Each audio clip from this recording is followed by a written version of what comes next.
And we've reached our final Sunday. After this, there are no more opportunities, no silver tickets, no points to be earned. For these 8 players, only one of them will go to World Finals. The rest have to pack it up and wait for 2026. Hello and welcome to the Last Chance Qualifier, Day 2. I'm Rich Slayton. That's my buddy Joshua A.C. Sharon. And this is the final opportunity for anybody to join our 11 world finalists in Atlanta for a shot at being our 2025 Clash Royale League world champion. Josh, we got rid of a bunch of players yesterday, and we are ready for a show today. Yeah, I mean, it should be incredible. Look, all the pressure is there. We cannot wait to see which players are going to perform, which players are going to bust. There's just so much on the line. You just have to love what we're going to see today. And speaking of course, yeah. I'm just saying. And speaking of today, you know, it's not just for us. It's not just for the players. It's also for the fans. We're going to have tons of rewards. And speaking of the rewards, after the first 90 minutes, it's going to be the lucky drop, same as yesterday, same as a couple times before. We're trying to do this, show the love to the viewers at home. 180 minutes, we're going to get a 2-star lucky drop. I didn't get a lot yesterday, but I did get a little. You know, I got some gold, I got some cards. Sparky, then, my man. Look, after the grand final, what's up, man? I love these banners. I need to start attaching them to my actual account. But I've been man, it's the chair. I've got like 50, he was doing the work, the heavy lifting. It's just beautiful, and you know, it's exciting to be a viewer of the Last Chance Qualifier. And of course, with that Last Chance Qualifier, let's take a look at the format for today. Some things familiar, some things a little bit new. We have 4 silver ticket holders who receive those from coming in second place, or maybe even further down in some of our CRL monthly finals, as those tickets did drop down. 8 silver tickets from the CRL leaderboard from people who did pretty well in points throughout the season, like yesterday. but not quite enough to qualify directly to World Finals. But of those 12 players, only one of them has that trip to Atlanta, to DreamHack, October 31st to November 2nd, to try to become our next Clash Royale League world champion. Let's take a look at the players that we have on for today, and of course the players who qualified for the weekend, as we had quite a collection, some former world finalists and some newbies who might have a shot at making world finals for the very first time. Vitor and Wallace, longtime names that we've seen in this exact space, both with some world finals heroics and moments of their own. Viper, who made world finals back in 2021. Kitashian and Ryley, but a few players who've been on the cusp in the past, as you said to me before the broadcast. 2 lucky drops, Hugo's been looking 1 banner this weekend. We saw Clown a couple years ago make a really big run and nearly qualify, and Coco. I can share the price of yesterday. Hopefully they still work. Talk about that beatdown stuff. Josh, when you look at this bracket, we have a lot of fascinating possibilities for our next world finals. Back, man. Yeah, I think there's a couple players that like really stand out to me. Viper is definitely going to be the big one. He was one of the players that, you know, just missed the cutoff. If he had, you know, it's not an emote. It's just lucky drops. Finals, check yesterday's prices in Discord, man. And then obviously Vitor, Wallace. Hopefully they still work. We've got some star-studded players in this bracket. The thing is, this doesn't feel like a Last Chance Qualifier. This feels like already in final because of all the talent that we have left today. Although the big difference, Josh, is that they are not playing. There's no points. There's no silver tickets. This is a one-and-done kind of weekend. I'm like rooting for Ryley. You're dashed, and you are out not only from World Finals, but also our prize pool. If we take a look at the cash that is on the line this weekend, he has a long way to go. Of course, these players are playing for some pretty big numbers here. $50,000 overall, and Josh, look at that first place. Serious prize money. 9th through 12th, those are the players that were eliminated yesterday. They didn't do it I need for to nothing. fill in the they were form able that to I'm walk away with actually streaming $1,000. today. 7th through 8th is going to walk away Otherwise, with $2,000. 5th through 6th, $3,000. Kill me. 4th is going to get $5,000. And then once you hit that top 3, 3rd place, $7,000. 2nd place, $9,000. And the first place, $15,000. As well as a ticket to Atlanta, as well as a chance to get even more money, $20,000, $50,000. Who knows? There's so much on the line at the end of today. $50,000, the total prize pool of the Last Chance Qualifier. But of course, that's not what we care about today. What we care about is who's going to be our last world finalist. We've got everybody else locked in, from many people who are former world champions. We have 3 former world champions at Worlds this year in Mohamed Light Mugi and Igor, from different eras, of course. We have players with tons of World Finals experience, but today, Josh, when you look at the players who haven't been to World Finals before, right, and we're talking Hugo, Clown, and Coco, who do you like the most as someone who has a real shot at making it to Worlds? Yeah, I mean, this is kind of a cop-out answer, but I would have to say Hugo. After going 2-0-2-0 yesterday, he had perfection within his gameplay. I mean, there were so few mistakes. It just looked like he was calm, collected, ready to play. I expect to see that out of him as well today. And, I mean, obviously, as we go deeper and deeper into the bracket, he's going to have more and more difficult matches. But I really expect something great from him today. Yeah, looking at the lower side of things, you have 2 players in Clown and Coco who would be potential first-time world finalists. Coco, who I think this meta in particular might really benefit him, known for a long time as a really good golem player. This is a place where I think he could shine. And then Clown, who was really good, got close a couple of years ago, and I believe that meta was a little bit heavier. That meta that he got in nearly got to World Finals a couple years ago. So this is another one of those opportunities for Clown to really shine. But then let's go take a look as we're waiting for our first match to get ready. And as soon as we have that first match, folks, we're going to jump right in as we're kicking things off, I believe, with Coco and Ryley here in just a moment. But looking at the people who have been there before, we have 2 matchups that are interesting in the upper bracket where we have Vitor and Wallace, 2 friends, teammates, countrymen. Ian already has, we also have Hugo and Viper, who are 2 Frenchmen. So we have this sort of like battle for who's the best in your country at the moment, which is pretty fun on the top side of the bracket. But, you know, when we're talking about the players who've been here before, I went out. Where do you put the most value? Right? You have some guys who've done it a bunch of times. Vitor's a multiple-time world finalist, Wallace a multiple-time world finalist. They're in the upper bracket. Village but then you have last year's runner-up where I went on to an old castle and have some lunch there and a couple of coffees. Wallace has definitely, I mean, going against these, I know that like some people are gonna obviously know who he is, and then some people aren't. Plans he's one of those players that like there's not. Let's see if we can get this community going, man. Within the scene. But I can't tell you enough. But we need 800 members. The next round, the Moco community, 800 members. And the thing is, if it's not on family friendly, will show up. You cannot like transfer it into a community. So I had to start all over. I was kind of sad to see that your settings weren't on family friendly. Annoying, man. Otherwise, you could have switched it to a community, man. Right here, I'm getting word and you players cannot already. Change it. And we're going to be jumping into once Ryley it's, like, created. And Coco. Ryley, of course, last year's #2 at World Finals, made his debut in Helsinki, Finland. Really? And Coco is someone who has been kind of on the cusp a couple of times and has had some pretty good performances overall in Clash Royale, but trying to make that final jump to being a Clash Royale League World Finalist. All right, here we go. Coco versus Ryley. Let's see what Ryley can do. Coming out from Ryley, Coco going to be running at Dark Goblin and Valk. So Coco, we saw a couple times yesterday. There were a few weirder variations of log bait. You know, not necessarily the normal one that we're used to seeing, and not really cycle either. It's these log bait like 3.5 elixir, 3.2 elixir decks. So it'll be interesting to see what variation he wants to pop up with today. Ram Rider pulled into the middle. Nothing too important happening yet. Right. Little chip damage on the left-hand side. I'll have to check how many people joined. Ryley now. I just made it this first morning, barrel. So and that's an interesting question, Josh. What do you, when you look at what Ryley's got going on, unless maybe, I don't think anything's buried at this point, so how do you imagine him contending with those barrels as they come in faster and faster as the game goes on? Yeah, it's going to be interesting to see what his last 2 are, because if he has Mega Knight, this could be have 8 now. relative. I mean, we could see him build the previous pushes, one had Coco. 14. He still hasn't shown his last card, but you left. have to assume it's probably going to be a smaller spell. Did you join the new one? Usually you don't run bait with no small spell. So, okay, and so Coco's going to have the vines. I'm just waiting to see if Ryley has P.E.K.K.A. or Mega Knight.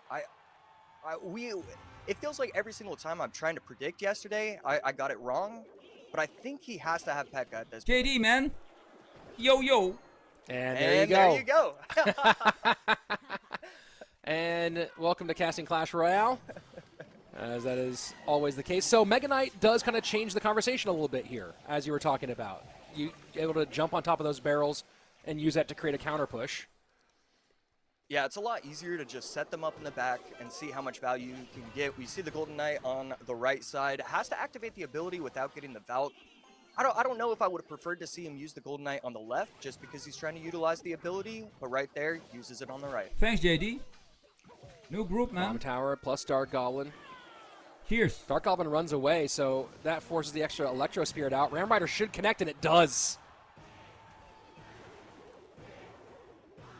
Entering into sudden death. Man, this is, again, so we're seeing kind of this really interesting thing here, Josh, where neither player has perfect responses. So lots of early chunks getting taken out. Yeah, and that's a great use of the vines right there. Golden Knight almost able to get the dash on top of the E-Spirit. Not going to be the case. Ram Rider at the bridge. No Rage is going to follow just because Coco is going to lock everything up with the Bomb Tower. But yeah, that's a great point to say that neither player has the right answer. That's totally true with this matchup so far. Thoughts on the Inferno Dragon's role in a game like this one, right? There's so many swarmy, baby, small-sized troops, not really a clear target for it. Do you think you see Ryley start to just focus on holding that in his hands as time goes on, or does he find a use for it, or just keep playing it for cycle? I think once you get to triple elixir, that's when you get value from it. So now that we're almost here, I really wouldn't be shocked to see it get played all the time. We need to see a Golden Knight on the right side, get the activated dash. Oh boy. Vines are going to help, and that's going to get the tower down real low. But here is that Evo Inferno Dragon. Absolutely shreds the Valk. Doesn't matter. Vines to hold on the right-hand side. Coco doing well with a good opportunity here. This is Bomb Tower really has been Ryley. the shutdown card for him. Come on, Ryley, bro. Ryley We has need not you. found a way to break through and get into that second level yet. Here we go. Vines at the bridge. Yeah, these vines are getting so much value every single time. Riley's just trying to look for an opening, and it's just not happening. Coco's playing this perfectly. He's even placing the Dark Goblin so well that it's staying out of the range of the Ram Rider's talons. Oh.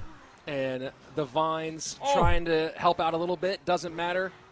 And Coco able to shut down. Maybe I was a little bit hasty saying that Coco didn't have the perfect responses. The Bomb Tower more than sufficient, especially when you have the Valk for some control. And Coco able to just shut it down. Ryley, tough matchup in this elimination game. Yeah, we can see the emotions on Riley's face. He definitely a little bit frustrated with that first matchup. Going log bait against Ryley, game number 1. I think that shows a lot of confidence in Coco to be able to say, you know what, I think you're gonna overthink this this first match, and to use that against him, I think that was brilliant. So probably Lightning, the last card in that deck. I know Wallace ran it with Lightning yesterday. And we got all the way down through the full 5 minutes in triple elixir and never saw it used to try to break past those bomb towers. Was that mostly just because the speed and pressure of the bait was too much to get out, or is there some other reason why you think we didn't see that as at least an attempt? Later to get on the in the stream, level? I can help you, man. I think it's just a combination of that as after well as the finale ends. Vines, it's such a hot and cold card. Because in certain matchups, it's not going to get a ton of value. You're going against the Evo Witch. Well, I mean, you can get the Witch, but then it's just going to have the skeleton spawn. It's going to be able to recover everything. In that matchup, the Vines plus the Valkyrie, it just slows everything down. You can't get past it if your opponent is playing it right. We only saw one matchup from Coco yesterday. He played Hog, he played Drill with Mega Knight and Evo Furnace, and he played a Royal Giant Electro Dragon deck. So a little different mix-up from him this time, but obviously bait out in the first round for him. Not a lot of cards there that are interfering elsewhere. Maybe the Valkyrie as a big one. For Ryley, where do you go from here? If you're talking to him about decision-making for game number 2, obviously you don't have tons of information on what you think Coco might do next. Do you go how far down the comfort list do you go to try to avoid a snipe but still get a good matchup?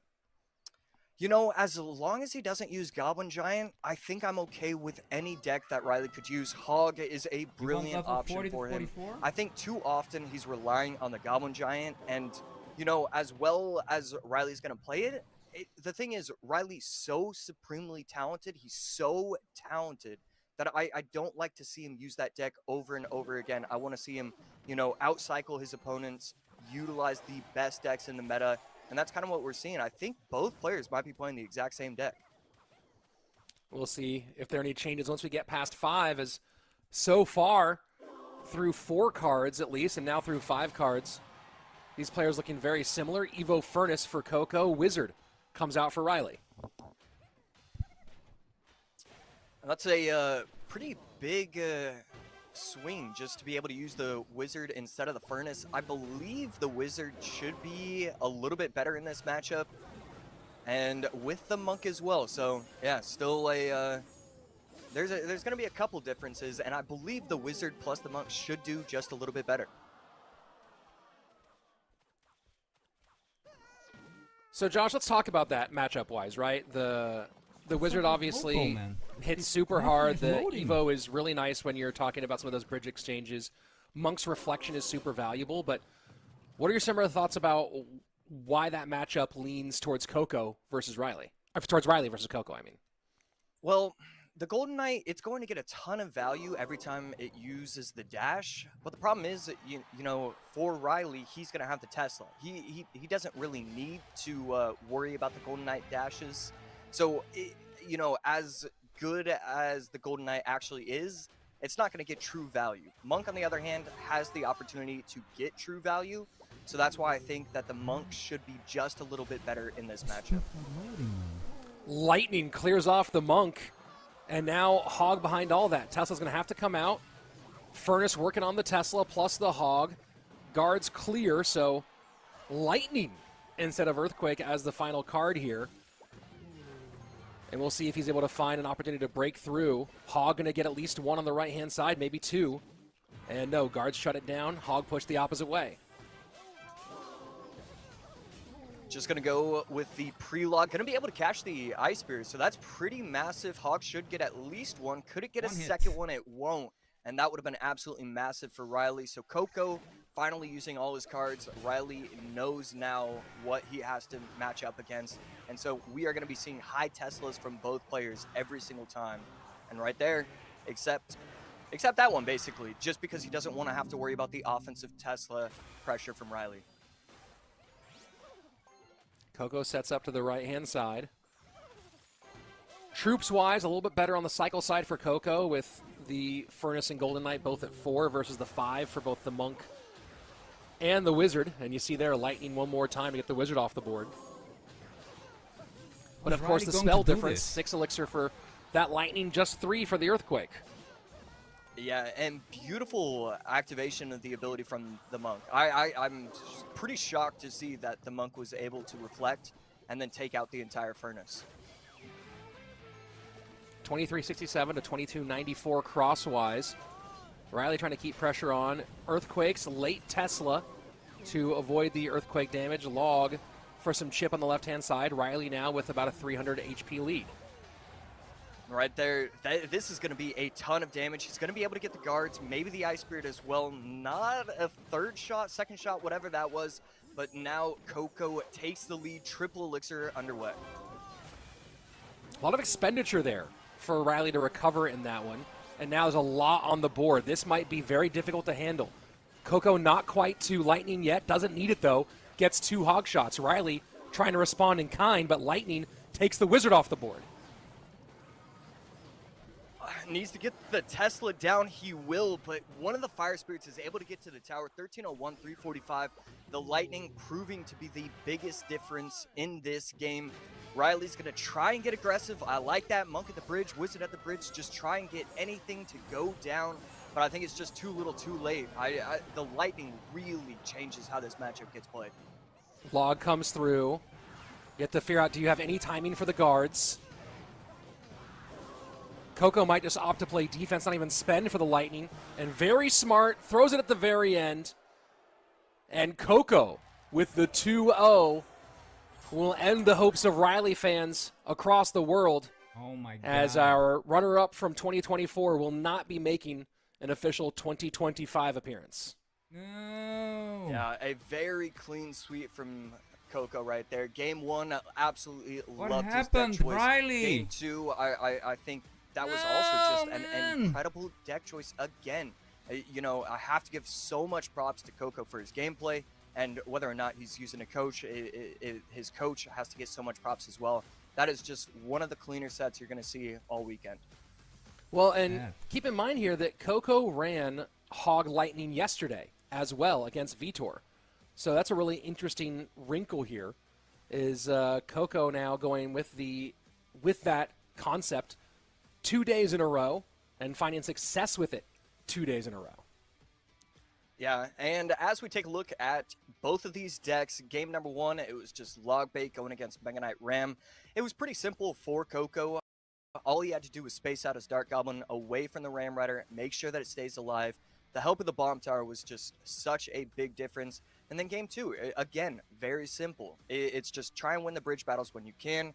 Use the Golden Knight, get the dash on top of the guards, the Ice Spirit, the Wizard whenever you can, and just get lightning value. Every single time he had the Evo Wizard, Ryley allowed it to pop. He allowed the shield to pop, the lightning would come down from Coco, and all of a sudden this card that is supposed to protect, it's supposed to hold the line every single time, just didn't really get that much value. I was pretty shocked to see how little value the Evo Wizard got every single time it got played on the map.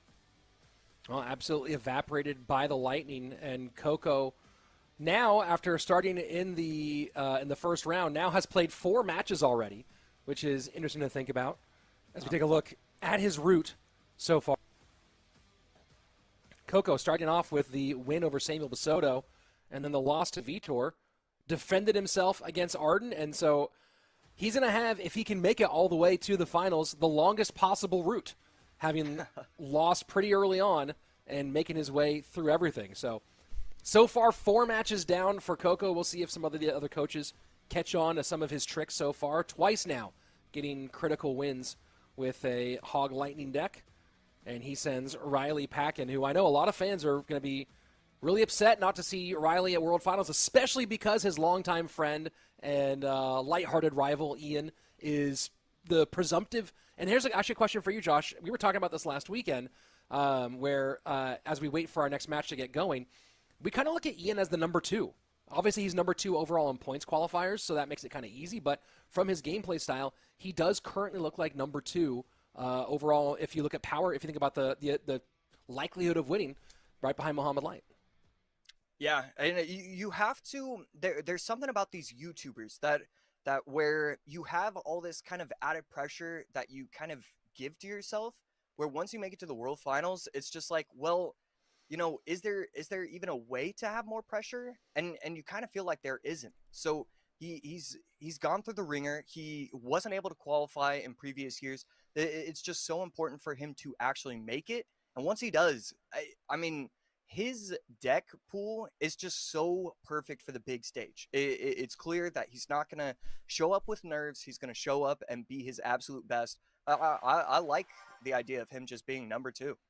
Well, let's jump into our number 2 match of the day, Kitashian and Clown. Versus Clown. As we talked about earlier, 2 players who've been in the mix for a while. Clown had a really, really good run towards making it into World Finals a couple years ago. Fell just short. But Kitashian has been before. It's been a little while since we last saw Kita in Worlds. That was the 2019 World Finals, part of FAV Gaming. And he's made some pushes in later years as part of CRL, but this right now looking like the best opportunity. Yeah, always love watching Kitashian play. One of those players that you just can't help but to root for him. I don't care if it's your first time watching him. If you watch Kitashian, you're going to say, wow, hold up, am I a fan? So Vines being used right out the gate on both sides.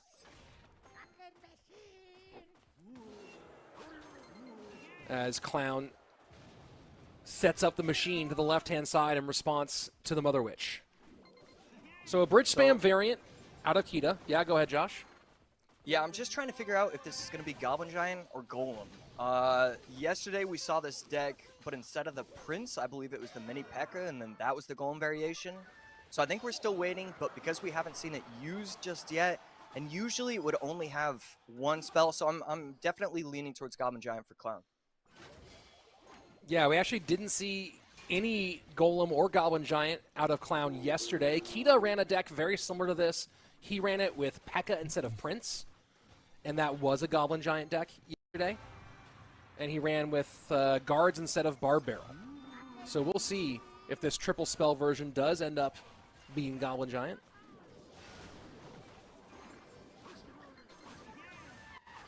The Mother Witch always going to get a ton of value, and right here, the left side looking pretty dangerous, but a great utilization of the Vines, and that's going to just stop everything in its absolute tracks. Evo Furnace going to be able to clean up everything, and 30 seconds left, just a full reset from both players. Mother Witch to defend the left side. Vines feeling fairly close to a get-out-of-jail-free card these days. Maybe sometimes in both directions. And here we go, Goblin Giant, Prince behind, P.E.K.K.A in response. Minions to help as the Vines come out and slow that whole push down.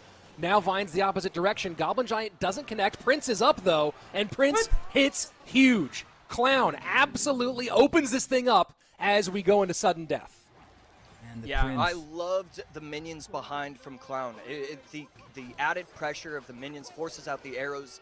Now Katashian doesn't have enough elixir to get down the actual troops that he wants to get down, and this is just going to be so difficult to defend if you're Katashian. Yes, you have the Vines. Yes, it looks like it should be enough, but the Rage plus the Vines offensively from Clown, it's going to be just too much to handle. Oh, and a rocket. And there we go, a few rockets from the machine. Oh my god. Put that at 28 HP, just a little bit extra as the Vines come out, get the job done, and get game number 1 for Clown.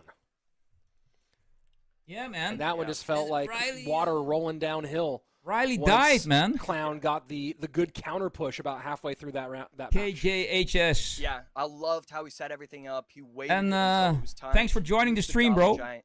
Made sure that he had just a little bit of a push going on. He had the Prince cycled. He had the elixir, and then he just went all I don't out. understand. This guy is really good. Like last year, he was second. Some decks that and now he didn't make it. Same vein, and as we've seen 3 out of 4 times, Let's call it bad Goblin RNG, Giant right? deck coming out on top Bad in most of those matchups. matchups. The only time, in fact, that we're seeing the bridge spam deck come out on top was a very different variation running the Lumberjack in the Evo spot. So pretty big shift there, but the rest of the time this has been the Goblin Giant deck on top. And big shout out to Stats Royale and production, by the way, for putting this together. What great context this gives us for the conversation, Josh. Yeah, it's probably my favorite graphic that's maybe ever been done, to be able to just break that down so easily. And yes, sometimes the decks aren't super similar, but it's just such a great way to see what's happening in the past, what's happening in the present. And yeah, I just hope we're using this graphic for that until the end of time. So, I mean, this just provides so much value for us. So, thinking about the difference in that deck from Mason, who ran it against Marco, and also we don't know other factors about that matchup with the players as well, but the standouts you do see there is the Evo Lumberjack not running the arrows. Running that Evo Lumberjack in there is a pretty big shift compared to the other decks that you see there. Bandit has some Mr. Baduk, some what's up, man? parity with one of the other ones, but do you think the Evo Lumberjack was a big difference in the ability to break through? It's the meta, bro. Deck? Yeah, those are the strongest cards, and those will deliver wins. So much pressure because that's why. Lumberjack, the Bandit, the P.E.K.K.A, the Battle Ram. It was that's almost like there was just too many cards. Part of Clash Royale forever. I think that's probably going to be the reason why he was able to win. The meta.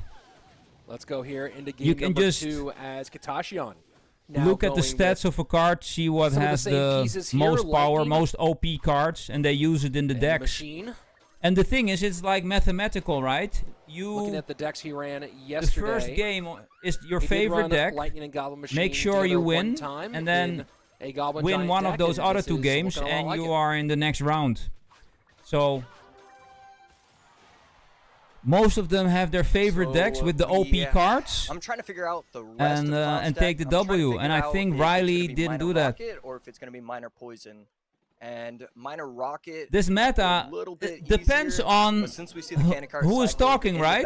No rocket coming if you can win today, it's probably going to be poison. And you're really good with these meta cards, and cannon card you're happy with the meta. If you don't like these cards or you're not good with those decks, then it's bad meta. So we did see minor rocket yesterday from Clown, running that with Little Prince. Lost to Samuel. I don't know what's good or bad. Running Royal Hog. If you look at Muhammad Light. Whatever meta there is, this guy was just absolutely evaporated. Wins. And this would be interesting here. Does Clown have the pieces? The Evo Valk does pull all that together to really shut down the damage. But still going to be a little bit in, forces the log out, and now Katashian with a nice 3 elixir lead. Yeah, beautiful defense right there. I really thought that Clown might get overwhelmed. Yeah, but a clean they all have this look at like looking down. But the fact that he had to use both Evos right I think there, it's like the dandruff look, you know, look at my hair. Does make me worry for his defenses later on. Ryley started this all. Especially when he doesn't have those evolutions. You don't see his face when he's playing the game. Yeah, good offensive barbell from Katashian. Good protection, though, from the Valk. And wow, the Goblin Machine just sniping it, not allowing value. And he is going to have Rocket. Interesting from Clown. That does make sense from his previous defense. Oh, this is damage. And oh my God! Look at the so much damage, and Clown it's over. You see him going, oh, okay, come on, as that just goes downhill. God. That's what we're crown. talking about, Josh. You talked about being worried having to use both the Evo Valk and the Evo Ice Spirit to play defense last time, and this time not having those available absolutely gets run through, and we're all tied up 1-1. Yeah, yo, Mockingbird, man. What up, yo? Thanks for joining. That you just shouldn't be running minor rocket. 1-1. Let's see who's gonna win this. 2 times yesterday. I know these pros love it, and it showcases their skill, and it looks so pretty. If there's any deck in the world that I don't know, it is the prettiest deck in the world when you play it right. But the problem is you're playing. Show your face a little bit. Other talented players. I think there's just easier decks, more solid decks. Nobody wants to see your dandruff, man. Well, we're all tied up 1-1, and we'll see who goes on, Clown or Katashian. Katashian, of course, as we mentioned, has been a world finalist in 2019, part of FAV Gaming, where he was a 2v2 specialist paired with Kensu Meshi, alongside Joy longtime 2.6 Thanks for the sub, champion Jack as their appreciate it, and welcome to the stream. Josh, you're a longtime 2v2 specialist. You're paired with one of the best 2v2 players in terms of 2v2 ability. By the way, guys, we're live on TikTok, Twitch, taking your and YouTube out of the equation. 3 who platforms at the same time. Who were 2v2 specialists. I'm an official Supercell creator. Their solo side. Thanks for joining. I hope you enjoy this last question. Obviously, you have silver to take a look ticket, at SK. Last Qualifier and Morton definitely before the Clash Royale. I mean, even today, World Championship will start 5 years ago, 6 years ago, the end of October. Did qualify for the 3 World Finals, days so in Atlanta. Massive from him. Air Surfer definitely used to play a little bit of 2v2, but I wouldn't really consider him a 2v2 JD, I was checking the new channel, man. Yeah, I think really I just look at SK. I was looking at something. I'm here. Yeah, both. I mean, honestly, yeah. I'm just in the channel to reach the level of solo play checking that at they some did. settings. I'm not And playing, man. I can't Morton play is and one of our do a stream at the same time World now. Finals appearances. With his big run that he had for many, many years. Sam, of course. Sorry, I got you confused, JD. Higher, went on to some World Finals appearances. Obviously, Surgical Goblin kind of went the opposite direction. Went from a solo specialist to becoming the 2v2 guy. So you see it kind of go both directions. Just waiting for my time to become a 1v1 specialist now. I'm sure it's right around the corner, Josh. So here we go, game number 3. Loser leaves town. And a nice little reflection from the Monk to start things off for Kita. Clown going to be using a quick cycle drill Evo snowball deck. Absolutely love seeing that from him. Katashian. Nail-biting tactics. The Hog Earthquake deck that we just saw in the previous set. But we're going to have to wait and see. It's amazing how chilled Clown is. This guy looks like he is sitting on the toilet or something. Completely relaxed. High Tesla didn't want to give value for the spell of Katashian. Katashian just using the spell anyways.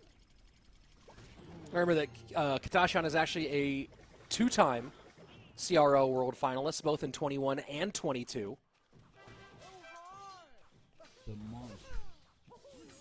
Clown wants to keep his hopes of a first World Finals alive, as Katashian continues to push into those deep areas. High Tesla from Katashian, just trying to slow down the game entirely. Completely relaxed and in control. Well, let's see if he can win. Bridge Teslas from both of these players are just going to be so valuable. The reason why is Hog AQ. The low Tesla from Clown one hit. Allows the Hog. I mean, it's just so much value to just set down a Tesla and forget about it in the middle of the map. Good Fire Spirit jump to get a little extra damage down the right-hand side. Lead, though, still about 500 HP for Katashian. If Clown has the right deck for this situation. Wow. The Evo Tesla does a lot of work there, but this Hog, this Hog, no! Electro Spirit, Fire Spirit, will it be enough? And just barely prevents the shot. Clown hanging on there by a thread. Yeah, beautiful knowledge of just how the interaction would go. We need the Wizard to retarget, and that's exactly what's going to happen. Clown is going to get so much damage with these goblins on top. Evo Snowball, man. What the hell? Lead swings. Clown as we go into sudden death overtime, up 18-35 to 21-47. High Tesla here does not get caught by the Earthquake. Yeah, good despite the best efforts of Katashian. And now let's start seeing what kind of pressure can we see mount from Clown. Good delay to avoid the snowball from Kita. Smart play from Katashian there. And again, another bridge Tesla, getting the offensive Tesla going. Are we going to see a Golden Knight dash? We are, and that's going to take out quite a bit of the Tesla, especially with the help of the Fire Spirit. And Katashian is such a poison for value. Like patient 90 player. seconds, a little less. Really waits remaining to the last possible second, making sure that no other cards is being played. Able to take out the guards with the help of the Monk. Activates the ability. Low Tesla. Oh no, it's gonna be a hit, man. And the Wizard does splash on top of the Bomber, so pretty massive right there. And the Wizard still alive. The Hog with just the shield. won't die. Tower gonna target onto the Wizard instead of the Hog, though. Here we go. Drill in. Snowball behind immediately. And this is the game they've been playing here, right? Is just this layering game. Who's getting the timing right? Man, this double lane pressure constantly. Monk plus Evo Wizard, guards and Golden Knight working with the poison against that on the left-hand side. The reflect comes in. Hey, Victoria! What's up? And Katashian gets the high Tesla up early. And this is going to make things less than ideal Great positioning for Clown, but the Hog Rider absolutely decimated. Yeah, I think that was kind of a rough Hog Rider from Katashian. He should have known that his opponent was going to activate the ability, was able to take out the Wizard and a little bit of the Hog. So kind of a brutal mistake at the end of the game. Smart play with the high Tesla. And Katashian has to get a Hog across. Has Drill to get some more cycle. damage out of it, but with the Evo Tesla and Cycle, Clown easily able to hold the river. And we have our second elimination of the day as two-time world finalist Katashian will say good night, I believe, over in Japan and move on to Mr. let Clown Chillness himself along with his world finals journey. Love it. Yeah, Katashian played fairly well, but again, that Hog EQ deck struggling today. And a great name, Clown. What can go wrong with the name Clown? Nothing. There's nothing really special about it. It's kind of slow. so you're not really out cycling at certain times because you need the defense. So you need to place down the monk, you need to place down the wizard, and then it's just not really allowing that hog, E-spirit, log, EQ. I have this terrible chore of transferring my old phone data to the new one. I got a combinations, and the iPhone 17 Pro Max. Pretty significant damage, and that's one of the interesting things about I need drill to transfer overall, everything to the new one. It's honestly so not much work. To defend it looks drill like it's not a lot of work most of the time, but it's the other things that go along with the drill that make it a real problem. And you could say that, I guess, for a lot of win conditions, but the drill with the Evo Snowball, you could say, Josh, that drill was almost a little dead for a while before the Snowball got its evolution. Not to say that there aren't other things that work, but it went through a period of being super dominant and then being really not very viable, and then now is right back in a really dangerous position. Yeah, it's in such a healthy spot. It's pretty great to see it. I think it's one of my favorite win conditions just to watch in general, because there's so many small interactions where one player is outplaying the other. Is he going to prediction snowball? It's such a pain, man. Does he have the right Evo and cycle? All your two-factor authentication things needs to be transferred. If you make a mistake there and you erase your old phone, Evo snowball and the drill. And now down to our top 6 as Clown and Coco both what kind of phone do you have, Mockingbird? Lower bracket, and they will await the losers of our semi-final matchups in the upper bracket coming up here in just a moment. The battle for Brazil, Vitor and Wallace, teammates, friends, but today on opposite sides of the arena. And then Hugo and Viper, a long line of talented Frenchmen. And this one you kind of have two guys who've been maybe on the outside looking in when it comes to CRL out of France. And we'll see if one of them can find their way to step through the door to make their way to Atlanta. Used to be. Josh, we're going to turn our heads now to this Vitor-Wallace match. What happened, bro? Both guys have been to World Finals multiple times. So, both guys are super, super talented. Which both guys who kind of came up type of Android phone do you have? By the way, I always forget that he played on Google or Vitor's Portuguese. I think whatever? he did the same thing yesterday, right? I did. Yeah, same thing yesterday, because Vitor played on a Brazilian team full of Brazilians. No. But he's Portuguese. Funny you say so. A friend of mine is actually in the market for switching from for a long time, Apple Vitor is to Android because he had a terrible situation with his iPhone. He siloed, didn't really interact much with others. For some weird reason, he joined Pain Gaming. It kind of opened things up in 2020 lost control of his Apple ID.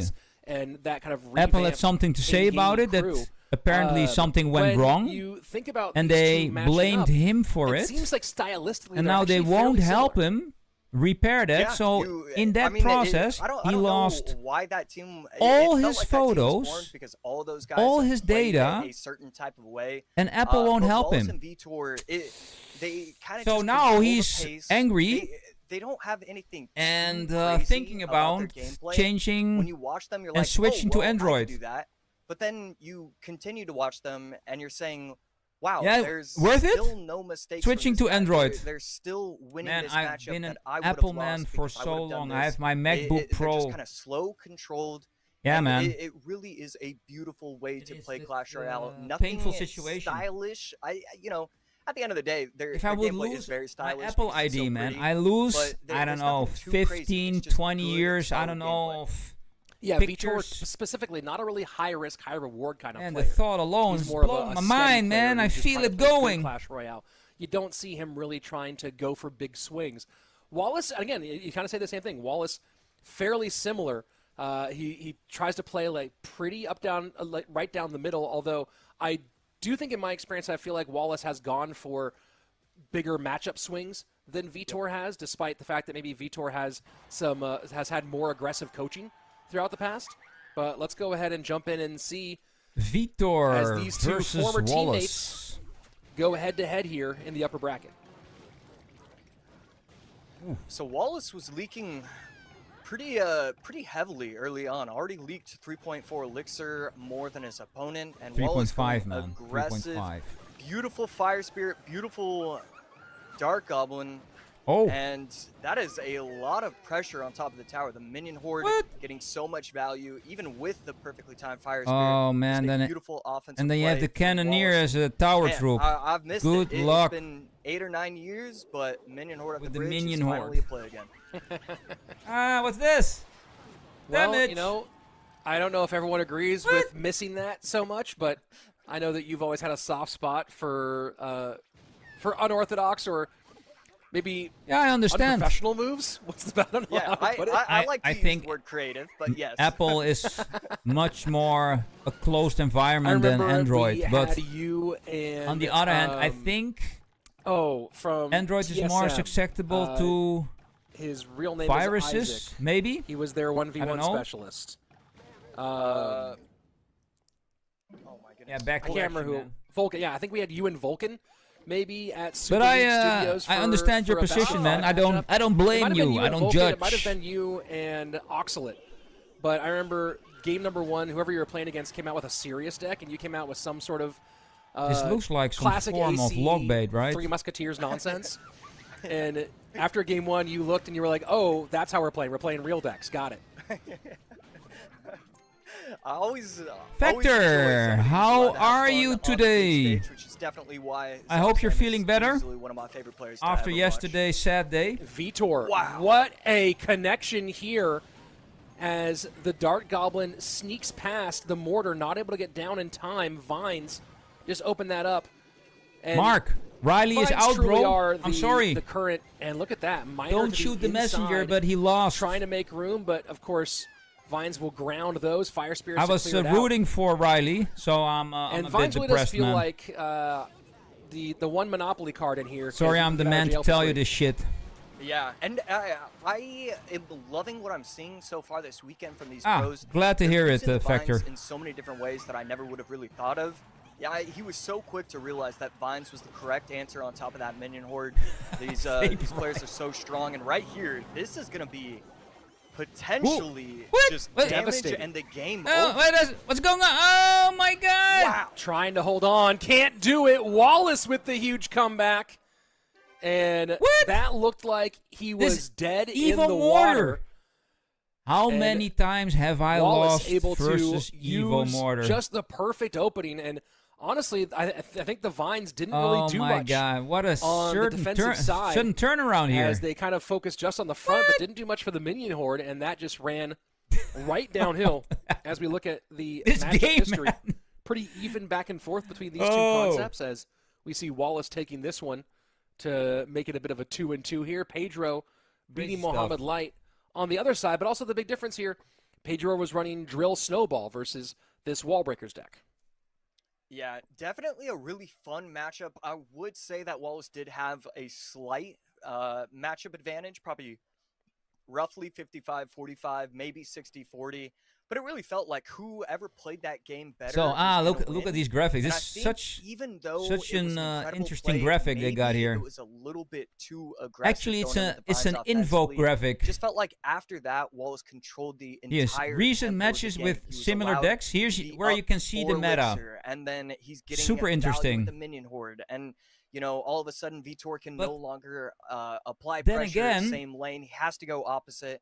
If you go with an anti-meta deck, so for instance, Wallace went with a mortar deck. I loved what I saw from both players, and it really is funny that and the Royal recruits, we were saying, neither of these players are really that aggressive, and both players were ultra aggressive in that matchup. Mohammed and Light really has ultra aggressive with their deck composition. Royal recruits, going Minion Horde and Miner, Wallace ran one with Evo Mortar, Evo Wizard. That is an aggressive deck coming in from Wallace. Crazy. Yeah, I mean, super aggressive, and I think that one of the things we saw from Wallace that we had the minion horde at the bridge play 3 times. Compliments to Supercell for the as aggressive as you can. Infographics. Interesting. A little smile there from Vitor. Both these guys, of course, with multiple World Finals appearances. Some of those appearances, or one of those appearances, together in 2020, when Wallace was the big hero of Pain Gaming, pretty much soloing Nova Esports. Vitor, though, in the solo era has become kind of a fixture at World Finals, making it in 21, 22, and 23. Didn't make it last year as we had only 8 players for Worlds last year. But I don't know if he would have made it if there were 12 or 16. I'm pretty sure he would have made it if there were 16. I don't remember what the standings were from last year. I can probably check on that. But both these guys with multiple appearances. Vitor is just one of those guys where he just shows up at World Finals and he's a player. You know, time and time again, whenever there's a final opportunity to qualify, he's going to show up. It feels like the Last Chance Qualifier is definitely made for Vitor. Well, down 1, and of course, this is not an elimination game for Vitor. He is in the upper bracket, so if either player goes down here, they will go down into the lower bracket and continue fighting along. Of course, your route to the championship much easier the longer you stay in that the iPhone transfer process has begun.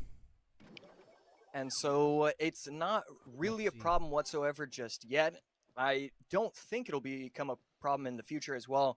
But you do have to sort of look at your King Tower and say, all right, it's already lower than the Crown Tower. I can't necessarily just NATO the Hog to the King anymore. I'm going to have to think of other ways to defend.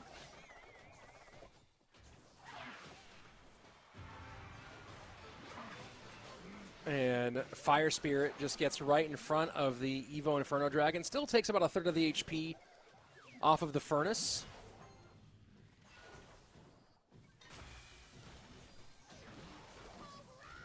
Data and privacy. Hog goes under, still goes to the cage though. Yeah, I'm pretty shocked by that interaction right there. Thought it was going to bypass that. Not going to be the case. And Vitor, another very clean defense right there. Wallace hasn't really given up pretty much any damage. Looks to be just under 300 from both of his towers.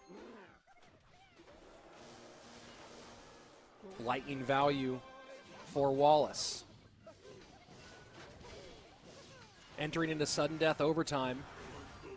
Wallace has the lead on that right-hand side. Vitor with damage in both lanes. But we'll see if having 2 lanes ends up mattering at all as time goes on. Does a little pressure play with the guards on the left-hand side. Forces out the bar barrel. Here we go. Transfer in action. But Wallace having real difficulty getting into the second level. Vitor having real difficulty into the second level here. Such a small interaction, but getting the Ice Spirit timing where the Skellies were staying alive. Just those little plays. So impressive from some of these players.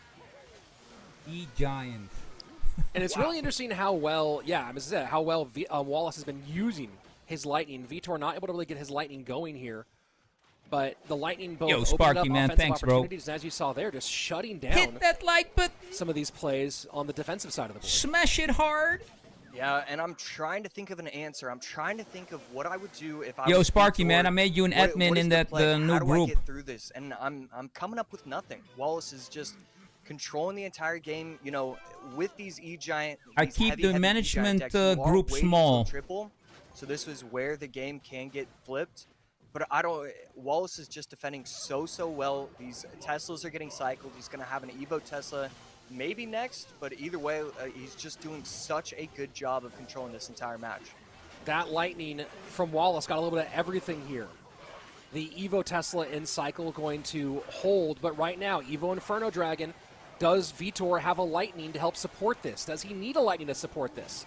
And cannot quite break through. 25 seconds left, and now he goes to the right-hand side. This is where that dual lane pressure might have actually come somewhat handy. He does have to worry on the left-hand side. Now on the right for... Nope, not going to get there. 1780. No worries, bro. I know you are. Mighty Miner All good, all good. forced a response out. Wallace puts the Lightning to put a bow on it. And that's an easy 2-0 for Wallace over his former teammate. Yeah, Wallace played that to perfection, just controlled the entire tempo of the game. I mean, really, when you look at how Vitor played that matchup, there's really nothing he could have done. Wallace was quick to respond with every single offensive push from Vitor. There was just maybe too much value was given. So maybe I would have liked to see him space out his troops, maybe try and go split lane pressure from Vitor. But Wallace, nothing to say about his gameplay right there. if anybody could find a mistake, let me know, because I couldn't find one. And right here, let's take a look at the matchups. Game number 1, all about just allowing that early damage from the Dark Goblin plus the Vines. And then after that, he just controlled everything.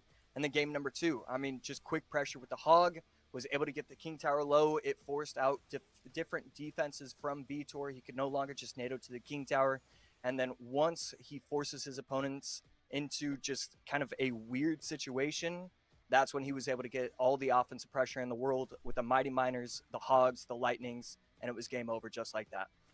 Oh, Wallace's timing in terms of when to put pressure on and when to take his foot off the gas was really, really solid, and that got him the win here. So Wallace moves along in our upper bracket. By the way, peeps, as he will take one step closer as there he is are now prizes in, the in this stream finals. Gifted by our friends from Guaranteed Supercell. Top 3 for Wallace. So of course, stay points tuned don't for matter. more. Money is certainly nice.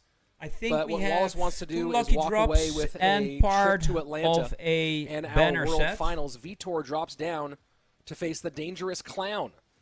So that will be a difficult route for Vitor. We'll get to that matchup in just a little bit. But first, coming up next, the 2 French players here, Hugo and Viper. 2 very different players. Viper, one of the most notorious one-tricks in all of Clash Royale. And Hugo has been on a really nice run. I know, Josh, we got a chance to ask them some questions before this weekend come up, so I believe that we have that ready. Let's go ahead and take a look at the little conversation we had with Hugo and Viper. Last Chance Qualifier. There's another French player in the championship. So, I know that my French mate Hugo is in the LCQ as well, so I mean, good luck to him. I hope that we'll get a French in the World Finals, and anyone that's not competing in the LCQ or in CRL this year, I hope that next year you'll be there as well, so that we can have a French in the World Finals. So I'm super happy to represent the French community in that Last Chance Qualifier with my friend Viper, who I've been competing with since so many years. Like we were in the same team 4 and 5 years ago. So yeah, it feels great to represent France in Last Chance Qualifier, and I hope both of us will do his best and maybe win that tournament. Well, a little word from those 2 who are both very excited. You know, I think as they kind of both stated, if they don't win, they want the other one to be the winner, and being in the winner's bracket right now certainly makes that a lot easier. And they did mention, Josh, you know, having been teammates many times, of course, a little different experience being teammates in like a team house like you got to experience, but also both being in France. I have no idea if the French team did come together for some of these events, but they were on the number 2 finishing French team together in 2021 for No Tilt Worlds, one of the better international competitions that we've ever had, country-based competitions we've ever had. That was a really, I think you played for Team USA that year, if I remember correctly. That was a pretty fun one. And, of course, for a lot of those ones, World Royale League, things like that. Yeah, go ahead, Josh. I believe I believe that I should have earned MVP for that tournament. I think I went like 10-0 overall, and yes, somebody else went like 17-2, and yes, they deserved it over me. But I feel like, you know, I had 0 losses to my name in that competition. It would have been nice to receive some honors from that. Instead, I think I finished like top 3 in voting. Well, you're number 1 in my heart, Josh, for MVPs. But there's only one number 1 this weekend, and it's going to be one of the 6 remaining players that we have. And at the moment, when we look at Hugo and Viper, you know, it's interesting. Hugo has a pretty broad deck pool overall, and Viper's has grown. But when you think of Viper, you think of one thing.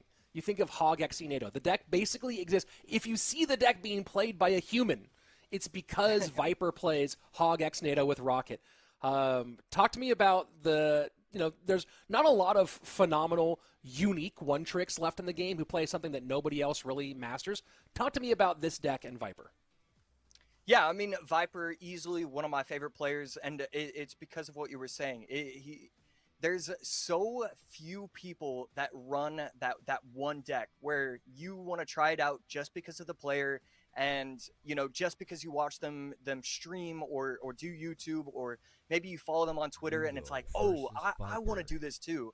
But with Viper, he's one of the only ones where you'll watch his gameplay and you're like, I don't actually want to do that. I just want to watch him play. This isn't something that I want to be able to pull off. I will never pull it off. And yeah, Viper's just so incredibly impressive. And luckily at this point, he has expanded his deck pool, where instead of going Hog Xe NATO in his deck, and then you don't have to worry about it, he'll split it up. He'll use Xe NATO in one deck, he'll use Valk in another. It's a very unique way to protect his one trick like that.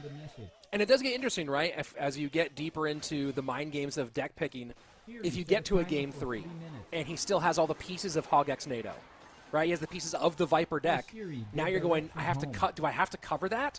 Or am I trying to cover the thing he would play, what else he would play, right? So that creates some real challenges for players if all those pieces are available late in game. And of course, speaking of his quality with it, multiple top 10, including a ton of top 3 finishes on ranked, on ladder, and in February 2021, a #1 finish on ladder with that deck. So certainly talented with that one from top to bottom, as right now he's going the Goblin Giant route and pushing deep, but not getting a huge connection, although the rockets from the machine, with that Chef boost, starting to do some real damage. Yeah, the Chef boost allowing it to get to level 13, I believe. I wasn't sure if that was a visual glitch or if that was actually the truth. And right there, getting a ton of damage, getting the tower down to 2296. So opens up the game for Viper, takes the lead, heading into double elixir. And Hugo on the other side, using the Mighty Miner, Goblin Hut, Furnace. I can't figure out his last card. I want to say it's Graveyard, but I don't think it's Graveyard. I don't think it should be Miner either. Still kind of just wondering about what his final card will be in that deck. Fire Spirits connecting a little bit, courtesy of that Evoed Furnace doing its work, protecting that, keeping it on the board here. Vine's trying to slow everything down as the Furnace comes out the opposite direction in its evolution form. Yeah, Viper doing a great job of protecting his own Evo Furnace. Evo Furnace getting a ton of value, needs the Fire Spirit to lock on. Will not happen, but the Rage defensively will be able to defend it properly. Double Furnace on the board, Prince behind. Poison trying to get lots of value here and hold this fight up high at the bridge. I was about to say, Viper has not had a Goblin Giant down in a while. There he goes. Behind the tower. And it gets leveled up. Goblin Machine, Goblin Giant, one of the scariest offensive duos that you'll ever see right there with the help of the Furnace. Going to be able to take everything out, but Evo Snowball plus Poison, just such a clean defense going against that offensive push. And there we go, Drill. All right, that makes sense. Sudden Death, overtime. Snowball trying to create some room for the Drill. Not going to do much as the Goblins turn towards the machine. Final 90 seconds. Viper currently with the lead in game #1.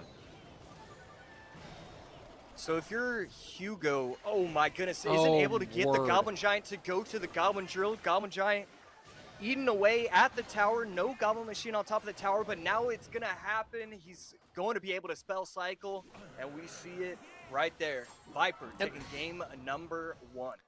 You know, Josh, I was just about to start talking about how if Hugo can turn this into a defensive fight, he has way more direct damage on tower ability in the final 45, 30 seconds or so than his opponent, but not able to get that hold long enough. And just the Ryley is out, bro. The Goblin Giant ends up breaking this one open for Viper. He's not going to be really had this exact at CRL this year. Before you can even see that's close enough. You got to get a Graveyard deck in there. Sad news for one of these matchups, but right now Goblin Giant coming out on top.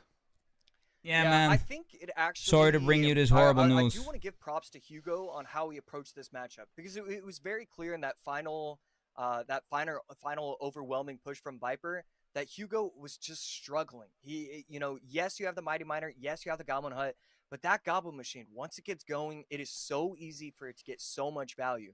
And so why I'm impressed is because it felt like as soon as the game started, he had an idea on how he wanted to approach it. And he thought that overwhelming defense, eventually, maybe I'll have the opportunity. Even though it didn't happen, I love how he approached this game. Well, Hugo ran this same drill deck yesterday against Katashian when Kita ran a Mortar Miner Minion Horde deck, and Hugo came out with a 2-0 sweep in that one. In the second game, he went to Ram Rider Mega Knight. So we'll see if Hugo does switch things up here. Not a lot of players have been repeating the exact same deck so far over these 2 days, especially not ones who only have a couple of matches so far. So maybe a little bit surprised to see the exact same construction come out, and I'm really hoping that we see some variation out of Hugo as we go into game number 2. Yeah, after going 2-0, 2-0, any kind of loss has the opportunity to just there's an opportunity for you to overreact. And if you're Hugo, I really think that he played this matchup pretty much as well as he could have. Obviously, the defense could have been improved upon. Yes, there should have been an opportunity for him to potentially win that. But overall, I still love how he played yesterday. I love how he played today. He has to make sure that it does not get to him, the fact that he finally lost in this tournament. Here we go. Game number 2. Viper with advantage. Keep in mind, again, folks, this is not an elimination game. The loser will drop down into the lower bracket, where they will take on Coco, who's waiting to see who his matchup will be.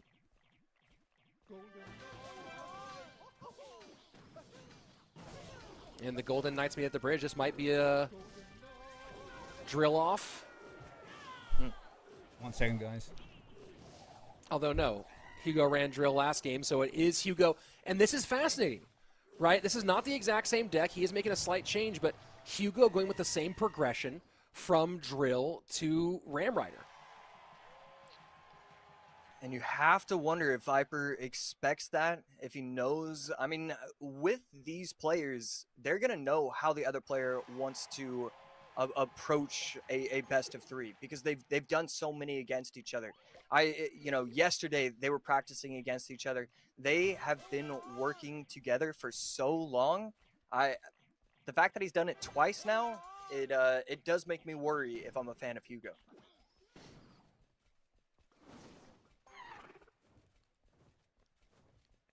Evo Baby Dragon behind the Golden Knight.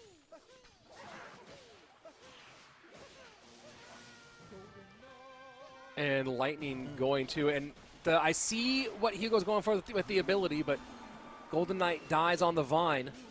Snowball to move the Royal Ghost. Guards will connect.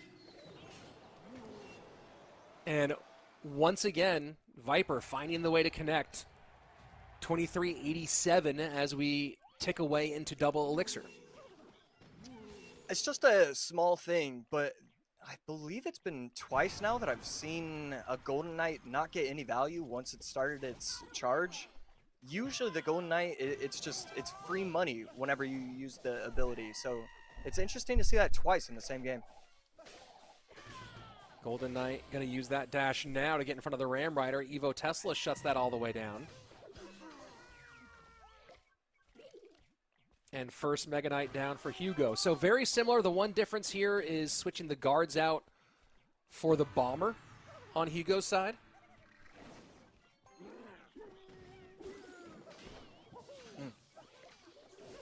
And he is able to take that out. Offensive Lightning going to come down, needs to defend this. Guards are going to come down. It's still going to jump, though. Huge. And that was a pretty massive interaction. Bomber not even getting a shot off. It will, but oh my goodness, the Ram Rider connects. And does that give the Ram Rider a chance? I was about to say, the Ram Rider could have had a second charged up connection there. So that was, you like the idea, but that could have been devastating. Either way, Hugo now has the lead, 2361-2004. Yeah, and you know your opponent is gearing up to go Lightning.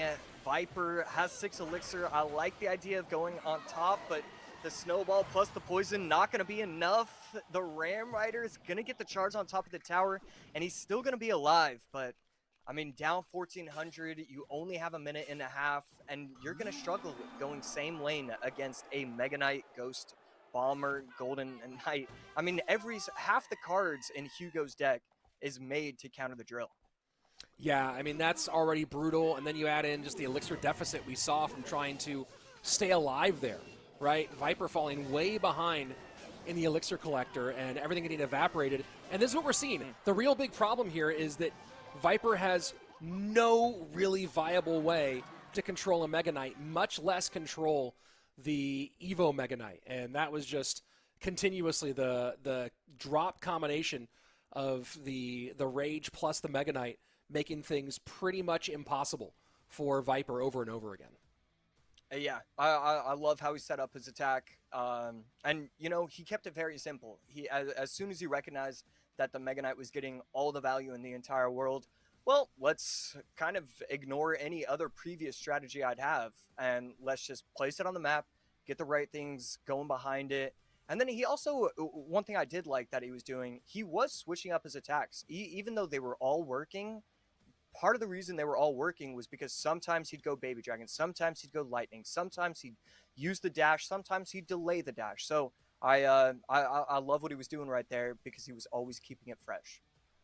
Keeping it fresh and keeping the pressure on high. And, of course, with a bridge spam deck, the more you can force the pressure to build and mount, the more you can get those big collective snowballs.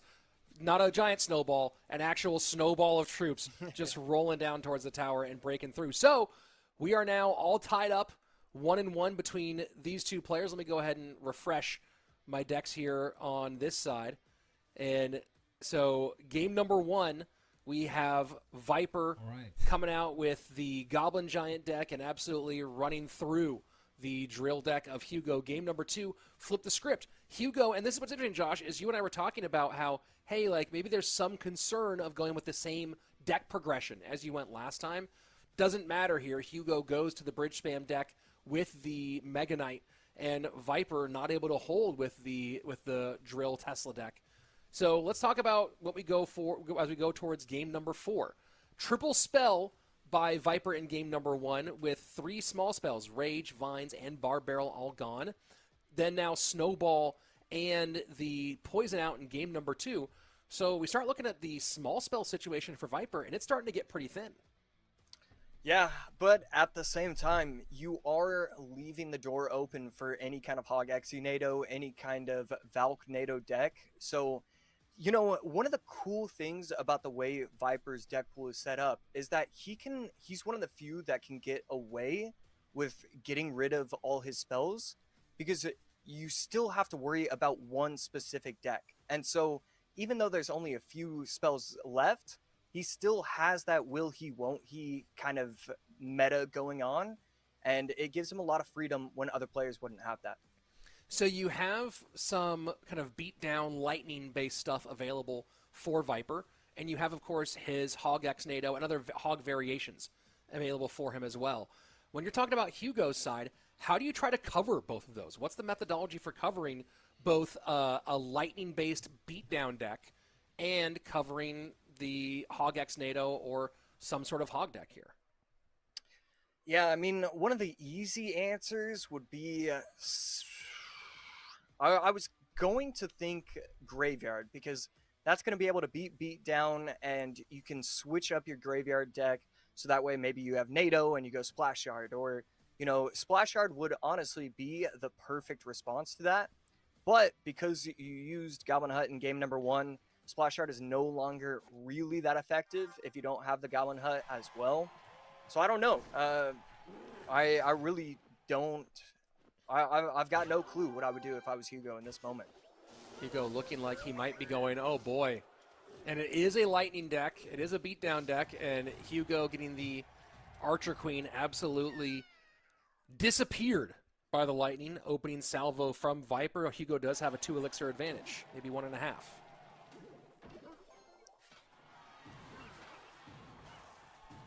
Defensive cannon for a Viper. And Yeah, pretty neat placement from Hugo to put it off to the side, not get caught from the cannon, and not allow Viper to NATO into the King Tower. So really like the placement from Hugo right there. MVP of the day. And it's something we didn't really see that placement for a long time in competitive play. The anti-NATO, but not in the #1 spot placement, and it's become such a part of higher level minor play. Ooh. And right there, Tesla going to snipe the Baby Dragon, slow down pretty much the entire offensive attack, and not allow Viper to get any damage on top of the tower. So Viper going piggies here. Poison not available, so it's probably minor rocket.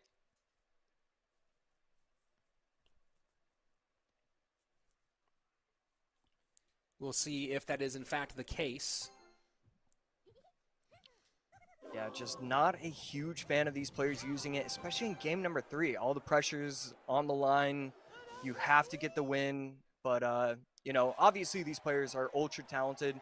And so even when, as a commentator, you are worried about the nerves and can you play well in this exact moment, a lot of these players just have that feeling, that belief in themselves where any deck that they use, they're going to be the best in the world. So at the end of the day, even though I don't love it, I do 100% understand it. Evo Cannon sets up early, does not get on the Tesla. Doesn't matter, the Lightning will clear. Right there, Valk nice split a little. On the piggies. Yeah, Valk a little bit too high, and so it's not going to be able to target everything. Would have liked to see that just probably one tile lower, maybe one tile lower, one tile to the left. Right there. Still not going to give up all that much damage, though. Electro Spirit, Log, and Cannon take care of their business. Needs to cover on the Archer Queen. Does with the Mighty Miner. So as we go into sudden death overtime, this so far is the tightest game between these two after a lot of games where one player was able to just kind of start moving with absolute momentum. This one really holding. Yeah, and speaking of momentum, Royal Hogs perfectly timed. Going to get a ton of damage on top of the tower, getting it all the way down to almost sub 2,000, getting it down to 2026. And Viper, with the help of the Log plus the Skelly, is going to clean that up incredibly nicely. Perfect timing, perfect placement with all his troops. And it feels like every time Viper can avoid having to use the Lightning on defense to cover the Archer Queen plus, that opens up big opportunities for him to go the opposite direction. Just so much space for him, and right here going in with the Royal Hogs plus Log, and gonna get quite a bit of damage. Thought that the Valk plus Log from Hugo was gonna defend properly. Not gonna be the case, pretty surprisingly in my opinion.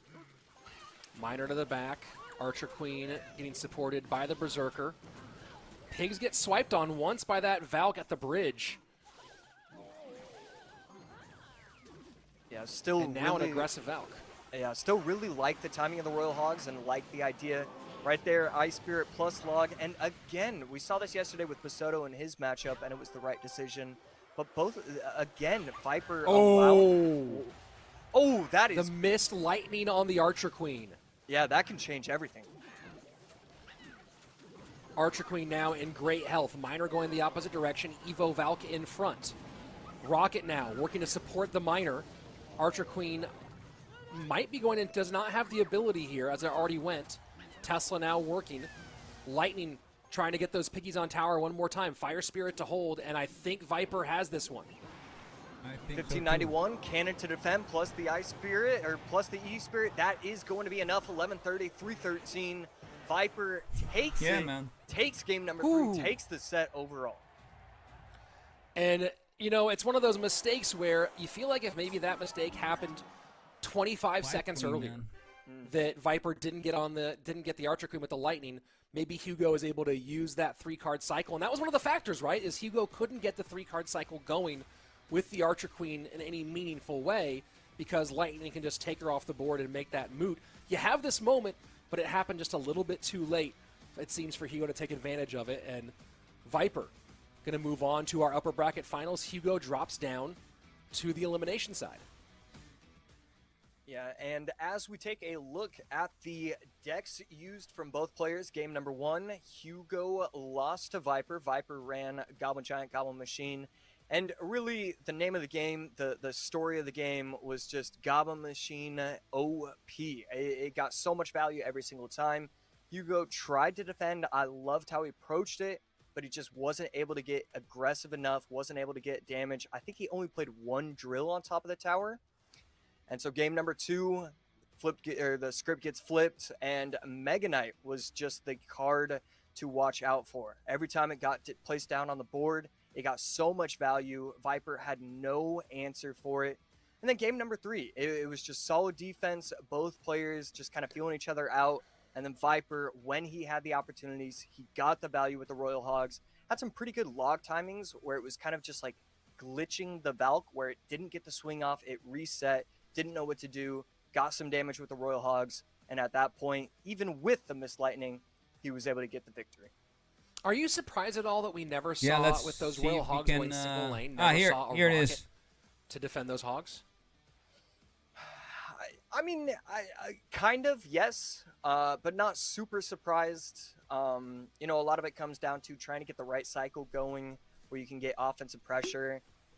I guess I would say I'm a little bit surprised, though, because there were like 3 or 4 pushes, maybe even something like 5 or 6, where it was just Royal Hogs bridge, Baby Dragon middle. And so there was an opportunity for him to defend with Rocket, defend with maybe the Berserker low, get the Baby Dragon off to the side, not on top of the tower. There certainly was a few opportunities to defend with Rocket. That's a pretty key point that I wouldn't have thought of myself. Wallace. Looking at the upper bracket final, Wallace and Viper both looking for a shot at our grand final. They are both just 2 match wins away from being our 12th world finalist for 2025 in Atlanta. So if we have to do a prediction here. But now we turn our focus to the lower bracket. Will win the final is golden for ticket. Their lives. And coming up next, the Pride of Portugal. Tell me what you think. Going up against Clown. And this is a really interesting matchup. You have one of the players who's made World Finals the most out of anybody, a 4-time World Finalist on the side of Vitor from 2020 all the way through 2023, every single World Finals in that run. And then Clown, who, as we said before, has been right there. Let's take a look at game number 1.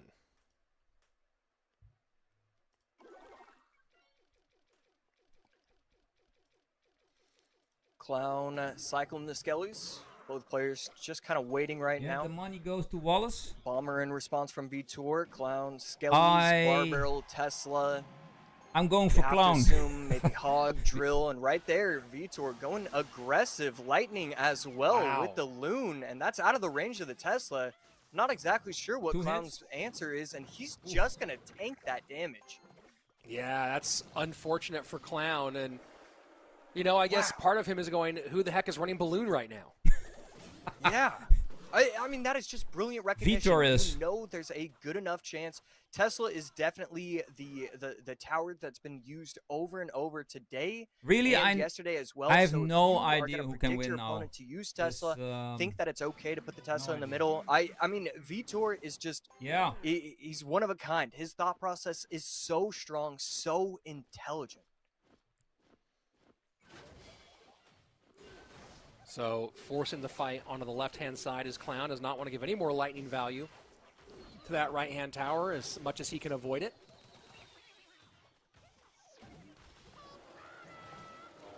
Hog in. Now, this is the other question, though, is what does Vitor have to stop Hogs as this game goes on? Was that going to end up being a loud shout into an empty room from Vitor to open up? Yes. Wow. Okay, so he is going to be running Lava Loon. Okay. I wasn't sure if it was just going to be one of those crazy decks, but instead the Lava Hound does make sense. Princess Tower cleaning up the Skellies, but not before they get the tower down to 1393. And we almost have a tie ball game heading into double elixir. Lava Hound tanks the Tesla. Loon in. Furnace going to work on the Balloon as well. Lightning clears. Back to Tesla one more time. And you love the idea with the arrows. Good job on the Furnace to clear, but still damage in. Now the question is, does Vitor have anything to stop these hogs? There's going to be at least 2 hits here. And the answer really is not much, as the lead goes back and forth for our now 4th lead change. Yeah, and one thing to note is that Vitor has set himself up in a cycle where he does have the Evo Valk. Guards plus Evo Valk should be able to defend relatively easily. And Vitor is just looking to get one final push. Get the tower before your opponent has the chance. You mean Supercell, Sparky? And the Evo Baby Dragon slowing things down, and that might be enough here. I think so. That's this is gonna it. Explode. Oh, get 4. on tower. 4 HP. Arrows will do it. Has to stop this hog. Oh, and the lightning will do it too. Finish the things off, and Vitor taking advantage early. And, you know, Josh, I said it might end up being a loud yell into an empty room, but really ended up being maybe the critical factor. No. Vitor doesn't get Normally, Sparky, first prize is often after 90 minutes. Yeah, certainly an opportunity for that to happen. I think it was also in the really graphic I have his sent defense. you I on really Discord. loved his offense. Let me see. I think that should be a relatively difficult matchup for Clown. Only has the Tesla, only has the Furnace in order to stop those Lava Hound pushes. But he was spacing them out properly. He was getting offensive pressure, forcing out Valks, Bombers, Guards, not allowing the right pushes. If Vitor wasn't so strong, so 90 minutes, you'll get the first to recognize that, lucky drop. Sure. After Yeah, 180 minutes, you get the second. Past the Tesla right out the gate. After the entire tournament, right? you'll and get so we're talking about the banner. Vitor had only 700 something on that left-hand tower, and Clown, like you said, doing a good job. Check the graphic, Sparky. It's in your Discord, man. On their own could pretty much get some damage on that left. Those side, QR right? So codes are for day 1. To continue to keep himself in that But don't game. wait too long, otherwise they expire. This is one of those ones where we're not quite to the best of 5 phase yet. But this is one of those ones where I love it when we do get to the best of 5s, right? Lava Loon. If you see the same thing later, right? Winning a Lava Loon early, great in a best of 3, obviously, because it leaves a ton of things open. But as we get to those best of 5s here, you go, oh, look at how little I used to leave so many options open for the championship games. Either way, this was a best of 3, though. So Lava Loon played by Vitor to success in game number 1. Clown going with the Hog Mighty Miner plus the Lightning deck. Let's go ahead and go into game number 2. Ladies and gentlemen, don't forget to smack that like button, especially on YouTube. It helps out a lot. EQ, but Hog Lightning, it doesn't even really matter what variant. It's so powerful right now in this meta. And that's only Clown's 2nd time running Hog this weekend. Ran it yesterday in his opening matchup against Arden Toas. Got the victory.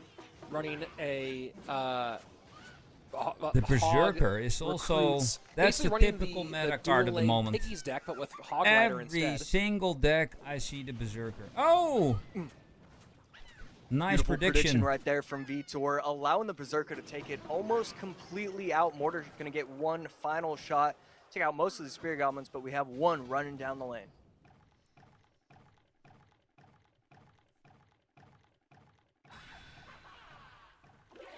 And Evo Witch in response to the Skeleton King. So both of these troops taking advantage of dying skeletons.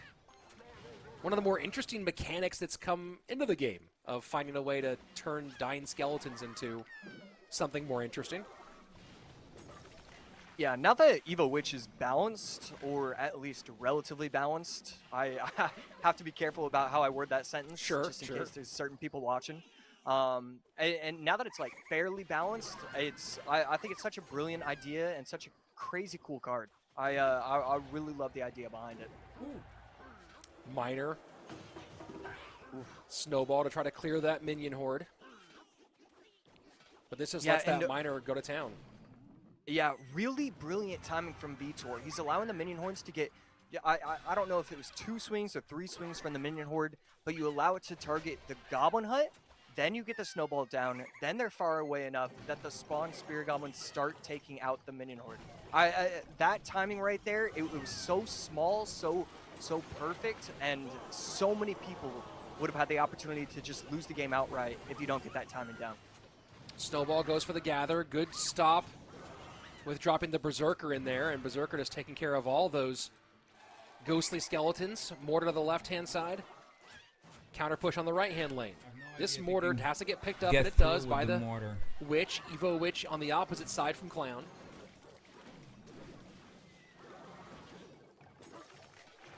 Oh. Clown did win with Mortar Skelly King, but it was a Skelly Barrel deck yesterday against Arden. Yeah, and right here, Vitor has the opportunity to lose to this deck a second time. He already lost to this deck by Wallace and Clown, and be recognizing that, seeing that the deck pool from Vitor might struggle against it. I love the concept of stealing a deck that your opponent has lost to previously. And that's what we're seeing from Clown right there, stealing Wallace's deck, making it his own.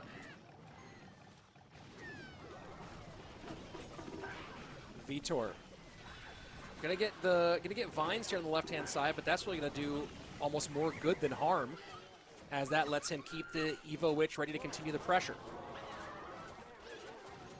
Yeah, and right there, Vitor, not a huge fan of the Giant Snowball plus the Vines. I mean, he used 5 Elixir, and that did no damage to the Evo Witch whatsoever. This spells almost certain doom from Vitor. I don't know how he's going to be able to get himself out of this one.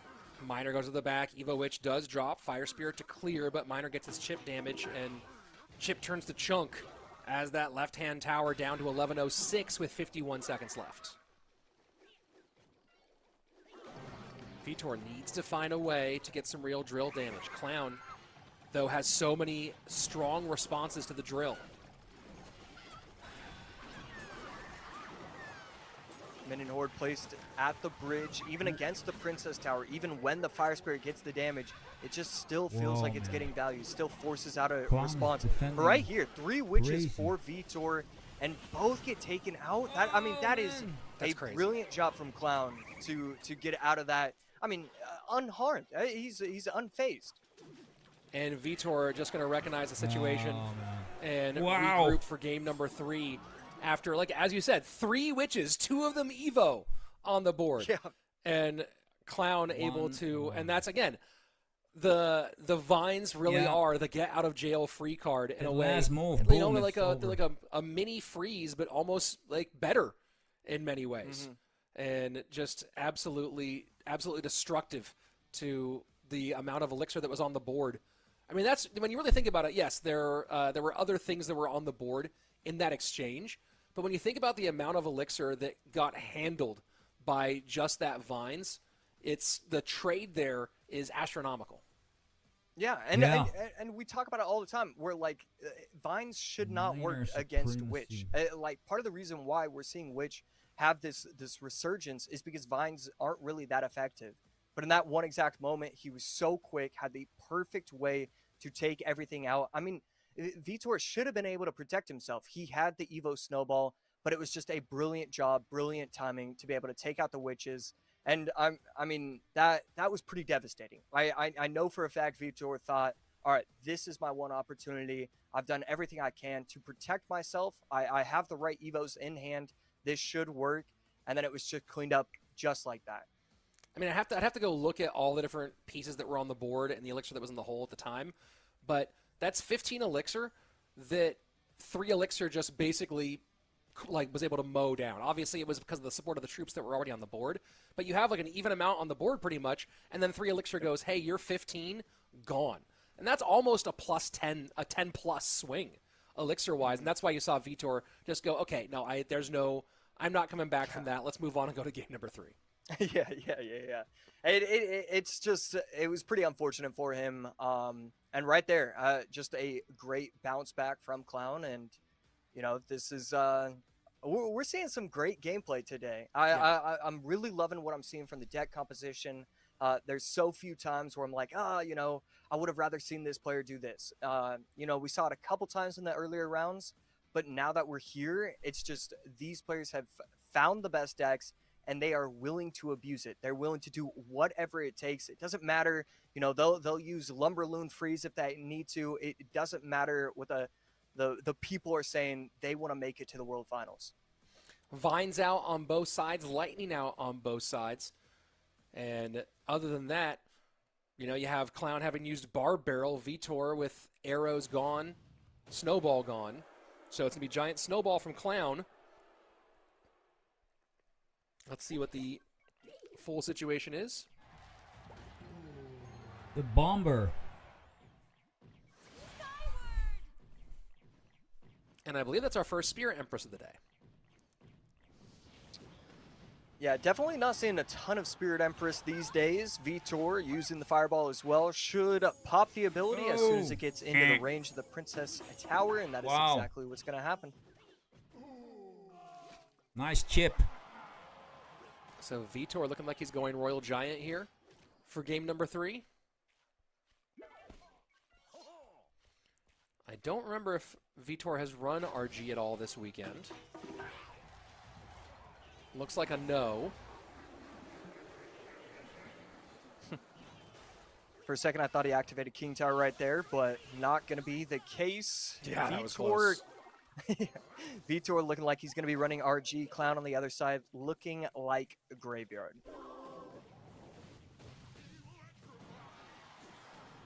Snowball will make sure that that EWIZ doesn't get free damage. So 90 seconds away.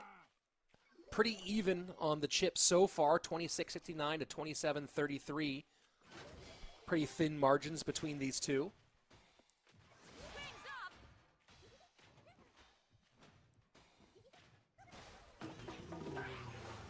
Fisherman getting the pull, taking out the Goblin Hut, but not before the Goblin Hut has spawned either 2 or 3 Spear Goblins and another one coming down the lane. 2 hidden cards. So really, the Fisherman just not really getting any value. I right think like the Vitor's hidden cards probably on the other side, Royal Giant. Just kind of cycling until double elixir.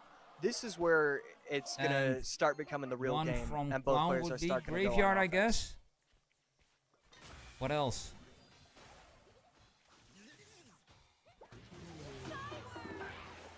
Empress gets to work on the right-hand side.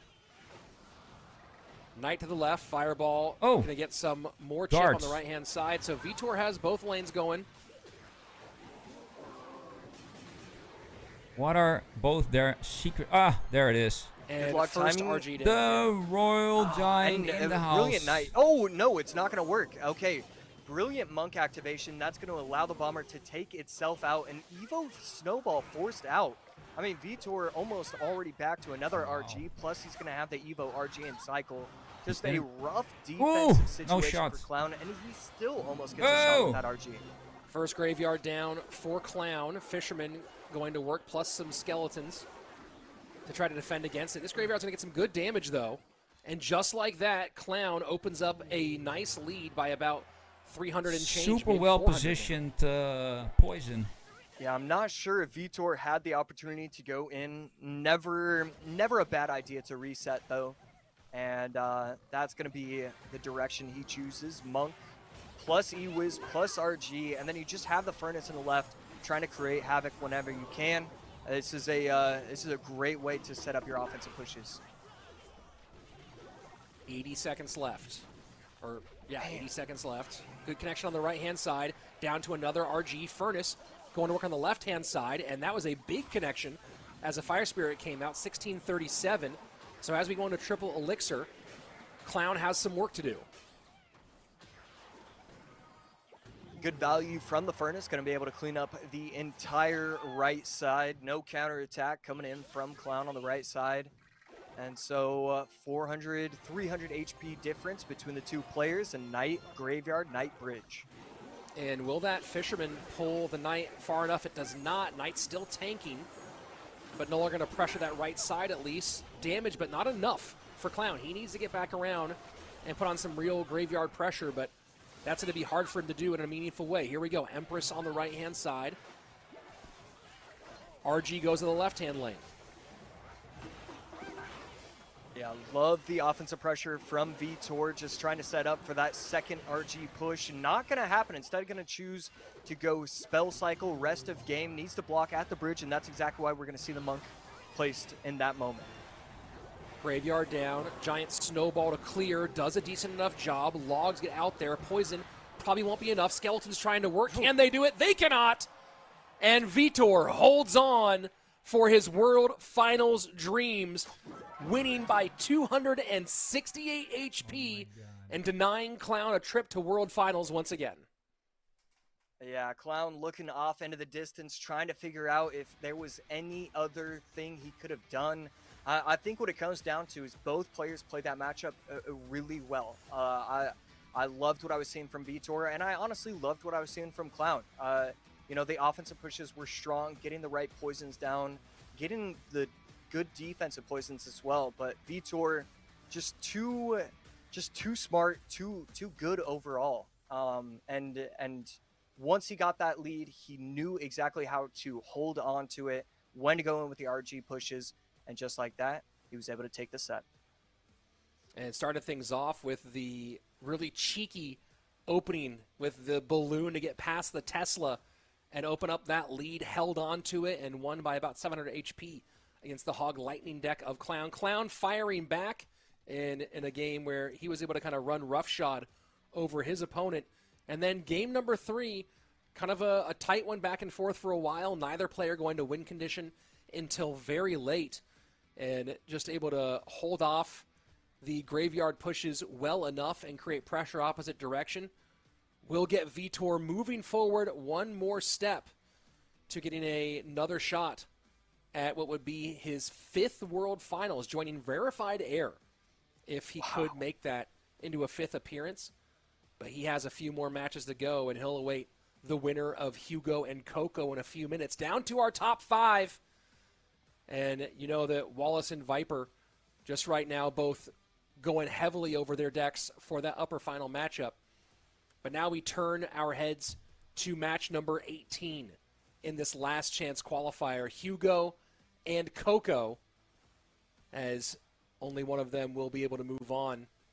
And Hugo, you know, in our last matchup against Viper, you saw that kind of it was a blowout one way, blowout the other way, and then the tight one in game number 3.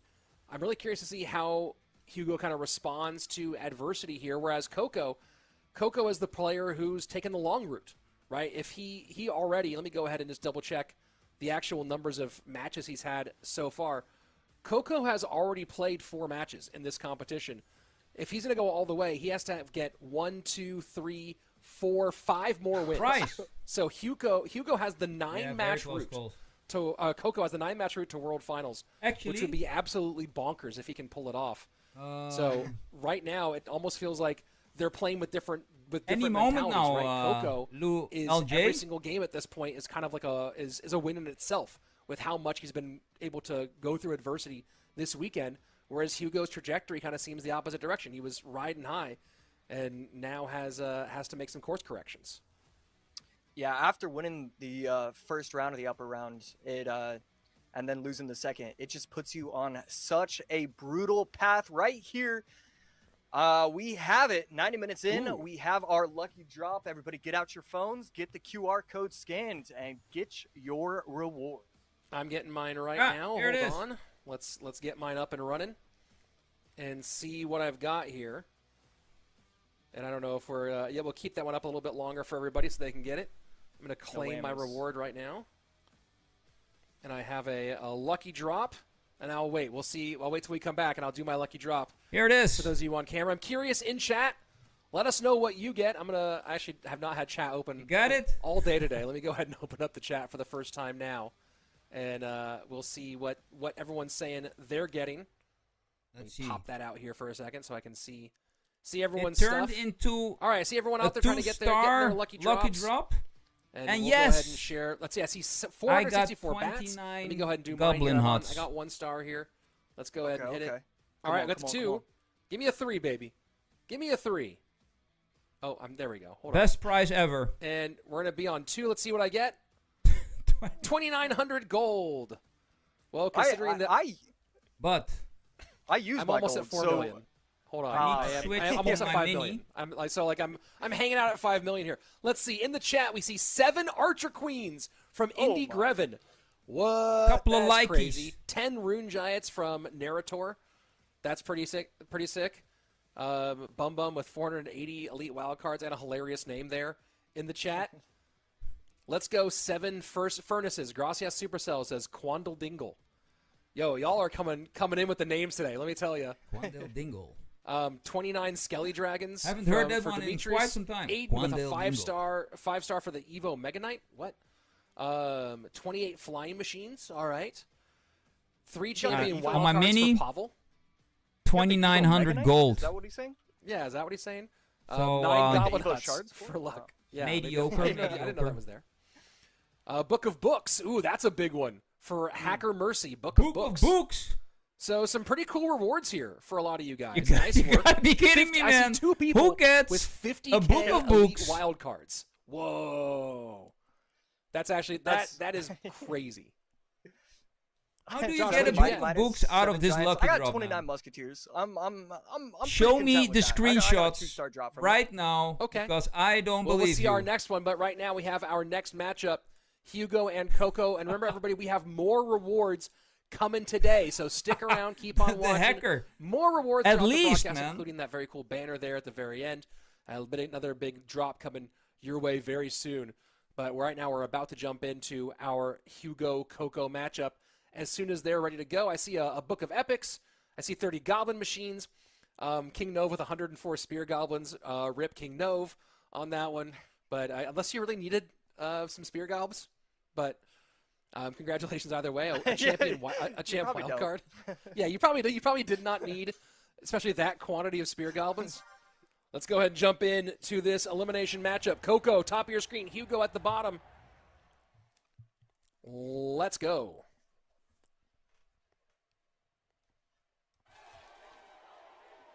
All right, so our first truly slow start of the day. And Hugo going to go ahead and get a chefed up furnace on the board. Exactly. Nobody in the whole wide world is going to get a Book of Books from a 0-star lucky drop. Really? How? Machine behind furnace. I don't know I don't think we've seen Impossible. Hugo play any Goblin Machine yet. But we have an idea of what's coming behind it. And there you go.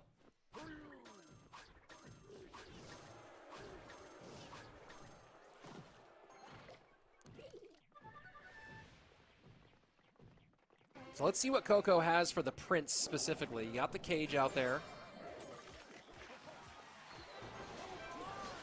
So that was the first prize, ladies and gentlemen. The raged up Goblin Giant Second does prize not get on tower for anything meaningful will here. be. That's just the Vines damage. This was 29.77. 90 minutes. I think it was a little bit later.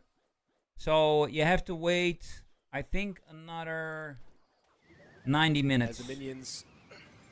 Coco opts to avoid the little chip damage from the And minions. at the end of the stream, after everything is done, 2.5 elixir. golden ticket has 2.25, been won. maybe. Then you get the So let's see last what and Hugo final opts to put in the prize, back. which Goes will be opposite the direction. banner. In his strong side with the furnace. Yeah, some solid defense from Coco so far. Good bomber timing as well. Not going to be able to splash, but this one might. And no, wow. Again, the bomber putting in work. Not used to seeing that. And now we got the Evo Goblin Giant to the right-hand side. Level 12 machine behind it. God, we have another Prince bomber. goes and is going to pop that cage really fast. That Prince was absolutely devastating. Now Hugo deep in the second level. Some opportunistic minions on the right-hand side. One of them gets chefed up, forces the NATO out one more time, and Coco is in deep trouble early. Hugo is doing some business. I love those creative pushes. The minions at the bridge, knowing your opponent is going to have to spend a NATO. I mean, and not only nice did you prediction. get damage, not only did you force out the NATO, but now they don't have the right cycle. The Goblin Giant putting in work once again, taking out the Baby Dragon Barbarian and almost Barrel taking out the wasn't tower doing as enough. well. Yeah, Coco Fern is still just alive, in too yeah. much trouble here, and that was, you know, one of my questions I asked right as the game started was, how does Coco manage the Prince? And we saw the Prince go opposite lane, pop the Evo cage. The Evo cage had nothing, had no ability to help hold the defense. Oh, man. And GG. Coco loses game number 1. Hugo, smart call here and gets himself 1 win away from that next stage. Yeah, when players aren't using the Goblin Giant Goblin Machine deck in every single set, and they're just using it sparingly, whenever they pull it out, it's just an automatic win. I love using it from Hugo right there. It was just way too easy. And yes, he played well, but it was a little too easy for him to get that win. We might be seeing some balance changes on a couple of those cards in the upcoming months. Yeah, we'll see what happens. We'll see how that one shakes we'll out. See. So can Coco keep it alive and try to take the long route here? I believe that's his only time running E-Giant on the weekend. Let me just double check that before I log that one in the books. But yeah, that is his first time running E-Giant and comes out with the L on this one. NATO, Bar Barrel, Lightning all gone as the spells in that one. To the triple small spell of Hugo's side with the Rage, Bar Barrel, and here's a question for you, Josh. Do you consider Arrows and Earthquake and the 3 elixir spells, and we'll include the Vines here as well? Do you consider them small spells? I consider anything that does under 150 HP. Basically, Earthquake is my cutoff. I think Sure. Earthquake is a big spell, and then anything that does less damage to the tower is Yes, the Vines, spell. man. It's Okay, so it's not 100% elixir driven for you there. Mm-hmm. Yeah, it's just value that you could potentially pull off with a spell. I don't have it in my deck yet, Well, but so there you go. I got Triple the small card spell max for though, Hugo, but as not we now have using it that designated much. properly by Joshua A.C. Sharon. And Vine's gone. So what is that, thinking about all the things that Vines do right now? Bar Barrel out, Vines out. Obviously, there's still some other Giant Snowball still there. Log is still there. But when you think about Vines being gone, is there anything in particular that you feel gets a big buff once Vines is already out of a dual mode match? I mean, definitely. Probably just one of the heavier decks. The P.E.K.K.A decks, the P.E.K.K.A Ram Riders, the Mega Knight Ram Riders, potentially even just Goblin Giant, Goblin Machine from your opponent. I think all those kind of get a pretty massive buff once Vines is out of the picture. Well, here we go. Game number 2. Hugo with match point and a chance to move into the top 4 for this competition.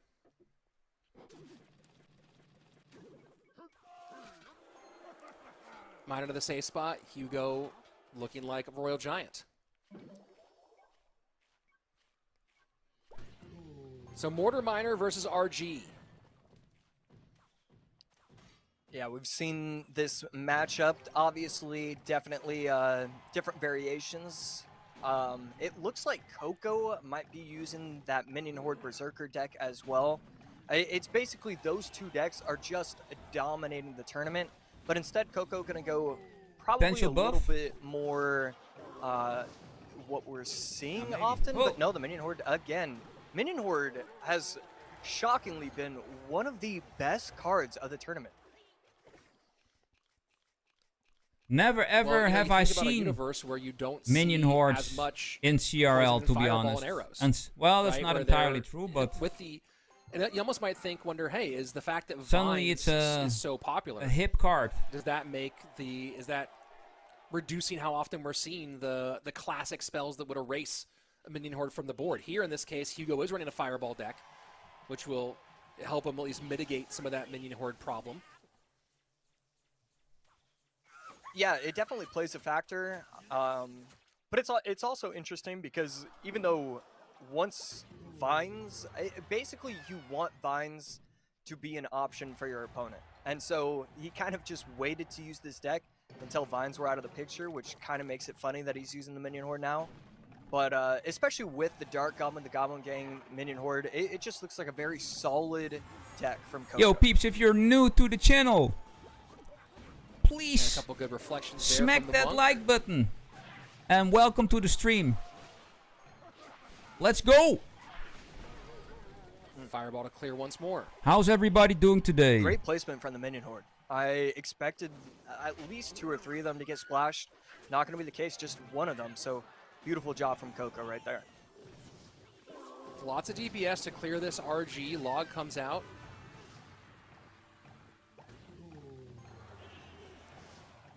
And Gang should prevent anything there, and it does. Miner Goblin Gang push, and what a great Miner.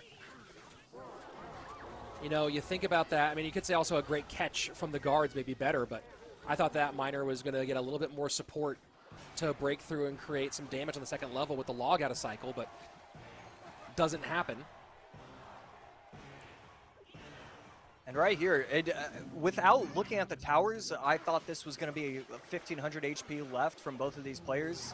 Neither one of these players given up pretty much any damage so far. We're 3 minutes into this game, and the lowest tower is 2758.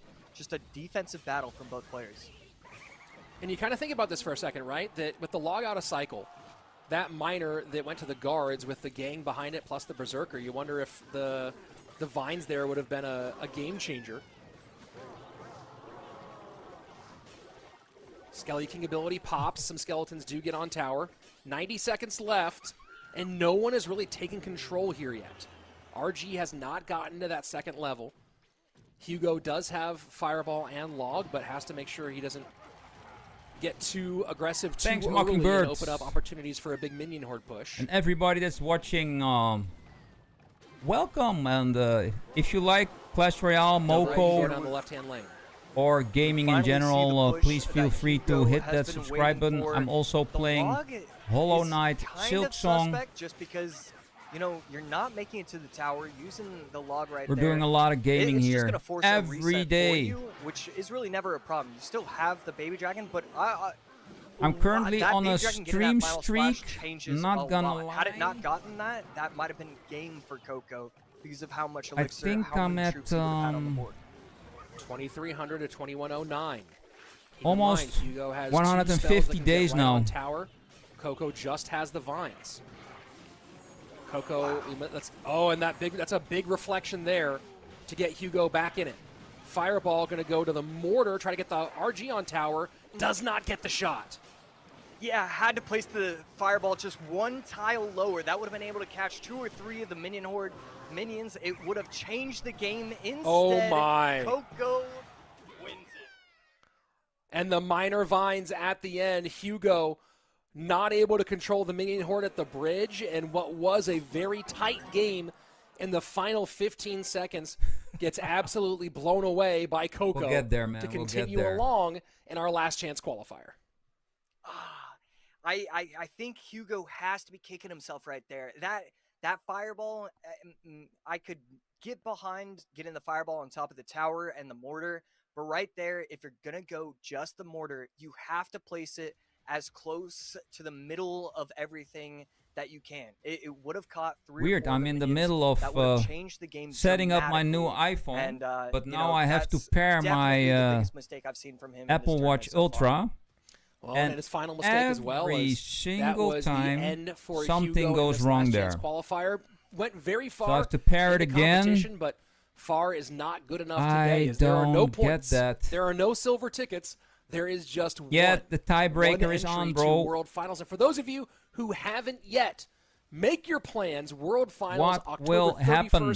to November 2nd, as part of DreamHack in Atlanta. This is going to be the most unique World Finals we've ever had. Every single year, World Finals has been its own private event, separated from the rest of gaming. But this time, we're going to be right in the thick of it, right in the mix, in the heart of competitive gaming for DreamHack. It's going to be an absolute blast. So come enjoy Clash Royale League. Clash of Clans World Finals is there as well, and all that DreamHack has to offer in the great city of Atlanta. No Brawl Stars? Get your tickets now and come Last join year us there was the Brawl you're gonna Stars, see the best Clash Clash Royale. of And in my Clans, and opinion, Clash Josh, Royale all I've said this together. before, but this 12-player format I think has done a really good job, and especially when you have the mixture of golden tickets and points and the pressure that trying to get that seeding put on.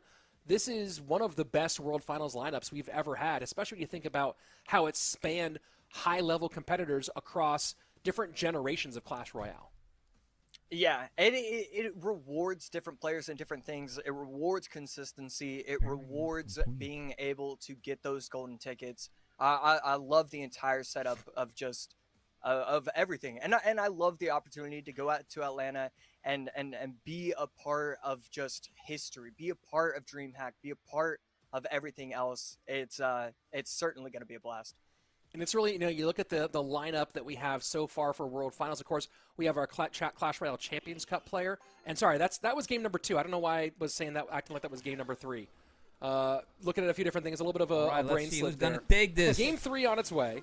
Coco or Hugo? But and you look at the World Finals lineup, Ian is the presumptive number 2 right now.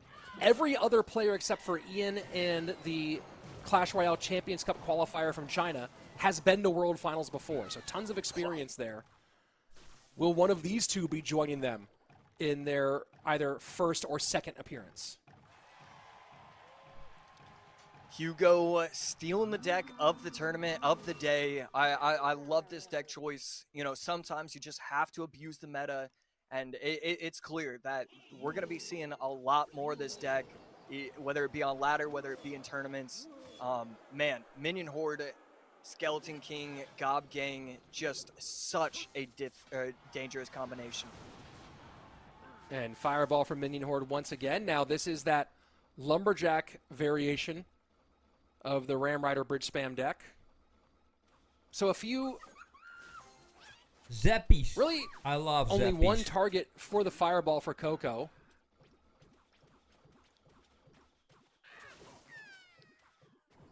Yeah, it's basically... Was Ian mentioned? Ooh, but the Witch gets played as well.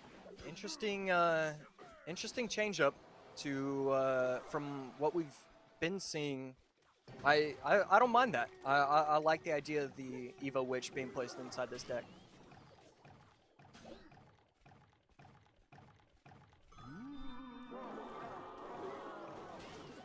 Mega Knight. Raged up should be enough to clear a lot of this with the Fireball in support.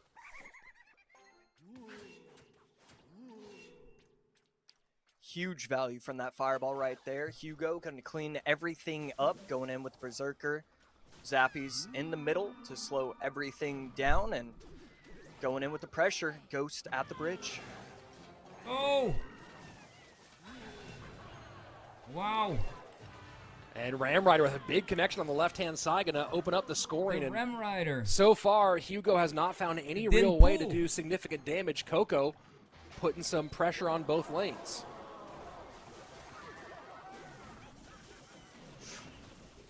Lumberjack going to walk to the opposite lane. Bridge Ghost going to be able to try and take that out. Berserker a little bit late, though.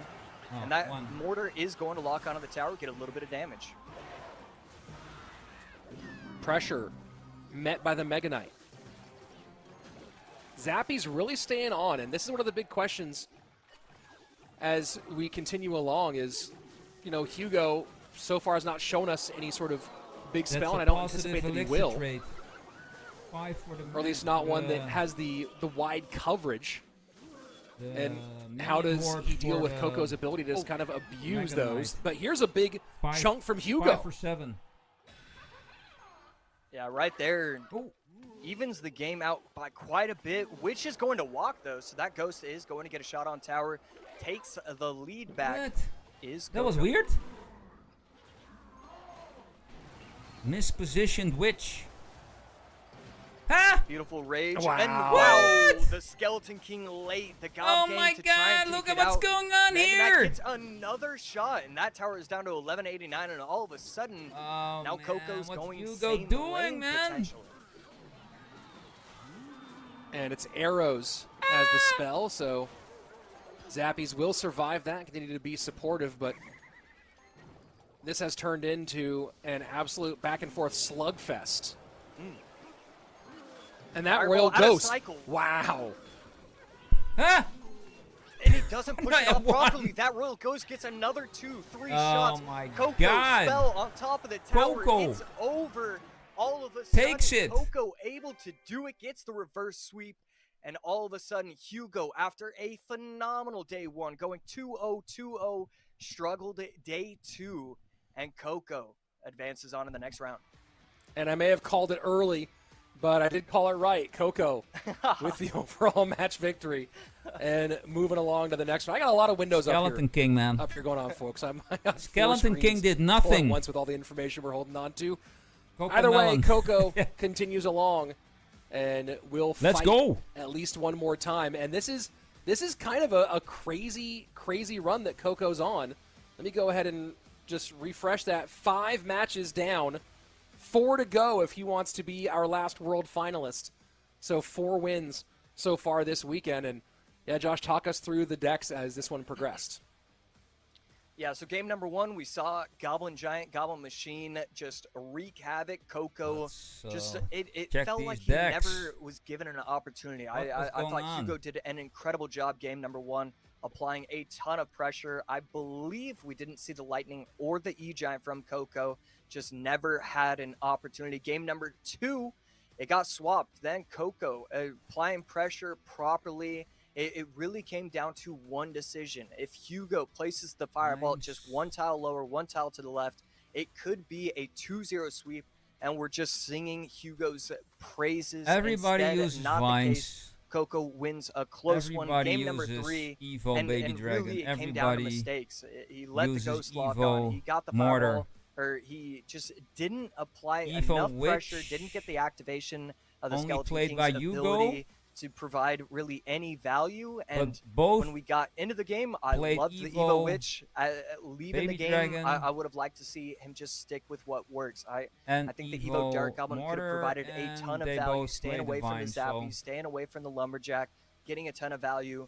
There's a reason why people have been using the other variants, and the Evo Witch just didn't provide enough value. So here we go, taking a look at the bracket after that last matchup, as we are now down to our final 4. And once more, the journey of Coco here, taking the win against Samuel, then losing to Vitor. He'll face Vitor once again in this elimination lower bracket semifinal. Then the win against Arden, win against Ryley, win against Hugo. What a run for Coco so far in this competition. Overall, 4-1, 64% win rate, 9 wins, 5 losses in games. And the most used card usage rate for Coco in this competition, 35% use rate for Golden Knight. That has been his top used card so far across all these games. Only a 40% win rate with the Golden Knight, but that has been the number 1 card for him so far. Top use of win conditions, Hog Rider, in 14% of his games. So you said he's used the Golden Knight 35% of his games? All right, yes, Mockingbird. Sir.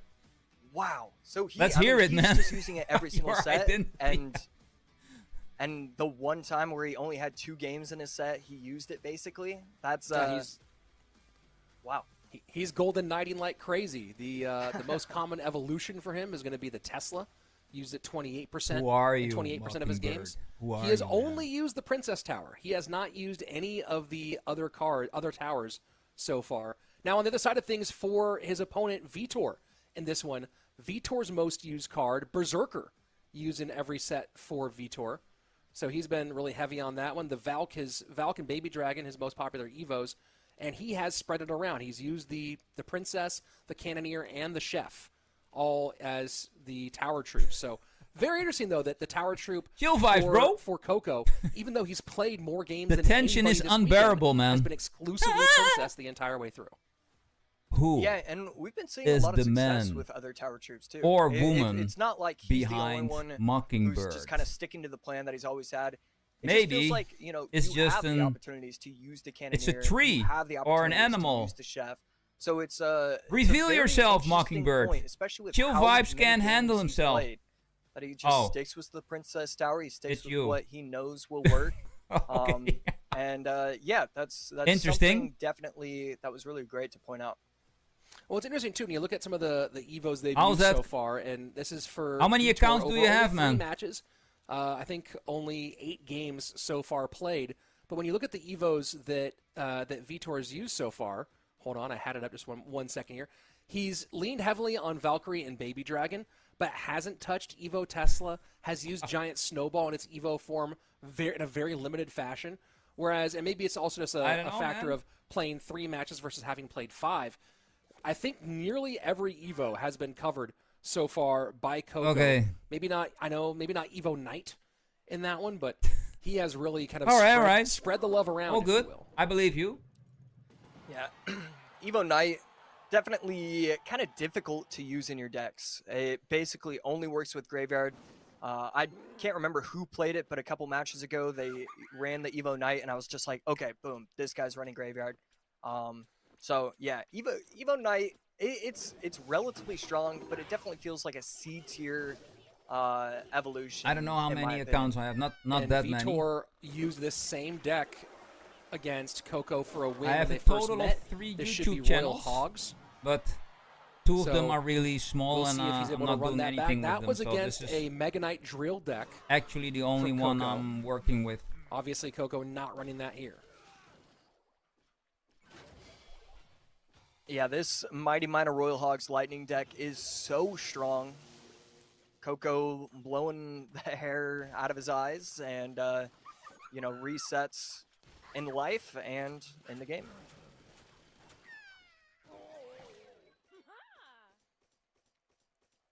So Coco once again going to the favorite Evo of his through this one, or favorite of Evo troops in the Valk. Evo Valkyrie is a crazy card.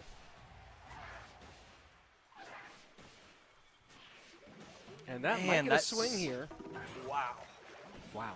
Indeed. That slowdown is just, I mean, I need to learn the stats on that because it feels like it's minus 98% to the troop speed. That pretty Berserker, crazy. it's supposed to be very fast, and it's, I gotta be honest, I think I'm a little bit fast in that. And wow, the baby dragon turns away and gets a ton of damage for Vitor, who throws the piggies behind it and finds to help. One pig escapes, and Vitor is just exploding with damage on the right-hand side, down to 1100 HP. Yeah, huge interaction for Vitor. Coco trying to get the vines on top of the baby dragon, not gonna work, and so it just kept. I had no idea, man. On top of the tower, getting it all the way down to 1100.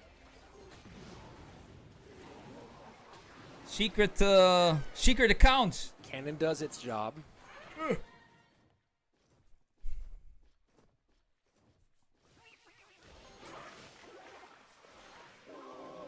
And a little vines plus. I just like it that you are in the combination. stream, bro.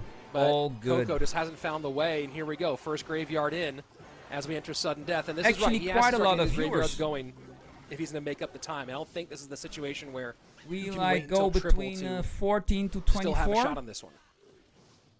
Yeah, that cannon. I wish there were on a top little of the bit more graveyard, likes, but going all in. as other than Vitor that, I'm needs to get happy. The lightning down. He does catches the berserker and the goblin gang. The Valk is too high with the help of the baby dragon, taking out the Valk. I think so he might have got a stopped spin playing on top of Moko, the right? Chill tower, vibes. And that tower is all the way down to 53 HP. Hey, This is the last Victoria. gasp here for Coco in game number one. Victoria He is throws the sleeping. vines on. The lightning gets there in time. What? And Vitor staring defeat right in the eye as those skeletons are starting to pile up on the tower. And the lightning hits. Coco I could have been watched the funniest 1 thing ever second. if he'd found some way to block that lightning. But instead ends up taking the I L watched here 1 in second game at the number one. chat, And Coco man, wins. You know, that baby dragon, that 1 HP, that half HP baby dragon just stayed alive. There was once there was some tankage in front of it, it stayed alive forever. Can I and can if I you're rewind Coco, that you're like, will somewhere? you please die? Just go What? away. But not able to make it happen instead. Wait, Almost wait, able to wait. steal it right back. But he takes the loss in game number wait, one. I got a stream Vitor down with running match here? point. Yeah, I'm trying to refresh the page so that way I can see what Coco me too. potentially had in hand. Because I mean that would have been hilarious, but I Wait, guess there was what really happens? no So real opportunity. I mean, you have the bar barrel, berserker, goblin hut, so maybe you could have gone like a very quick goblin hut plus berserker. But at that point, you're looking at 7 elixir. That's too much.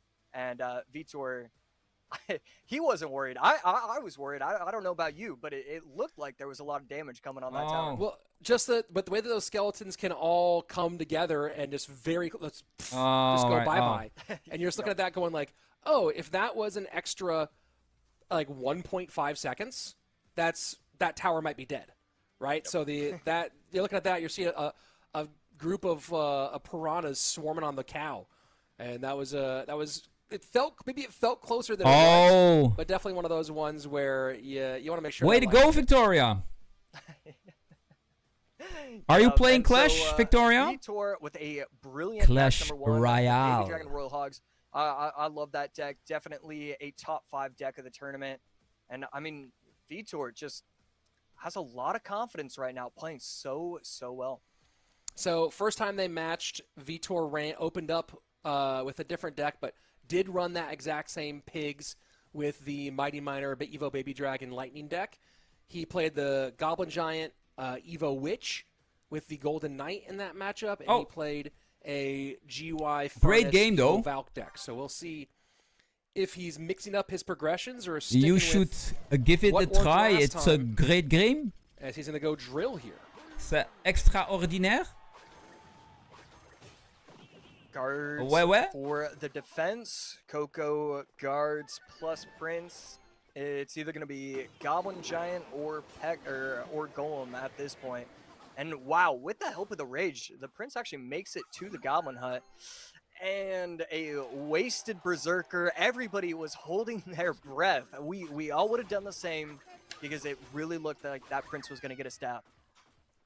Yeah, that's maybe one of the scariest things in the game is how many ticks does a Prince actually have, Prince. Yeah. And also, big thing to note here, Coco in this one running a tower troop. So something we have not seen from Coco, going through the entire competition without running tower troops, now running the Royal Chef. Yeah, so usually it doesn't swap up the playstyles too much, but you do have to wonder after playing an entire weekend. Oh, you used to play, but what happened? Tower, is it going to be kind of a change where maybe he doesn't play the matchup exactly correctly because he's not used to the tower? We're gonna have to see how he wants to how he plays this. And the minions will get ahead of the Goblin Giant.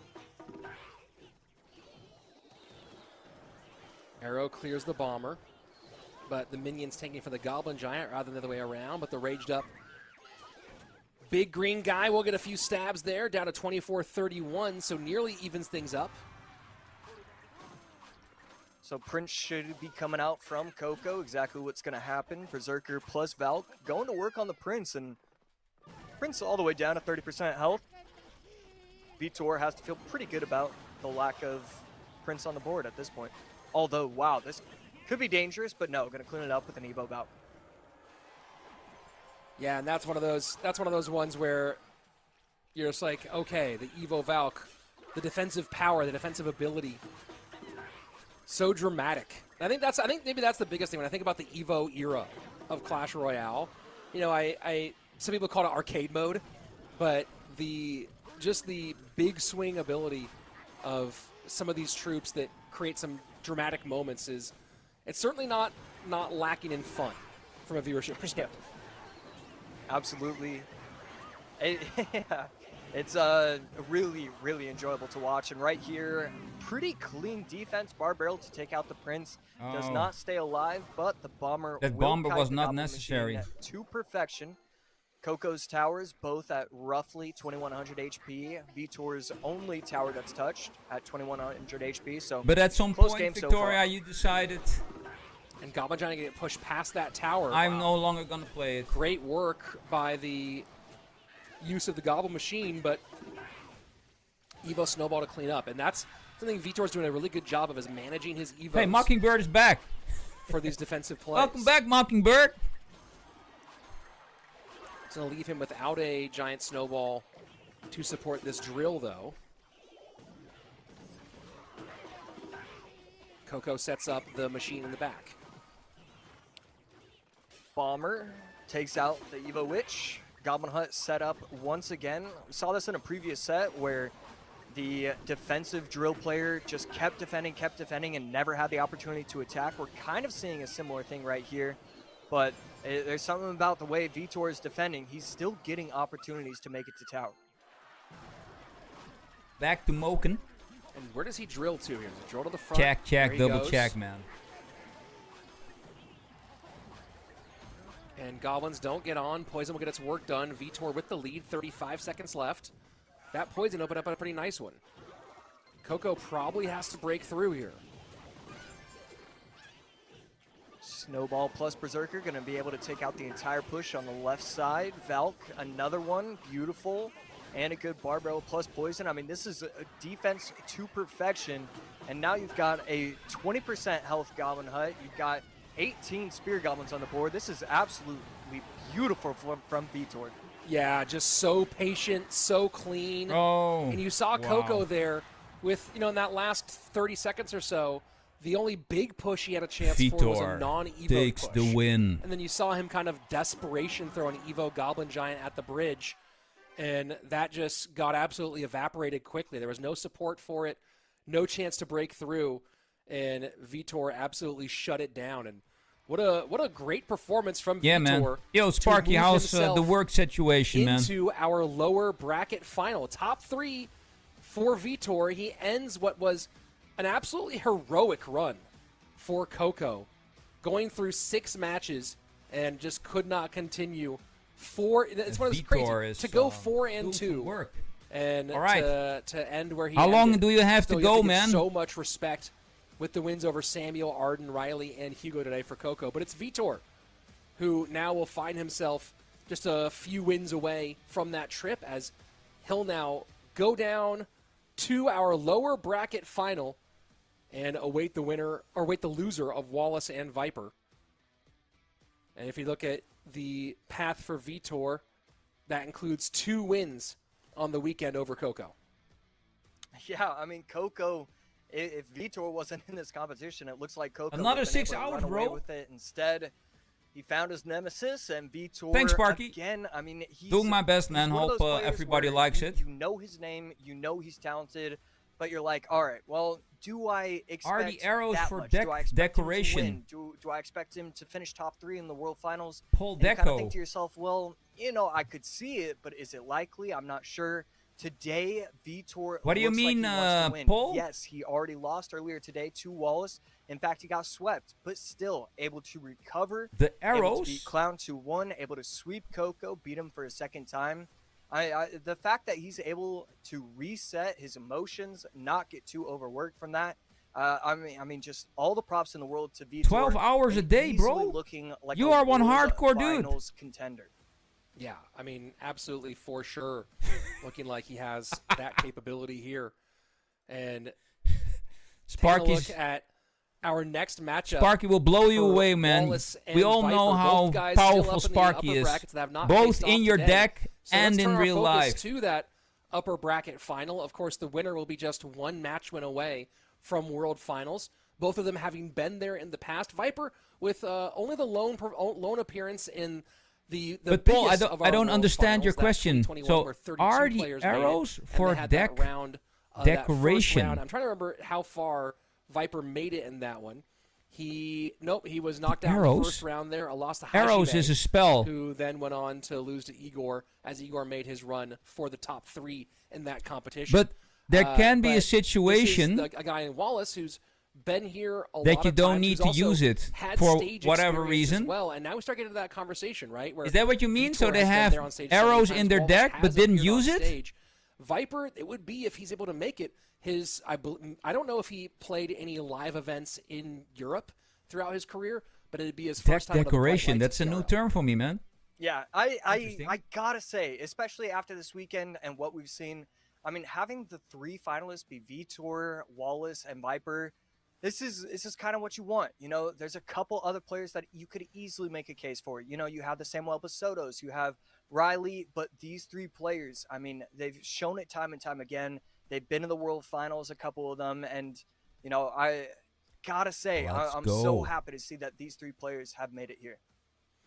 Well, let's go and turn our focus now to our upper bracket. Doing great. We have 22 concurrent viewers. The usage rates. Let's go for Wallace and for Viper. Great. Viper or Wallace on his side, the most used cards: Berserker, Lightning, smack and that like button. We can do at least 22 likes. His most used Evos, the Tesla and the Furnace, and he has played some Cannoneer, but mostly the Princess Tower. On the other side of things, when we look at our oh man, and when we look the at breaks are pretty short, Sparky, Viper, and lots of skellies, lots I'm of guards, enjoying lots of a cycle cards leisure overall for him. stream Evo, for Baby Dragon, once. Furnace, what he's leaned on, and a little bit of I'll Royal have to Chef, wait but another mostly year Princess before. Tower here. Maybe And we're getting into our the World BO5. Championship. Let's I'm go also gonna ahead stream and that. get ready for that. We have a quick interview with Wallace. Oh, we got who an is interview. One of our upper bracket finalists. Let's see. Last Chance Qualifier.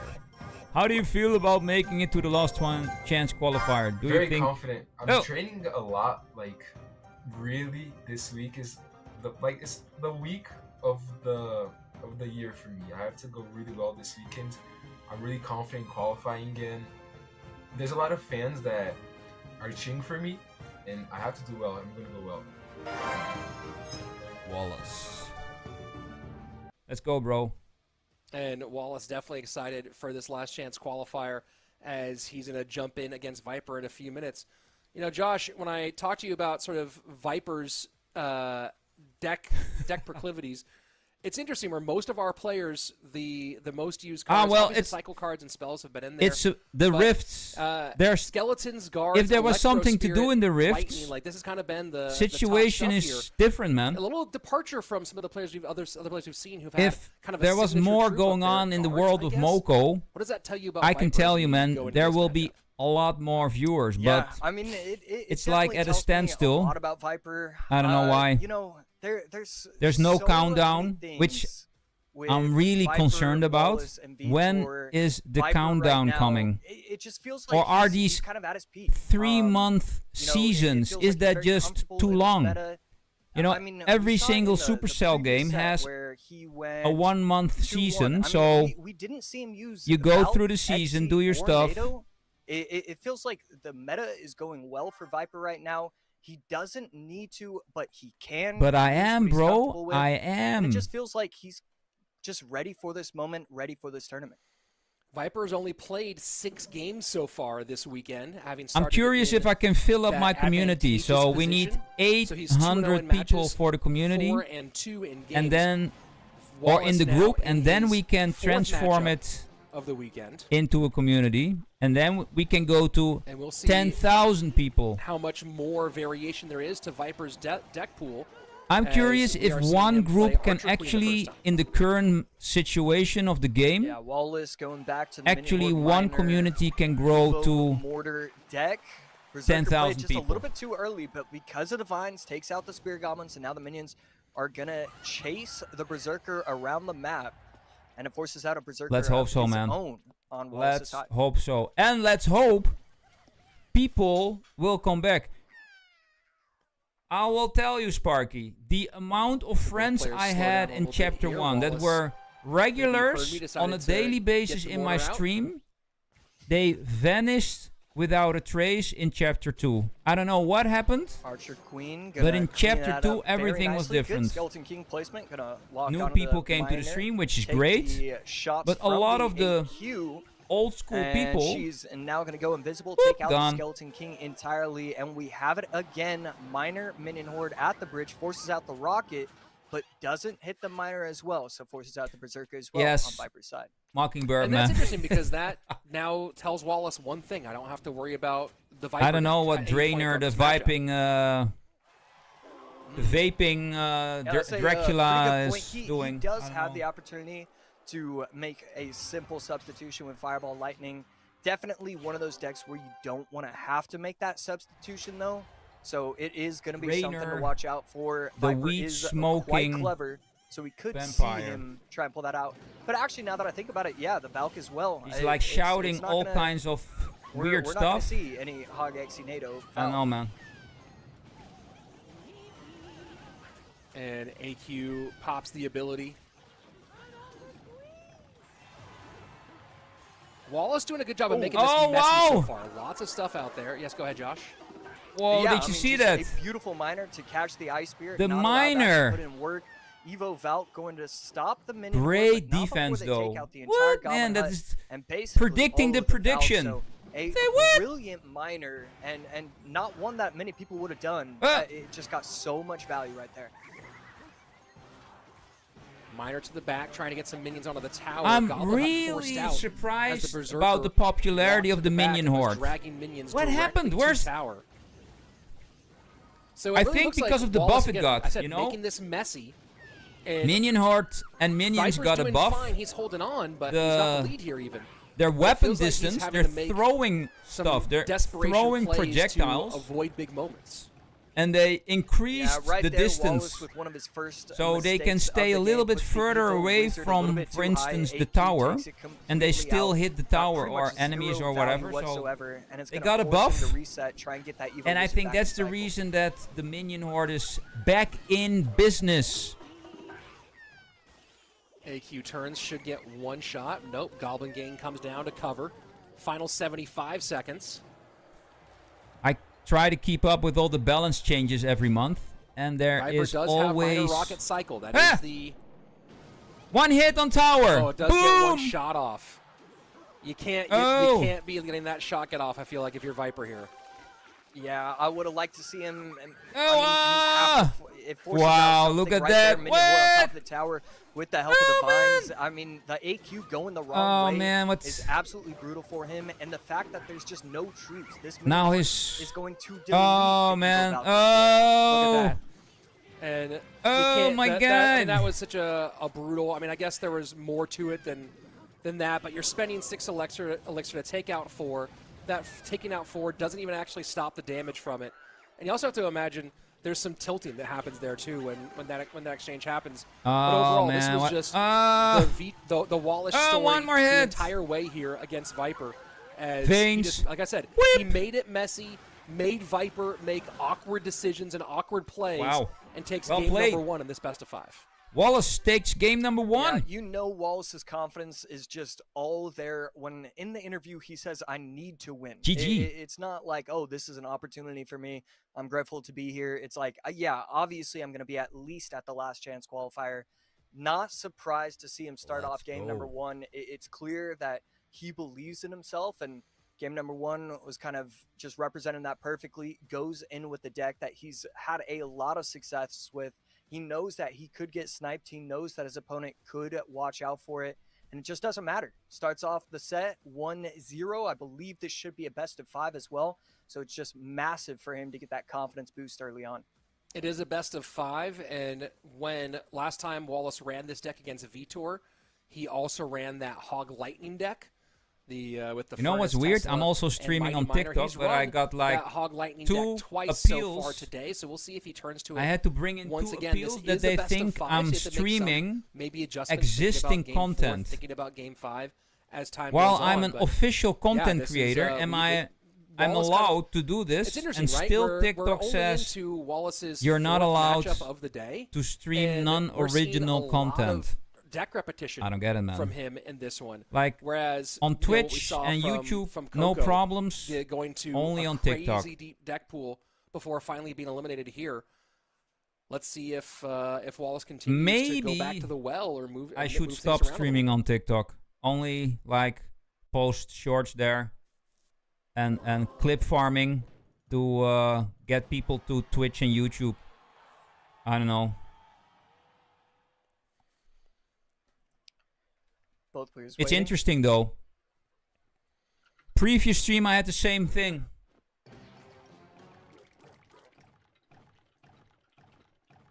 We're just streaming CRL. Every Clash Royale content First time creator seeing is Viper doing run this. Rocket in this competition. Even Clash Royale is streaming in that last this game. on TikTok. Weird. Wallace gonna go back to the Royal Hogs Lightning, although not exactly sure if he's been running it, but we have seen it a ton of times during this tournament overall.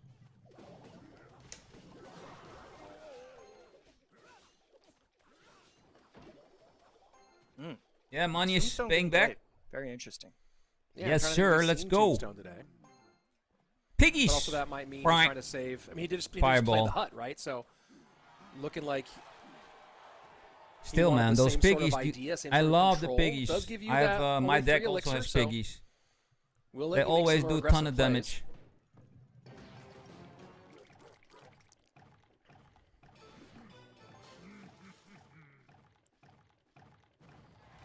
Both players just kind of waiting it out. They know what. I mean, we don't exactly know. Okay, so Viper is going to be running RG. It was still kind of up in the air if it was going to be lava, if it was going to be RG, if it was even going to be kind of a weirder graveyard fireball variation. But instead, electing to go with, you know, with what is always going to be a solid deck. RG always has a lot of success in these kind of best of fives. Well, this is really interesting now, too, because while there are some good targets for that lightning, those zappies, again, we talk about things that you can abuse.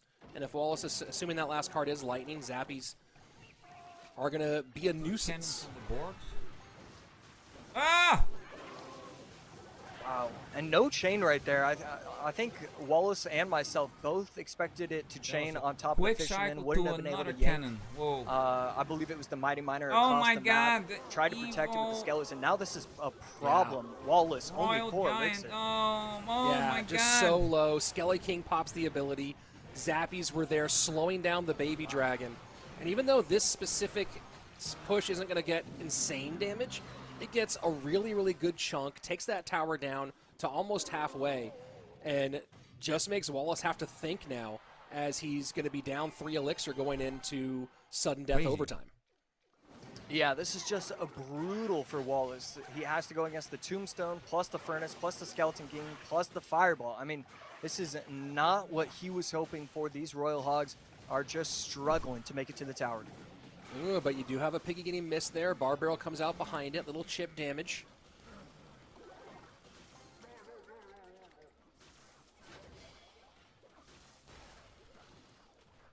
Should be able to protect this. I'd like to see the activated ability, and that is what's going to happen.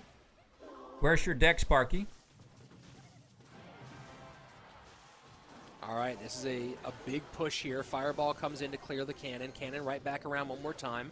Will target the Royal Giant, but that baby dragon not really going to help as much. What do you have in the deck, man?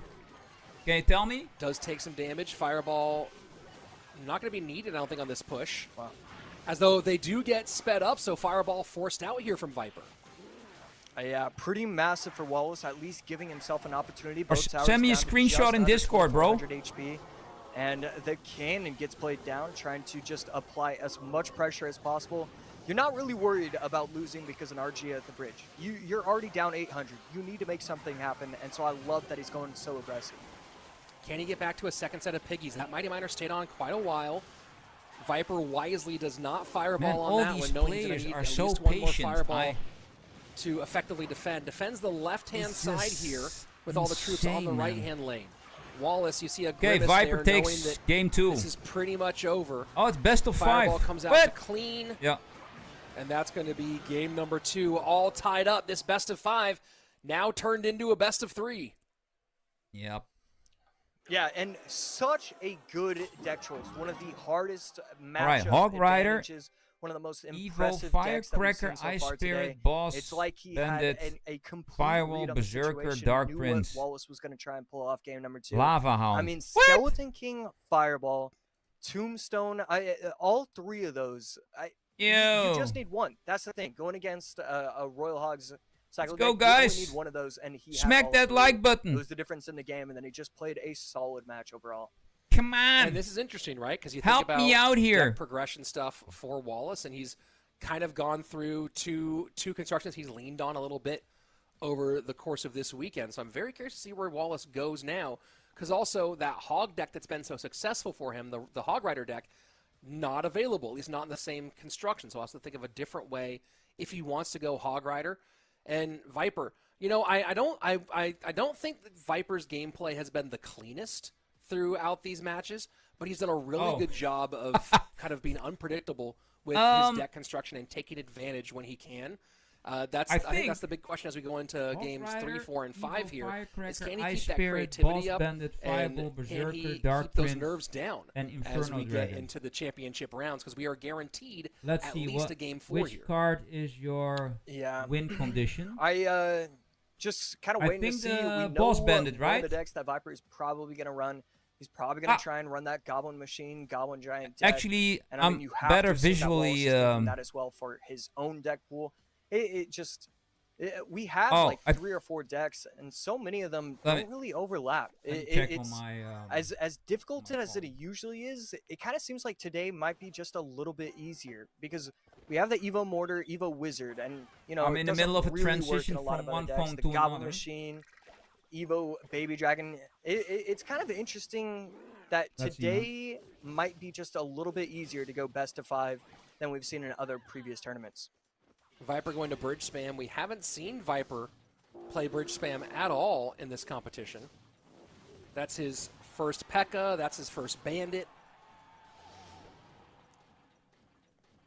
So definitely taking some alternate routes. Ghost over the middle, I think this is a nasty deck, bro. Goblin Hut and predicting the guards as well. I'll give it a try. So I really like this offensive push. Mother Witch going to get a ton of value, even though it does get poisoned off the field. Interesting deck. And Viper is going to have to either choose to tank some damage or respond here. As you see him shake his head there, having to take both of those spears. Didn't like that at all. How's your win rate with this deck? Heal Spirit used. That's how you know we're in a best of 5.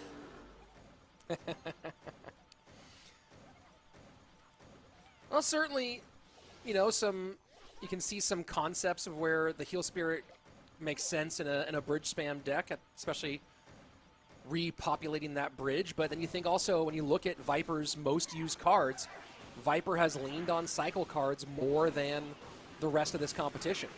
So, or more than the guys who are still there. So not totally surprised to see him use a cycle card that is not as central. And here he goes. Mother Witch getting some good damage, and Viper opens up the first real lead as we hit double elixir.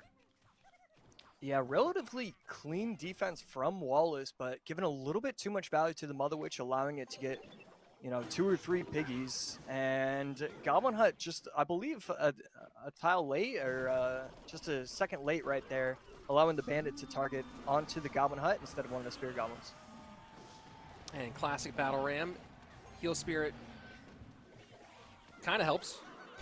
Okay. Evo Valk doing a great job cleaning up there.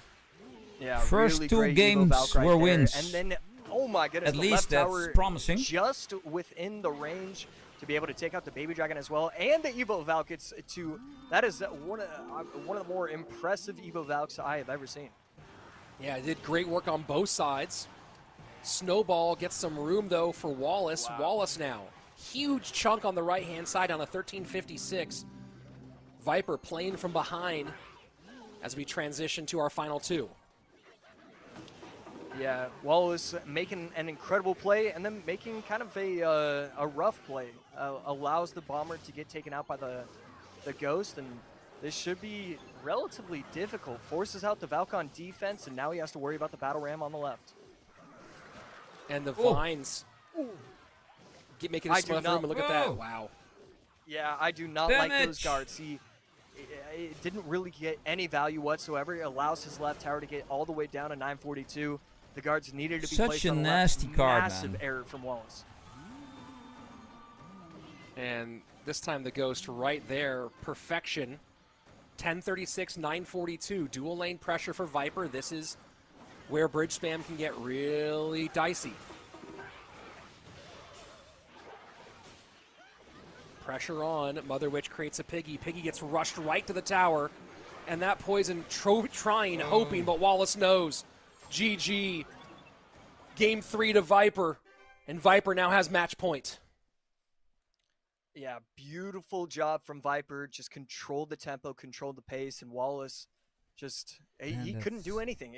As soon as he made that one mistake with the guards, it was over just like that. So now back to the drawing board. Let's take a look at the matchup here. And such a crazy card. Decent data, although most of it not with anything that looks quite like this. Kind of all over the place for this one. Bridge spam, though, just generally taking the win over that drill. And, you know, you think about some of the pieces that are here, especially that Royal Ghost being such an easy way to pick things up. And you're not surprised to see, or at least I'm not surprised to see the matchup go this way, Josh. Yeah, for sure. It just Viper controlled the tempo, controlled everything. I mean, as different as P.E.K.K.A. Battle Ram is to Hog Xe NATO, it's the very similar play style. It requires picture perfect defense and then just getting aggressive when your opponent just doesn't have the right answer. It requires a real lock on your opponent's cycle. Sparky, we can do a 1v1 later. Or if you have time. Instance, and he was just able to overwhelm and played it to absolute perfection. So Viper we now can test your match deck. Point for the remainder of this best of 5 as we're about to go into our championship rounds. They're here. level Game 11, right? Or upcoming, just, and this is where we say these analysts, these coaches really start to earn their keep, is trying to come up with the right solutions to a Game 4 and potentially a Game 5. Game number 1, it was Viper with the Minor Rocket against the Mortar Minor of Wallace. Wallace taking the win after making it kind of messy. But games 2 and 3 now going to Viper. Viper with the RG deck against the Royal Hogs, and then now Bridge Spam against Drill. And, you know, thinking about the distribution of spells here, Viper has used Log, Rocket, Fireball, Barb Barrel, and Vines. Other side of things, Poison, Giant Snowball, Log, Lightning, and Vines. So Vines out on both sides here as we go into Game 4.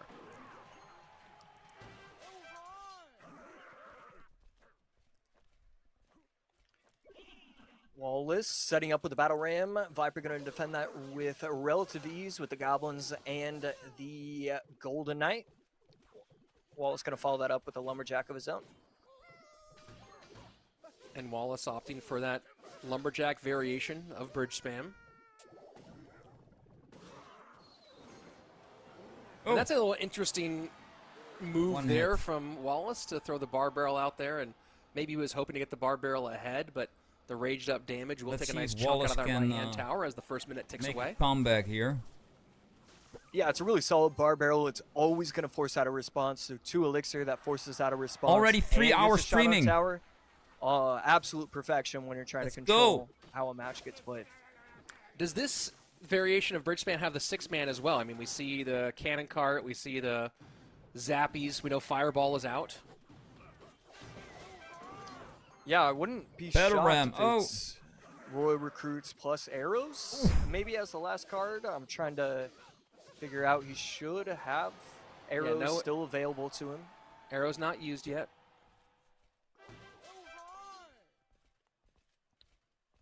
Okay, just going to stick with more the cheaper cycle Bridge Spam, which does make sense. You're back to work, Sparky?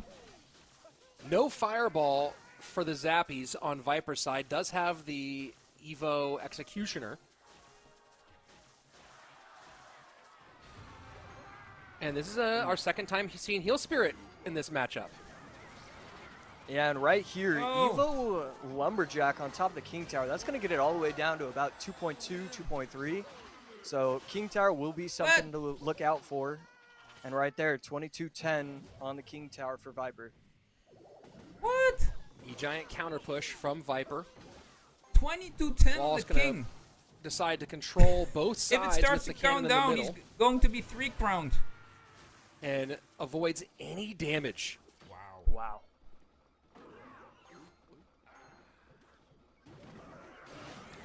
Full send, left-hand lane. Evo Inferno just going to burn things off the board fast. And there are a few targets for this Evo Inferno Dragon in this matchup. Oh! Yeah, if you can protect it, keep it away from the Zappies, allow it to really get to work. This Evo Inferno Dragon is so strong. But right there, Zappies placed absolutely perfectly. Going to be able to take the Inferno Dragon, take the charge away, and Inferno Dragon not really a problem anymore. And Wallace, maybe a little sigh of relief there because that Golden Knight nearly cleared the Zappies out. That could have been an absolute problem. Heal Spirit not going to make the jump. 5 Elixir for 5 Elixir, and there's still a 100% healthy Evo Xe coming down the right side. Yeah, we are seeing NATO Xe out of Viper. So we are seeing something we know he's good with overall. Here we go. Full Evo send on the right-hand side. Lightning trying to break that up, but the Evo Lumberjack keeping this one alive a little bit longer. And while it doesn't result in much, it does give a slight elixir lead to Wallace. And really, that King Tower is still a pretty significant factor. If things hold as they are, Wallace will win due to that King Tower damage. Yeah, I believe he needs just another push on top of the King Tower. It's just healthy enough where it shouldn't be a factor, but we will be seeing what happens as we get on into this game. No Golden Knight dash. I know that Wallace was worried about it. These Zappies are putting in work. Look at that and finally, evil executioner. What a beast. The Zappies right there. Beautiful Lumberjack in the middle from Wallace. 30 seconds left. Viper needs to get damage on tower. He might need to just get a lightning on that right-hand side. We might actually see, as he tries to defend all of this, if those Princess Towers are high enough, we might just see him lightning NATO that right-hand side. Has to stop this connection. NATO's no longer a factor. He has to drop the lightning to protect against his King Tower. Lightning is there, and he might win this. Wow. He's going to win this. Wow. Oh, Wow. my word. Wow. Viper with the last-second lightning. Wallace had no way to get on the King Tower. Loses by 66 HP. Viper takes games 2, 3, and 4. And with an absolute theft in game 4, devastating for Wallace. And Viper will continue on in this competition. I mean, you love to see it. He allowed crazy, man. Last second lightning. King Tower damage early on, but recognized the matchup, recognized that his opponent didn't have any way to get damage, and then just kept it pushing. He was consistent with damage, trying to get just a couple hundred at a time. As soon as triple elixir hit, that's when he said, okay, now I need to get the lightning on top of the tower. Now I need to make sure that I'm ready to be able to take it at the very end. And I mean, split-second decision, just 2 seconds left on the clock, gets the lightning down, and Wallace just had no answer for it. He just could not stop it. Yeah, I mean, that you have this big chunk of damage, and it was just the tiniest bit. And you know, we're talking about the use of spells up to that point, and Wallace had already used Vines. He had already used Giant Snowball, so opts for no direct damage spell here in game number 4. And if he'd had a direct damage spell, if he'd had any small spell there that could get on King Tower, or any spell get on King Tower, those arrows you mentioned, for example, this game might have been game over for his direction, but he couldn't get that last chunk. Viper had it clocked perfectly, uses the NATO for defense, gets the lightning to steal that last bit of damage, and what an exciting ending to put Viper into the winner's bracket, to put it into the grand final. Viper's now one match away from World Finals, and Wallace has to regroup and go rematch against Vitor in the lower bracket final. Yeah, I mean, Viper has to be feeling so good. He was the cutoff. I mean, you know, Zobsam made it to the World Finals. He finished 11th. XOP Sam finished 10th, and so you know he's been pretty upset about that probably all weekend, all week, last month.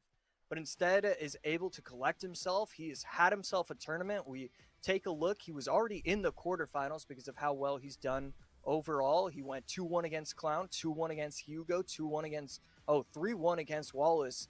I mean, he's just putting away opponents, and he is just one set overall, has the chance for a reset, and then he's got to be feeling great. Yeah, I mean, absolutely great. This is such a, you know, and for someone who's been kind of out of the CRL conversation for a fairly long time now, right? After making World Finals in 2021, I don't think he's made a monthly final since then, right? He's done kind of okay in some qualifiers here and there, but has not really been a factor. He made it into the round of 32 a few times in 2023, but wasn't really able to break past that stage.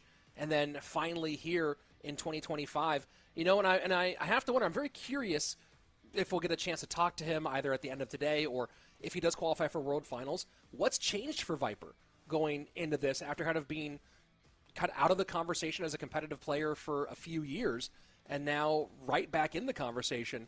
Even if he doesn't make World Finals here, he's definitely proven he can bang. Yeah, I mean, every single time. Yeah, let's assume that, man. For Nothing CRLs, happened. He's just going to get so much more respect. So, it's going to be, okay, Viper's playing this match. We're back in the game. Well, it's clearly going to be Viper winning it.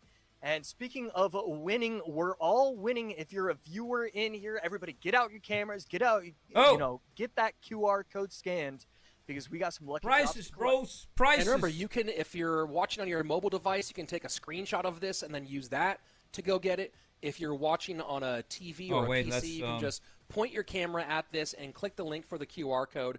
So however you want to get it, go ahead and get this thing. This is already at the 2 stars for your lucky drop. I'm going to go ahead and get mine going here in just a moment. That previous reward there still on screen. So if you're just joining us, come and collect these rewards and see what you come up with. And, of course, I'm going to open up the chat on my side now and see what everyone's getting here for their rewards. And let's see. Oh, people a saying 3-star. A lot of not 1,645 commands in there, but someone got 1,995 barbs. Okay, that's a lot of barbs. 175 common wilds. Get your 10 royal ghosts. 10 royal ghosts. Okay, let's go ahead and do. I'm gonna go do mine right now. All right, here we go. Let's do one. I'm still on 2 stars. Hold on. You got some gold again. Congratulations. Wait. Let's see. And am I going to get an extra star here? I'm not. What do I get here? 2,900 gold. All right. All right. Well, I did. Yeah, you did. Yeah. Okay. Congrats. Congrats, Josh. You got a little more gold than I did. I'm getting some coins here, but let's see. Looking at the chat here, 253 musks. So that's something that Josh would love to get. 3 phoenixes, already level 14. Okay, yeah, but that's some nice wild cards there, though, for your evolutions, or for get to level 15 on those. 2 Mega Knights, 6 a lot of humans. I don't know if that even makes any sense there. 67 Berserkers, 10 Lumberjacks. That's a great one for Foxy. Yeah, that one's pretty fire. 2 Goblinsteins, converted to 8K Elite wild cards. Wow, that one's pretty sick. So there's some good. Go ahead. I saw somebody say 10 legendaries, which is like, okay, that's fantastic, and 10K wild cards. That can't be possible. 10K wild cards would be crazy. 8. Yeah, let's see. What am I going to do with 29 battle rams? I don't know. Knock down 29 walls, dude. I don't do your best. 5-star Book of Common, Evo Berserker Shard. That's pretty rad. There's some fun stuff in there. So open your stuff up, see what you can find, and let's see what you guys got in there. 1,645 cannons, which were transferred into 1,645. Phone Cat's in here trolling, saying Evo log. P-Cat's got me, dude. I was like, wait a second, there's no Evo log. Hey, on my if you guys ever watch Phone Cats on Twitch, go check him out. Longtime member of the Clash Royale community, and hilarious. Solid troll there, P-Cats. Well played. Well played indeed. We're still gonna check out some of your rewards, folks. Special. We're a couple minutes away from the first one went to a 4-star lucky drop against Vitor, and on my mini it stayed final. at 2-star, so it was mediocre. The loser ends their World Finals journey right here. The winner will go back up and compete against Viper for a shot at World Finals. And of course, you can go to World Finals this year in Atlanta. It's still far enough away to get your accommodations sorted, get your travel sorted out. In all my life with lucky drops, 31st I to November 2nd, a maximum of 8 to 10 5-star lucky drops. Really cool city to go visit. Maximum. Lots of really great stuff to do there. I know that Josh and I will be playing some disc golf with the overall casting crew at some point throughout that trip. But it's going to be a great time. And for the first time, you have Clash Royale kind of mixing in with the rest of the gaming world for our World Finals. So really pumped and excited to have you guys there pretty soon. I see people saying, when's the stream starting? We are live right now, by the way, as we jump into when is the stream starting? Lower bracket final. Winner has a 3 shot hours ago at making it to World Finals. Loser of this best of 5 will be Okay, so at gone. the end of the stream, the 3rd prize will be there. You know, some comments are just so funny. I think I saw the one you're talking starting? about. Well, no, I was just laughing at that. So winner takes all now? Starting is hilarious. Oh, unless they're talking about the World Finals, Who's gonna win this?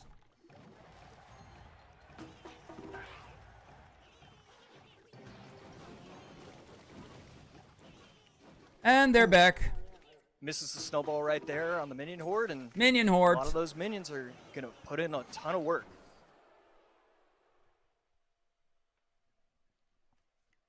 Yo, man. So but also, prices looks, are nice, Sparky. Prices are nice. Different final result from these decks. And just thinking about some of the stuff that you have at DreamHack. Yeah, these guys are Clash pros, Royale League man. World Finals and Clash of Clans World Finals. A whole slate of really awesome esports events throughout that whole weekend.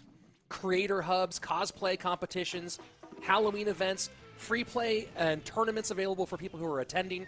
And, of course, the expo with artists, exhibitions, and a bunch of other fun stuff. So go to DreamHack.com/Atlanta for overall information. And, of course, we have the Clash Royale World Finals stuff up there as well.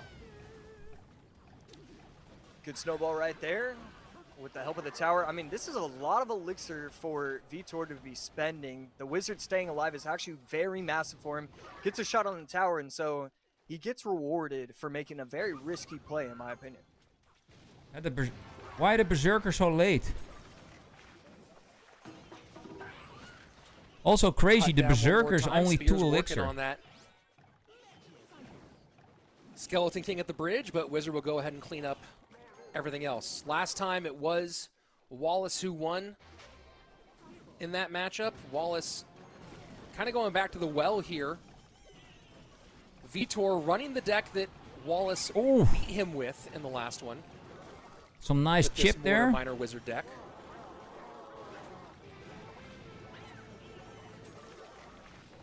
And there's a lot on the field. Vines putting in work, getting the shield off of the Wizard. That's one shot on top of the tower, so pretty good interaction for Wallace right there. You know, and maybe it's the minion because horde. Of the way it's not even necessarily new troops, but the way that the meta has evolved, where, especially with Witch being viable, I feel like we have a chaotic filled board. Oh my word. Oh my word. Uh-oh. Wallace with the perfectly timed Vine snowball to clear, and that is game 1 done early. Just 10 seconds, just 9 seconds into sudden death overtime. What?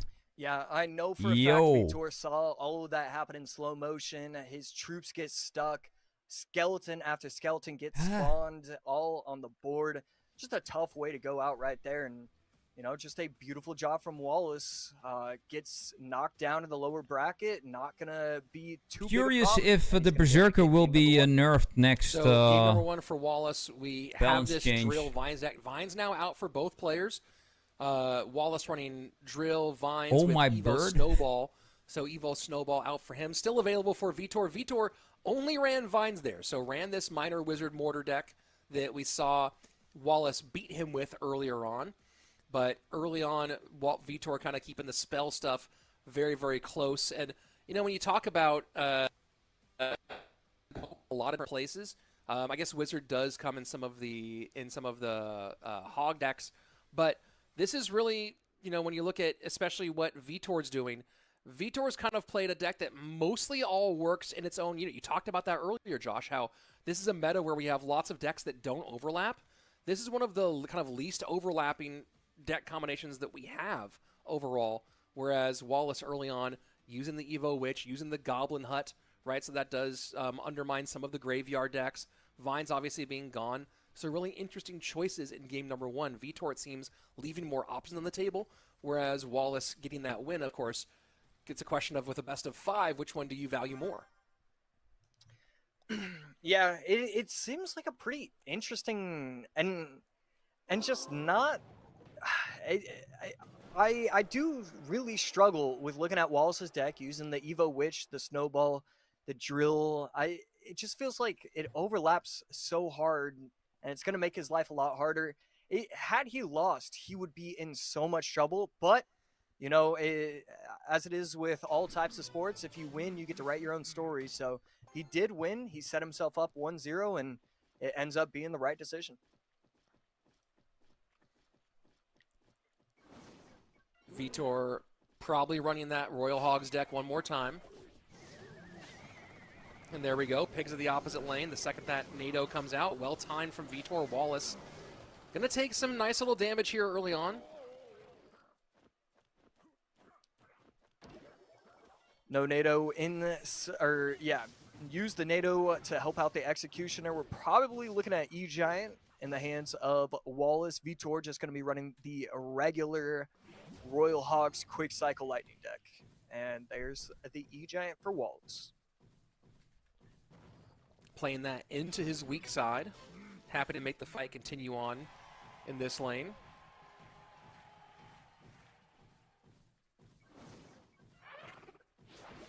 And here we'll see the might of the Baby Dragon Evo. Just gonna, and you see Vitor's not happy, and that's, I think, because yes, man, for a number of reasons, action. But one is he's forced to get a little bit extra out there. Yeah, right here, Xe to perfection gets a second Look shot. how and, strong that all of a Evo sudden, Executioner that is. Also, the sound he makes is deleted, crazy. And you're still gonna have to worry about that Xe walking down the lane. Will it get one hit? Oh.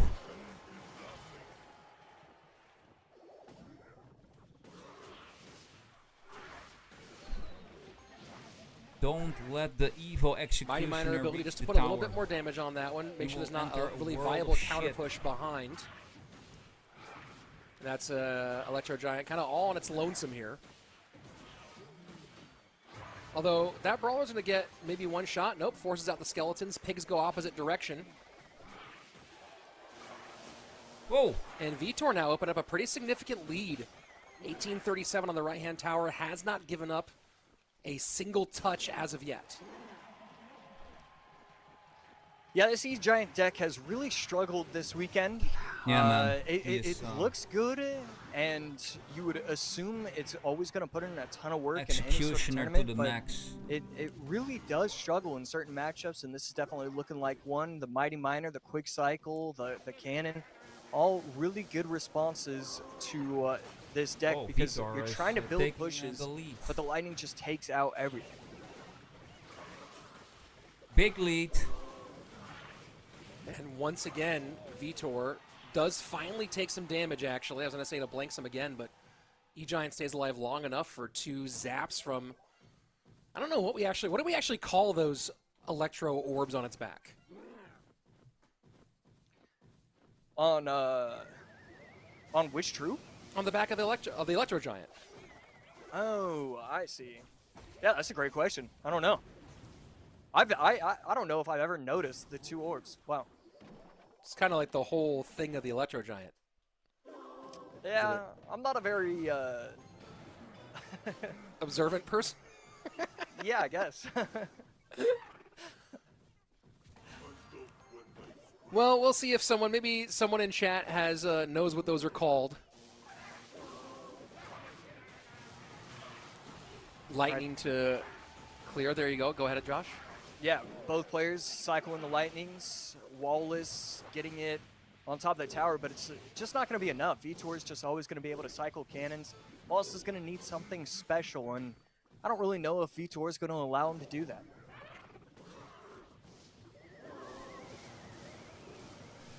Lightning log to get the Xe out of the way.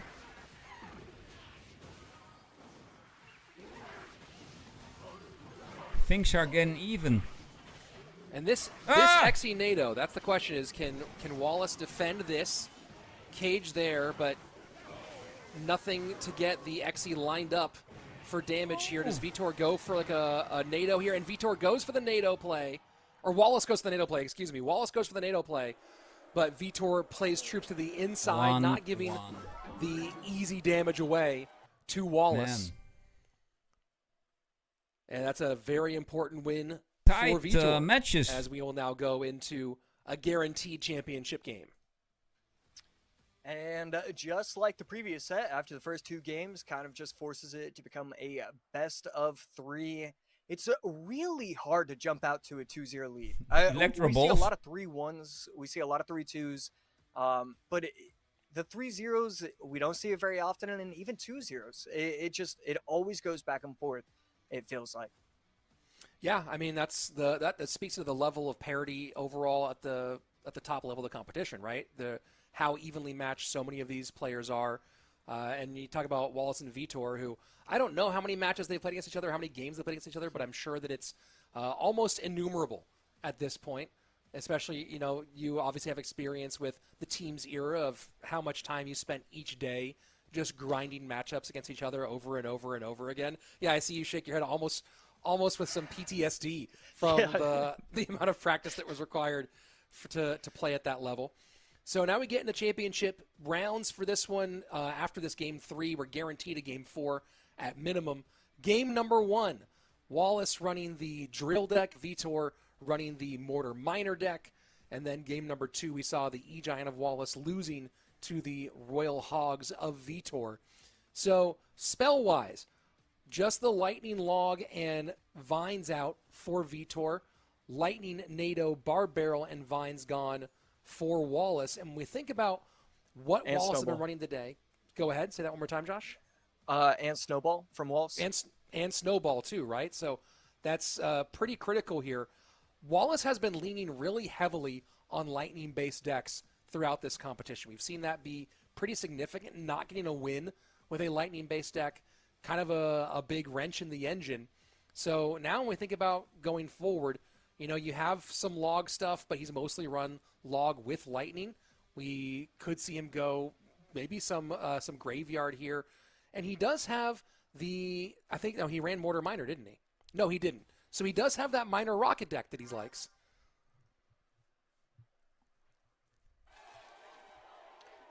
Yeah, again, don't love seeing Miner Rocket, so kind of hoping that doesn't happen. Vitor going to start off with the Valk plus the Ice Spirit. Wallace going quick at the bridge. Hog and gets, I believe, 2 shots. Wow, quite a bit of damage. So Wallace has mostly run this with Lightning. Doesn't have Lightning available. We'll see if he's going Fireball for this or some other option.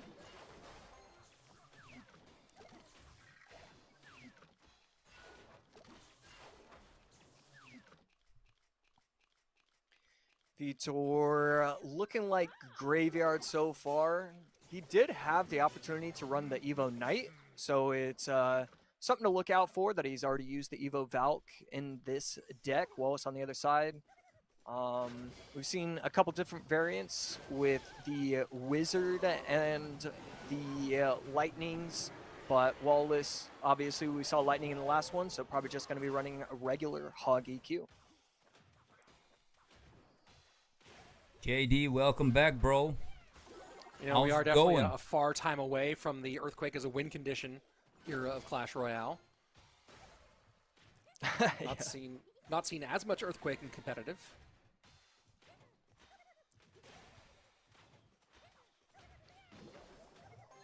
Yeah, not a huge fan of spells being able to be a win condition. I think it's one of the few things that I just disagree with. It doesn't matter. I'm okay with pretty much anything. Sleep tight, but Victoria. Spell cycling as a deck. Don't let the bad bugs bite. I can't get behind it.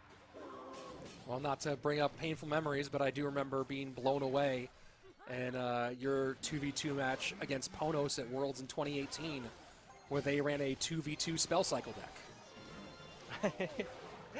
Yeah, it hurts. Sure doesn't contribute at all to your dislike of spell cycle. Yeah.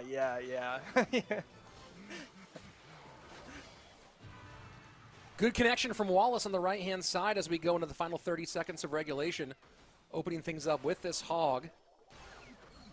And definitely happy to have the Earthquake is going to could do some good double duty, especially now that he has this lead. Obviously, Earthquake good against the Goblin Hut, but watch him keep an eye as he'll use this sometimes against these graveyards. Oh my God, Hawk. Graveyard stacking up skellies. Hawk Rider. Pretty solid log right there. Maybe a tick too early, but overall, not a ton of damage given up, even though he didn't really defend with the lock. Very clean overall from Wallace.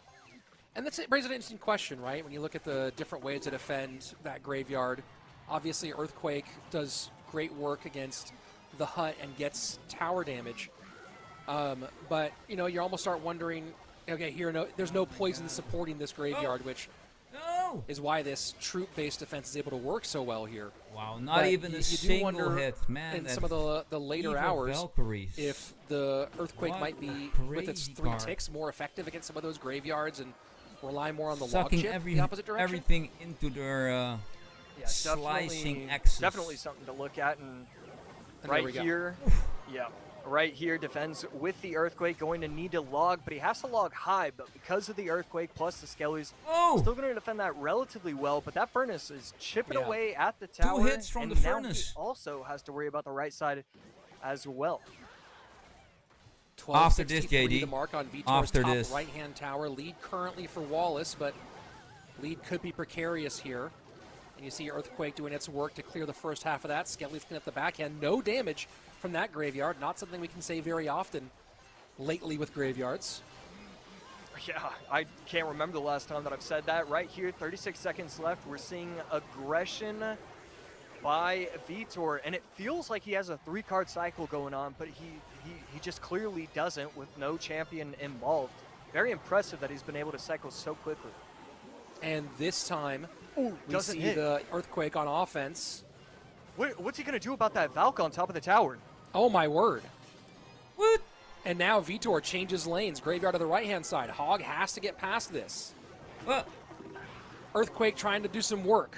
Log to clear. Skelly's on, and that's going to be game number 3 for Vitor.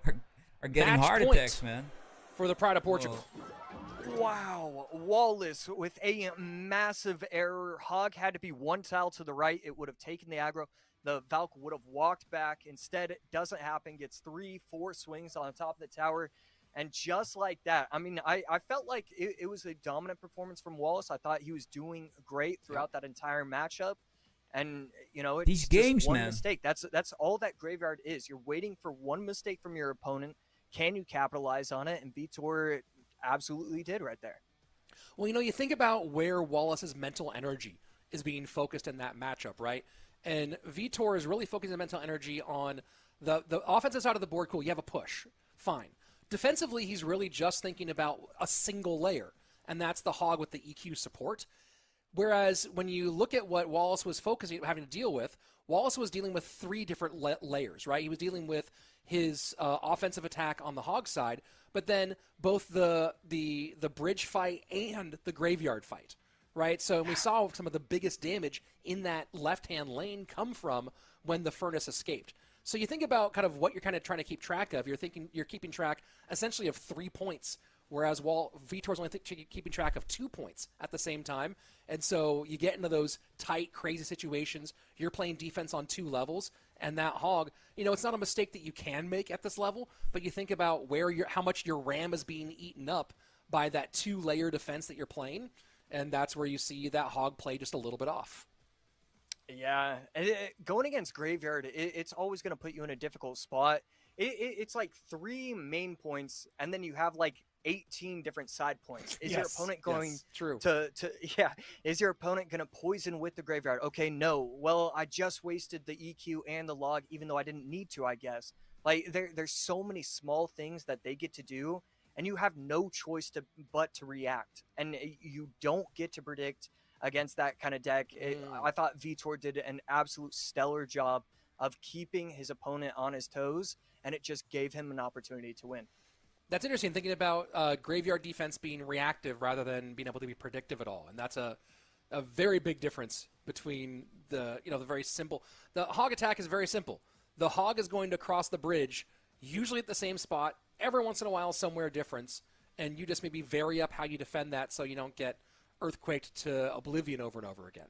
Versus what you're talking about is you can be a little predictive there against the Hog, where not so much. Again, I never thought of it really in that context for Graveyard. I was there. So, okay, now we have for the match sub, point man. For Vitor, and let's get into it. Okay, Mockingbird, man. Log. Thanks, EQ, bro, for hanging around so long. Lightning NATO Bar Barrel, all gone along Thanks, with bro. the Snowball and the Vine. So it looks like it's going to be a bait Cool for vibes. Wallace, and Vitor showing RG potentially here.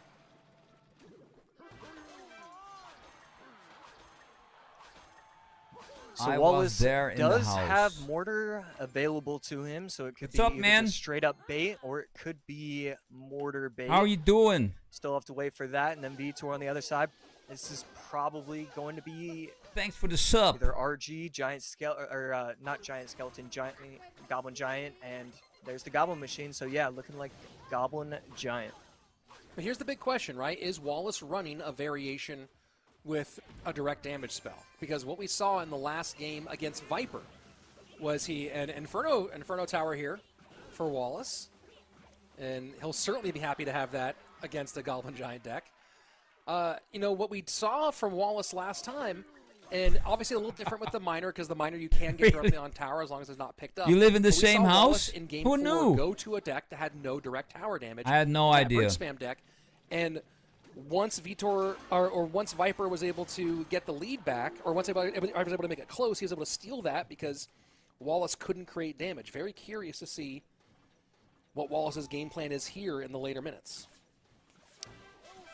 Yeah, I'm looking at it and I'm thinking that it's probably going to be Rocket. I think Miner Rocket does make sense. Needs to defend that Golden Knight, and that's not going to happen. That Golden Knight keeps attacking the tower. Level 13 P.E.K.K.A gets picked up properly, but a damage advantage for Vitor at this point. Yeah, I think that's our first Goblin Curse on the day. Exactly. Has some targets. Vitor had to be happy. We hate the nerf. See the Stab Gobs and the Dark Goblin as potential that was such a fun victims card. of that curse. Thanks to Ken. Yeah, we're going to see the curse paired with a rage quite a bit. Now that we're in double elixir, there's the opportunity to get aggressive, and that is a good curse. Going to be able to keep his Goblin Machine alive, and now it might be in range. It is, but it forces out a big response on defense. This is going to be a massive counterattack for Vitor. Oh, this really looks like some classic. And Vitor does have lots of ways to contend with this Inferno Tower. This time it will turn and get onto the Evo P.E.K.K.A. So it does its job, but we'll see how much Vitor is able to use that curse and those minions to distract that tower. Doesn't have a reset ability against the Inferno Tower. Vitor shaking. And right there, I mean, and the Inferno Tower not going to pull, so this Goblin Giant is going to work. The Esport's going to try and slow it down, but if that P.E.K.K.A got a swing right there, taking out the Valk, that would have been game over. Wow. Instead, Valk saves his life, big damage, gives him an opportunity to still make it. And even after all of that, Wallace still does have the slight lead. What? Has damage in both lanes, so that is a bit of a challenge. The Fisherman. Yo. And Evo P.E.K.K.A over to the strong side for Vitor once more. This time Wallace plays that Inferno Tower in a central location. And I'm just trying to figure out what I would do if I was Vitor. You got to be able to protect it. I'd love to see the Curse plus Rage, and there we go. We are going to see that. You got to make sure that you're keeping everything alive. Goblin Giant taking out the Inferno Tower, and that one little Goblin putting it in to work, getting the tower. Oh, I cannot believe that it wasn't able to make it to the tower right there. Delivery has to come down, will hold, but damage done. 1491. Wallace playing minor chip here, and we have not seen a rocket yet. We are in triple elixir, and it's poison instead. Minor poison. Yeah, no rocket because there is no rocket. Yeah, that is a nobody's running rocket. Bad maybe situation from the for him. Miner's going to be able to protect the Dark Goblin Machine. So Goblin Machine forced to be played, takes out the Dark Goblin, and then gets started punching away at the Valkyrie. And delivery is going to have to be really, really pulling some work here. Oh, Goblin Curse, but nothing there as a curse target. Wallace is going to need one more Inferno Tower and then need to get something on that opposite side. He does not have the Inferno Tower. Vitor, emphatic, gets the win. He is going to our LCQ final. Wow. Another player to lose game one and then just get game two, game three, game four. I mean, well just played, bro. Well played. GG. It's a very difficult matchup, but he waited until his opponent made one mistake. The Inferno Tower all the way to the side. He knew that he wouldn't be able to get back in time. Why are they using these old pictures, man? This is like when Vitor was just born. perfect game number 4 for the guy we just saw playing looks like twice as old. Back to back for Wallace here, who was in the upper bracket, man. was in the upper bracket final. Use some was recent guaranteed in the pictures. top 3, but then wins game 1, and then gets 1, 2, 3 swept in games 2, 3, and 4 back to back. So after having such a great tournament, 6-2 overall, then goes 2-6 over 2 games to get KO'd. And as we take a look at some of the decks, game number 1, Wallace was able to start off 1-0, and I was worried. Even after that game, I thought a lot of the cards that he was using, the Snowball, Drill, Goblin Hut, all those together, it did spell disaster potentially in my mind, and that's actually exactly what happened. Game number 2 just couldn't get the damage that he was looking for. Vitor controlled the pace of the game, the Royal Hogs plus Lightning, and then Cannon on defense. It really is as simple as Cannon on defense. It's so hard for the E-Giant to get past that. You always force out a Lightning as well, and that's just too much elixir to spend. Game 3, we go on to Evo Valk Graveyard going against Hog. Came down to one mistake again. The Hog was placed 1 tile to the left. Had it been placed 1 tile to the right, it would have taken the Evo Valk away from the tower. He would have been able to defend it, but not the case. And then game number 4, we just saw it. Minor poison. You can get damage, but if you give up just 1 offensive push, and which is, again, what happened, it's just too much to overcome. The Goblin Giant made it to the tower, started getting the Spear Goblin shots onto the tower, and it was too little too late. Couldn't get the damage at the end. Well, it's 2 things I want to ask you about, Josh. One is, you made that comment early on about the different decks kind of being cannibalized in game 2, and also think about in game 1, but think about game 2, right? How much got burned that has synergy, and we'd seen Wallace run the Hog Lightning deck a number of times. Be right back. Game 3 Toilet goes break. Hog EQ. Obviously, he was doing pretty well in that one, but you have that impact going on, and then we get into game number 4, and we have this Minor Poison deck, and I can't think many times I've seen Minor Poison Inferno Tower in competitive in any sort of recent time.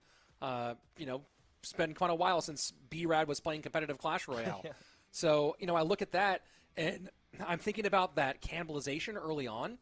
So I'm looking at those impacts, but then also wondering, would Minor Rocket have been more effective there at the end? Would a poison on defense to clear some of the minions and slow things down at some point have been good early on? Either way, you talk about the best of 4, the best of 5 situation championship rounds.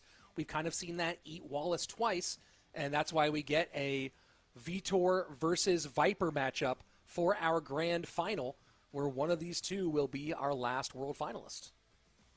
Yeah, we've had an incredible weekend of action. So many back and forth matches, back and forth sets overall. But now we are here. Viper has only played 3 sets overall. That is crazy to see. I mean, we look at Coco. He got eliminated, an hour and a half ago. He's played 4, I believe. So pretty crazy that he hasn't had. He played 5 exactly. Actually, hold on. Let me just double check that. I might even be under. Let me just make sure it's 5. I think Coco might have played 6. Coco played 6 matches. Oh my goodness! Wow. Yeah. Yeah. So it's incredible for Viper because he just hasn't burned. Locked in the Subway servers. Unsure if he's wanting to go with a How's meta that going for you? With a meta of his own, and that is a dangerous combination for Viper. A huge lead, even just going into the match.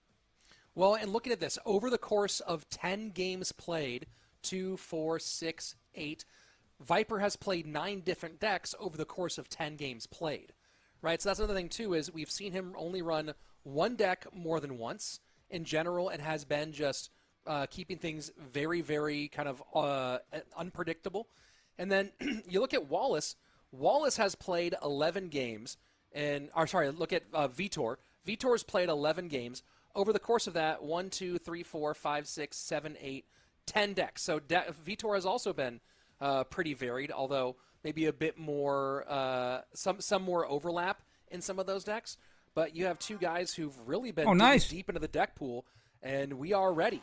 Keep in mind, folks, this is a best of 5. Like Viper is the upper bracket champion. In Viper, Subway if he wins server, this match, or is it just he wins keep on the grinding tournament, and the try LCQ, to and goes to World Finals. break Vitor, your record if he all the wins this time? one, he has to do it again. So 3 wins away. Or is there some for sort Viper, of a ladder 6 wins competition away going from on in the World game? Finals for Vitor. Number 1 seed of the tournament, going against the number 6 seed, basically. And this is exactly what you would ask for. I mean, Viper has had himself a tournament. He's played so well. Vitor as well, just very consistent. Just a Viper beautiful versus knowledge Vitor. of how Let's the go. meta was evolving throughout the tournament. And it felt like when he lost his set, it felt like he didn't adapt quickly enough. And then as soon as he What is your winning, high it was score? obvious that he was just ready for whatever was going to go against him.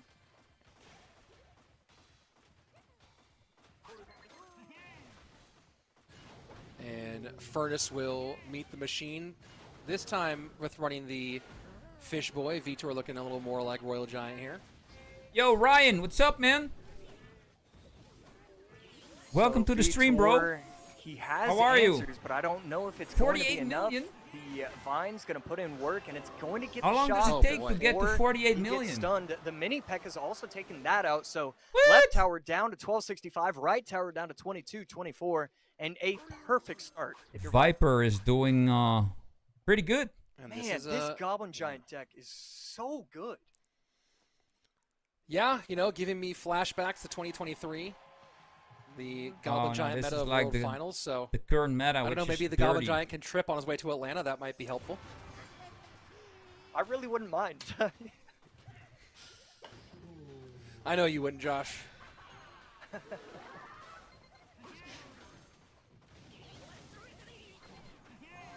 Ewiz sets up in the back, and you know, you talk about what the state of our meta right now.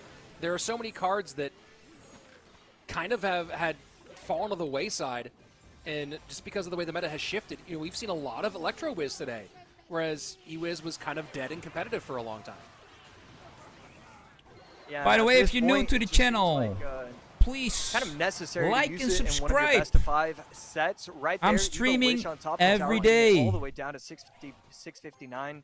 And honestly, Most looking of the at time I matchup, stream I Moko, feel but like I also saw this Clash yesterday, Royale. and people were talking about Hollow this Knight, exact Silk matchup, Song. and it was like, okay, well, the Ewiz does so well against Anything the that's Goblin Machine fun. because it can reset the target. I'm an official it slows down the Supercell Goblin content Giant, creator. And I think that must have been before And, some sort yeah, of balance change. Because every day it I'm looks live. Like Viper's matchup the entire way. So now we'll get a monk in front of everything. Let's see if we get a Yesterday I reflection even here. played some But Clash it of does not Clans. reflect the Evo Witch, so Furnace has to come out. This is a lot at the bridge, though. And it will end up being almost There for nothing. we First have Royal Giant the down Royal Giant. for Mini Vitor P.E.K.K.A. as we are deep into our sudden death Oh period. man, that's Fisherman. Yeah, perfect timing right there. And honestly, a good fisherman from Vitor to snipe the mini P.E.K.K.A. instead of the Goblin Machine. Ooh. Just wasn't enough. Fire Spirit not going to be able to do enough. And right there, recognizes his opponent, puts the monk all the way in the back, believes that he can get to the tower because of it. What? And he will. Look at That's gonna this. be one shot What? and a second. Wow, And he is major close damage. to taking out this tower. This is the most important push for Vitor in game 1. Oh my god, Evo man. RG He has the... getting on tower, doing lots One of shot? damage here. Oh! Vines do slow it down. Can he stymie one more effort from Viper? He's been able to turn these pushes into these defenses into big counter pushes. Needs to do it one more big time. Monk reflecting. Oh no, reflecting the rocket from Mini P.E.K.K.A. not pulled. the Machine Goblin is Machine. pulled away. He was trying to get some stuns in. Log the plus Mini RG P.E.K.K.A. 741. I believe he missed the vines. I'm not sure if he played them down in time. Finally decided to go. Oh my goodness, the minion getting the one hit right there. my That Oh changes everything. man. Wow. the- Vitor was doing such a good job of Oh, making this man, the competitive in spare the final goblin. seconds, but just the One little spare. bit of escaping. Whip. And that flips it back in Viper's favor. Game number 1 for the Frenchman. Needs 2 more to make World Finals. Yeah, just a perfect game from Vitor from Viper right there, and Yeah, it's just so hard to stop. You can't stop the Goblin Machine. I'll say it now. If you're not using it in a best of 3, best of 5, you're doing something wrong. Viper with a little adjustment here. He'd played Goblin Giant before, but card. with the Prince and the Goblin Bar Barrel Machine. in there. This time, just that, or with the Prince in there alongside the, what was it that he had that was different in there? He gets the Witch involved and the Mini P.E.K.K.A. Oh, it was that he played the Prince and the, I had it up just a second ago. Where did you go? Goblin Giant. Oh, it got pushed down because everything moved. Hold on. There we go. Where did it go? Well, he had the Prince in there before. Goes with the Mini P.E.K.K.A. Kind of opting for a different bit of pacing. And then, yes, the Machine getting in the mix there for this one as well. In the mix. And absolutely opened things up. Is that a problem It was that I really can the fix? kind of the pressure in the mix. of the Witch and the Mini P.E.K.K.A. opening stuff up here that was a So big if your man difference. And gives it you was trouble, kind of a just move valiant on to the effort double. by Vitor to In the battle mix. back. But he was kind of finding some difficulty controlling everything as that Fisherman was getting pulled off, and then you kind of refunnel. Still back working on into my iPhone Yeah, 17 Pro Max. I believe that Vitor This played process a near perfect takes game. A lot of so it comes long. down to he gave up too much damage early It's on. not even ready with I would say that matchup is putting the probably the as backup good as back. it gets going against the Goblin Still Machine. not every app is there. The Monk can put in a lot of Slowly work. The getting there, Fisherman though, can but yank away troops. It can allow The one your that RG takes to the put in most work, time is WhatsApp. but, if you make one I have, mistake, like, whether it's early, 35 middle of the game, gigs late of game, pictures, you're just not gonna be able to messages. stop it. It was Prince Furnace Videos swapped out for the in Mini there. P.E.K.K.A. Evo Witch. So that was Takes the so big long. change made there. So now Hog for Viper.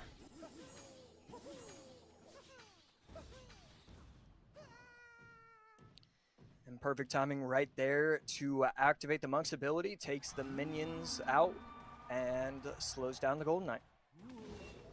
And I'm double checking this, but I think this is Viper's first time playing Hog Rider on the weekend. Yeah. I don't want to just say you're wrong, but I feel like you should be, Yeah, but I'm scrolling through all the matchups today, over the weekend, and no Hog Rider played. Wow. Maybe he didn't understand the dual format and thought you could only use it once per weekend. Once a weekend? Sure.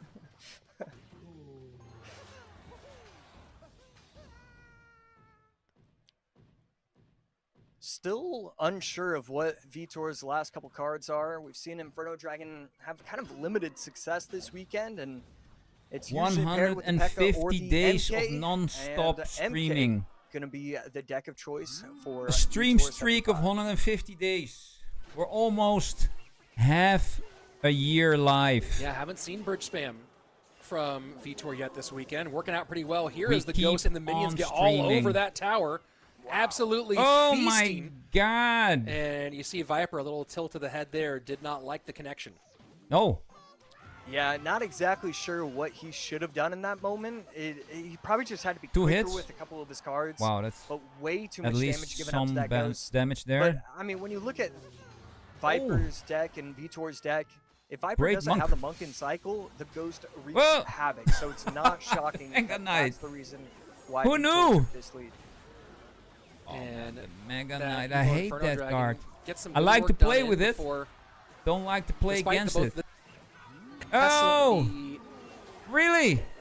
now the Ram Rider here to slow the Hog. And One the hit. minions do enough, but not quite. As the Oh, Hog I gets cycles one to shot. another hawk. Viper really cycling these Hogs fast. Wow. Yeah, if he gets a second shot, the game would be a complete Viper? 50-50. Not going to be the case, and he will have the Mega Knight get plopped down on the map. How's he gonna finally has defend something against going. the monk? And we expect to see multiple Lightnings get cycled, but Viper still has an opportunity to come back right here. And he's doing a good job of pressuring and not giving a comfortable opportunity to use that 6 elixir, right? Look at how he's playing everything way up high, out of tower range. Good monk reflection here. Wait, it's really, really close. And that Evo Inferno Dragon staying out of the danger zone. No Mega Knight here for the Hog Rider. Hog's going to get at least one. The zap holds, but the Hog Rider does get one critical hit. And now the lead What? for Viper. Oh man, he's gonna. Wallace Is he gonna? trying It's gonna to happen. connect. Will Ah! the Ram Rider get there? Oh! Electro Spirit Oh! and does not quite stop. Lightning will do it. Wow. And you saw Vitor just with his heart in his chest, all the way up in his throat, and just barely able to sneak that one away as Viper almost stole it. Great game. GG's. Yeah, I mean, incredible defense, incredible control of the entire map by Viper after the first minute. But the problem is it's a 3-minute game. What it's a 5-minute game. You have Yeah. to go the entire way, and Vitor took the early lead. It got scary, but the thing is, these Mega Knight decks are struggling against the meta right now. And so the fact that he was able to win with it, get himself into a game 3, where, again, this is our third set now where no one is able to make it to 2-0. You become a best of 3. That could have been so dangerous for him, but he's able to walk away with a victory and get himself into a best of 3.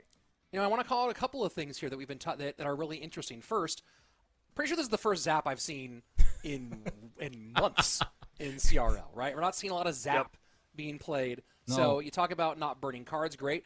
But the other thing, too, is the job Vitor did down the stretch.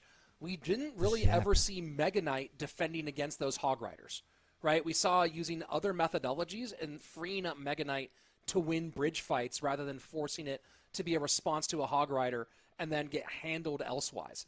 So both, it was partially Viper kind of never putting the pressure off where Vitor could use a Mega Knight on defense might be part of that, but also Mega Knight just not being the answer that Vitor went to and kind of duct taping these defenses together against the Hog Rider late to prevent any significant damage. So then you also think about these factors, right? Whereas Viper just did the Evo Tesla gone, Evo Furnace gone, log out, using EQ here, not really worried about that elsewhere. But, you know, you did pull some key pieces here. Golden Knight, Vitor's not really worried about elsewhere. The Inferno Dragon, not really worried. Mega Knight, you know, there's plenty of other solutions. And then being able to sneak Zap in there. Yo, Man City is the best. Here that preserves some late game options for Vitor, as now we are. How are you? And welcome to the stream, bro. Game. Yeah, you really have to be feeling good if you're Vitor. As good as How are Viper's you? been playing, Vitor, What's up? pretty much in the same vein. Like he's been playing so well, and he just has so many open options. This is incredible after the first 2. It feels like you don't even want to use probably like 10 to 11 cards. Like 10 to 11 cards aren't really fun to use in these kind of duel formats.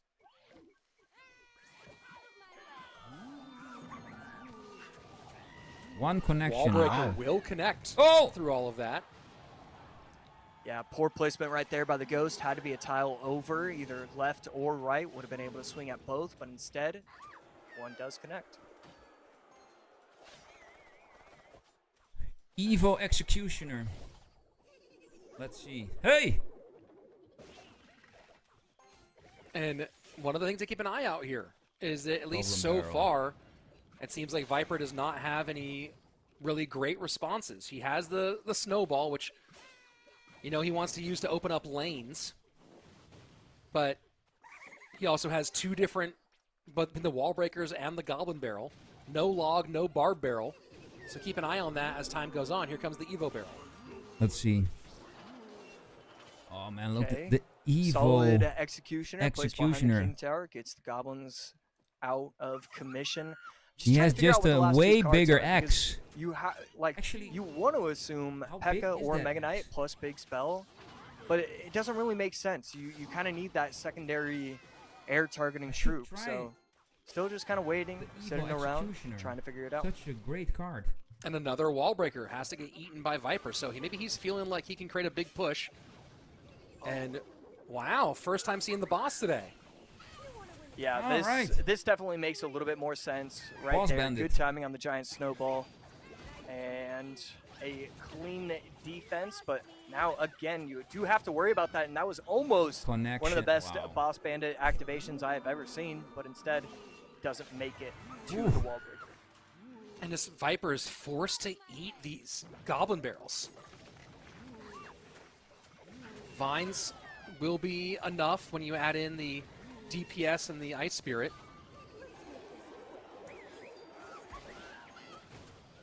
Yeah, I just don't even know if he's going to be able to even defend this one. Gets the left tower down to 1138, right tower 1369. It's Boss Bandit struggling. This time, Boss Bandit getting a few pieces taken care of. Evo exit to the left-hand side, Goblin Barrel to the right-hand side. You got to have Snowball here. You don't have it. I don't know exactly what's the Berserker difference to clean between up both of Viper's towers in the difficult Executioner straights. and the Evo Executioner. It does just It take looks one like his big bridge X spam is push like to make the difference. Bigger. And it That Evo X has a longer range. will shorten the path a little bit.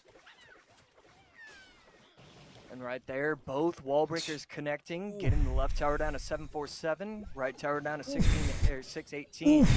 And Vitor just dominating this entire game. It's looked like Viper has never had a chance to even pull out a victory.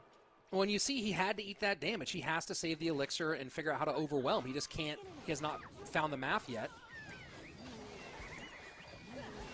That was a great Boss Bandit. Exy clearing. Vines, though, shutting things down. And Vitor now going to Evo Barrel. I don't know if there's any way to stop this. Hey, why? Okay, staying alive. I was going to say the exact same thing. You just got to it first, so cannot believe that he is still in this game. 44 seconds left. Trying to go in with the lightning. It's just not going to work. He had one last opportunity if he had been able to get 2 shots off with that Exy and if it was targeting the tower, but because it's not, it's what tower do you want if you're Vitor, and he takes the left one. Match point in favor of Vitor. Of course, not a World Championship qualifying point because Vitor from the lower bracket has to beat Viper twice. But if he does win here, he pushes us to a grand reset on the grand final. And that would be fascinating for us. Vitor now, with the chance to join some pretty rarefied air of being a 5-time world finalist, but he needs to get this win and then 3 more after that. Viper, you know, we haven't seen Viper really face any true adversity yet. And now we see him with his back to the wall with an elimination, or not with elimination, but with 2 match points coming up for his opponent. Yeah, it would be really interesting to see if he's even gone down 1-0 in one of these best-of-3s. We know he's had a ton of success, and obviously he's still in the upper bracket, but yeah, I mean, this is it. 1-0, yeah. He went 1-0. Okay. He went down 1-0 against Wallace and then came back with those 3, but he has not faced an opponent match point except in the final game yet. So now he has to win 2 in a row against Vitor. This is going to be really interesting, right? You have 2 such interesting different kinds of players. Vitor working his way up through the semi-pro ranks has always been someone who you think of as playing all different kinds of decks, all different kinds of styles. Truly came up through the semi-pro ranks, like all the way back into. So I remember seeing him in matches in 2019 as a semi-pro, and then getting his CRL shot in the fall season of 2020. And then on the other side of things, you have Viper, who is kind of the opposite. Has been known as a true, unique, one of those guys with a deck that's named after him, kind of ladder one tricks, who's had his moments in CRL. So 2 very, very different directions here. And I'm wondering what kind of experience they pull on as they go into these matches. But again, I need to go do the math here. There's a very limited number of players who have made it to 5 World Finals. And so for Vitor, 2020, 21, 22, and 23, if he makes it today, will join that very small 5-time club. Crazy. And we'll make sure that we have that data for you when we get to Worlds this year. Right now, let's look at game number 4 right in front of us. I'm trying to think about Muhammad Light and Vitor if he's only at 5 or if he's at 6. Muhammad's at 5 because he made it to all 5 World Finals in the CRL. No, he's only at 21, 22, 23, 24. Mo's only at 4. Oh no, 5 now. He will be joining. He's joining the 5-time club with this World Finals appearance. Yeah, just to give a little bit of context on how rarefied that air is. Finally, Mo is there. Yeah, exactly. Yeah, I know Morton is part of that. Lucas might be close. Yeah, it's just a very short list. Yeah, Lucas is joining the 5-time club as he made it in 2020, 21, 22, and 24. So Lucas is joining the 5-time club. Oh, oh no. Archer Queen plus guards, missed fireball could spell doom, disaster, L, loss, however you want to call it. Skeleton King gets down, but not before the Archer Queen locks onto the tower. The Zappy will finally retarget the Archer Queen, but he's taken 1,500 damage. Half the tower gone. Down One push. as well. The cannon should be able to clean up everything incredibly easily. And it is now even Elixir, but not even tower damage. And I really love how Vitor is both giving himself a chance to win here, but also kind of taking some, we talk about preserving for game number 5. Playing Bats, playing Dark Prince, two cards I don't think we've seen at all today. Archer Queen, which we've seen today, but definitely like on the champions list, a little bit less used. Yeah, definitely expecting a potential Royal Hogs deck, but Lightning out of cycle, probably not super likely. So definitely interesting to use the Dark Prince. Maybe he was trying to predict drill as well. Well, definitely covering lots of bases. But either way, even if the call ended up incorrect, still in a good position here.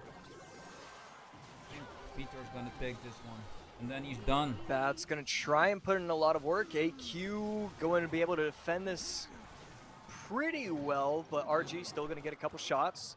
Gets the tower down to 21-14, and still an opportunity, but it's definitely looking like Vitor should have this locked up as long as he plays we're going to the best into overtime. Let's see.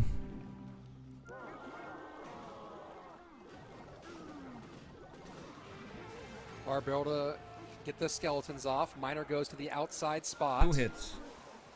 Fishboy does still pull. 10:47. Viper sets up.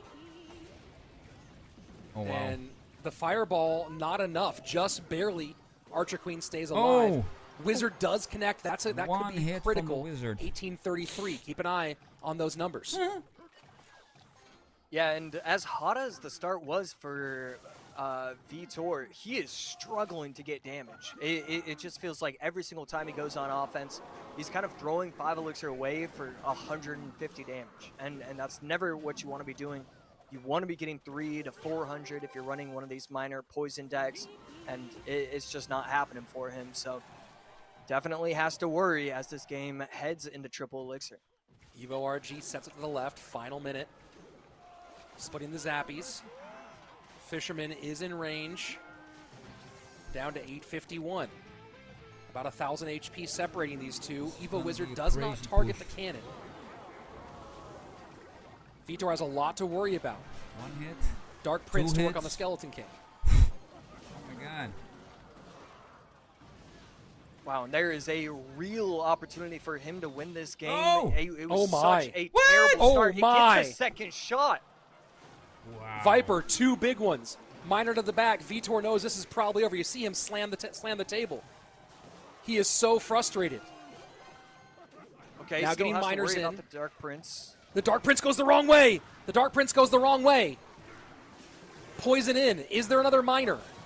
Arrows. Poison trying to tick. Not going to do it. Game 5 on its way. Man. Oh my word. Wow, Viper steals one right there. And I think it really comes down to the deck composition. I was not a huge fan of that. It felt too slow, too little offense and too little defense. When a deck feels that way, that's never a good sign. What a thriller. And I mean, he took a 1,500 HP advantage, and it felt like it could have been anybody's game at that point if you were just taking a look at the decks. Yeah, that was a tough one, and you can see how frustrated Vitor slamming the deck, the camera shaking. Definitely frustrated to let that one get away from him. And now this is the money moment, right? This is where the coaches and the analysts really earn their keep, especially if you're on Vitor's side here, facing a best of one, a one game to decide Do you continue on and reset this bracket, or will Viper be filling out that final spot for DreamHack Atlanta? And man, so here's the question though, right? As we look at this, there is that question of Vitor, maybe did he make a mistake here thinking about Game 5 a bit too much with the deck picking, but also he does have kind of a bigger breadth and depth as we go into Game 5 here. Yeah, I mean, absolutely. He's got a ton of options to him. But the thing is, like, if you take a look at all the decks he's been using today in this exact best of 5, it just feels like maybe 3 of them are a little too new, too fresh, not strong enough. It feels like he's prepared for a best of 7 the way his decks have been set up. Yeah, and it's interesting. You take a look at these at the coaches. I'm finding out that trainer Lore is helping Viper, and Game Saver is Vitor's coach. So I know that Game Saver has had some success this season, and this is really going to be one of those ones. This upcoming pick is one of those ones that I think is really going to be a pretty big factor as maybe how you look at some of these coaches and their picking here. So game number 1, Goblin Giant takes the win for Viper over Vitor's Royal Giant. Game 2, Vitor responds with the Ram Rider Mega Knight to beat the Hog Rider deck. A great defensive effort by him there. Vitor gets game number 3 with the double big deck. Yo, Walter Nickel, thanks for the sub, bro, and welcome to the stream. How are you doing? Game 4, Viper ties things up. Royal Giant against the Minor Archer Queen Poison deck. So thinking about as we go into the final game, Vines out for both players. Let's Fireball go. left. I mean, Lightning is gone. Earthquake Viper. is gone. Last and, game. Let's see. Lightning, Earthquake, Will and we get a Fireball full arrows reset all gone if for Vitor Viper. So wins, we're or will Rocket Viper or win the Poison. golden if he tickets? goes big spells here, other side of things, We'll know in a Fireball, couple of Lightning, minutes. Poison gone. So Vitor does have EQ open, does have Rocket open. Might go small spells only. And So Viper, cycles. Yeah, Viper definitely in game number 4 created his deck knowing that his opponent could be running Goblin Giant, Goblin Machine. I believe game 5 is going to be somewhat similar where he's going to make sure that his deck can counter that. And Vitor just no Gob Giant, Goblin Machine spam, instead going in with the Evil. Skeleton King Witch. Evil spam. Witch, Skeleton King. What's he cooking? Oh, let's go. So drill for Vitor. Trying to take advantage of the Valk being out. Will get some damage here. And kind of a classic minor wall breakers here for Viper. Bit of a throwback style-wise. Yeah, really creative defense from Viper right there, using the wall breakers, not allowing the Goblins to get any shots whatsoever on top of the tower. And then because he used the miner on top of the bomber, Already streaming it for protected 4 the wall hours breaker and in order 10 to force out the minutes. arrows. Just something that this game has potentially if you're new to the never channel, seen I the way stream that push every was set up. day It was on just a very TikTok, creative line from Twitch, him. and Vitor YouTube. not liking the timing there as the And I'm Valk cycle in the streaming back was Moko, Clash pretty much Royale, exactly the right timing there. and Maybe switching Hollow lanes Knight for Silksong Vitor at the moment. But to try to get away from those Valks. We'll always see. looking into other games. But I'm also Inferno an Tower official for Viper. Supercell content creator.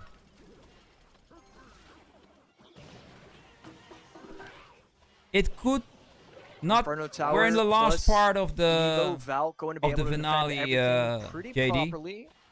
Viper has no offensive spell, like no offensive small spell, but he does still have the Well, poison, and he's going to get I aggressive tried if these wall Sparky, breakers have but the bridge. as a matter of fact, And good read I there don't from have Vitor, a arrows compatible high, joystick the at the moment, Skelly King so in the back, I need to get one. but it definitely feels But I like really he's want to feeling the give it a stress of this try, matchup. so I need to get like an Yeah, wouldn't be shocked if we saw Xbox another One controller or miner placed anything at the bridge. that Instead, I can Evo connect to my Snowball gonna PC, get played, because getting the tower actually low, you cannot down in play 1973, so Skate a lot of chip with your damage. keyboard. Vitor It just dominating detects this game whether so you far. have a Two joystick or Valks not, on or a the board, controller, Miner to the inside, and it won't let you and play. This could be a problem. Evo wall breakers. Arrows do come back, but there's goblins behind. Skelly King cleans up, damage in. Start though. playing Clash Pretty Royale, tight, about JD. 200 HP I know you can do separating it, man. these two. And we are in sudden death. You're a natural-born gamer. Folks, if Vitor wins, we reset and play another best of 5. If and Viper this wins, game can that actually make you some serious money. Finals. Going in with the bridge Evo Valk. Evo Valk to protect the wall breakers. Wall breakers take out the Goblin Hut. And this miner in the back is getting a ton of damage. Clean defense from Viper. And so really gonna basically just tie it up. A good situation for Viper right there. Vitor just really having trouble with the multi-layered attack here with the minor wall breakers. Right? We've seen he's had to kind of stop the wall breakers in funky ways. And here he goes, playing the Skeleton King to the back, doesn't pick up the miner and has to arrows the wall breakers. So a lot of chaos all over. That Evo snowball pretty perfectly timed, arrows to clear, and the wall breakers on the Evo have to come out on defense. Are they going to connect? And Vitor might opt to eat those. Oh! Yeah, super massive play right there. Again, going in with the very aggressive arrows, getting the goblins, trying to get them on tower. 40 seconds left, and Vitor just going all out right now. Miner doing its work. And we are so tight. 627, 797. Poison cycle now from Viper. Last 30 seconds. Drill's going to go low. Skellies, are they going to hold the Valk? And they don't. Wall breakers almost connect. 446. 466 on both sides. Tie game at the moment. Miner into the top right. Oh, no. The Hut doesn't catch. The Hut doesn't catch. Evo snowball plus arrows. And that's it. Vitor gets the win. We're going to a reset. Oh my God, reset. Incredible offensive pressure. Sorry, JD. Time and time again, Viper forced to defend. We're going to reset. Life dependent on it, and it really did it in that moment. Just so aggressive. The offensive Evo snowballs, the offensive snowballs, the offensive GG just to Vitor. Pressure that Viper could not stand against. Look at this, man. 5 matches. I really thought that in that final minute, Viper would have the advantage, and that just was the amount of focus and nerve control you need. Such a crazy performance from Vitor to hold on. And man, the Evo snowballs really doing their work to make room for the goblins from those drills to connect. And it's really interesting. You think about the direct damage situation here and how you cover. And I know that doesn't really make sense in hindsight. You think about what's the miner doing, and the miner just a couple more ticks here and there, and we're seeing an absolutely different tune. But Vitor doing a really good job. We've talked about Vitor being kind of a patient player, but we've seen today when he's in trouble, Vitor doing a really good job of staying calm, but being high pressure to get that damage. What a win from Vitor. Yeah, so impressive. Absolutely I mean, this crazy. best of 5 was just back and forth. Viper taking game 1, Vitor taking 2 and 3. Viper bringing it all the way back, but Vitor able to keep his dreams alive.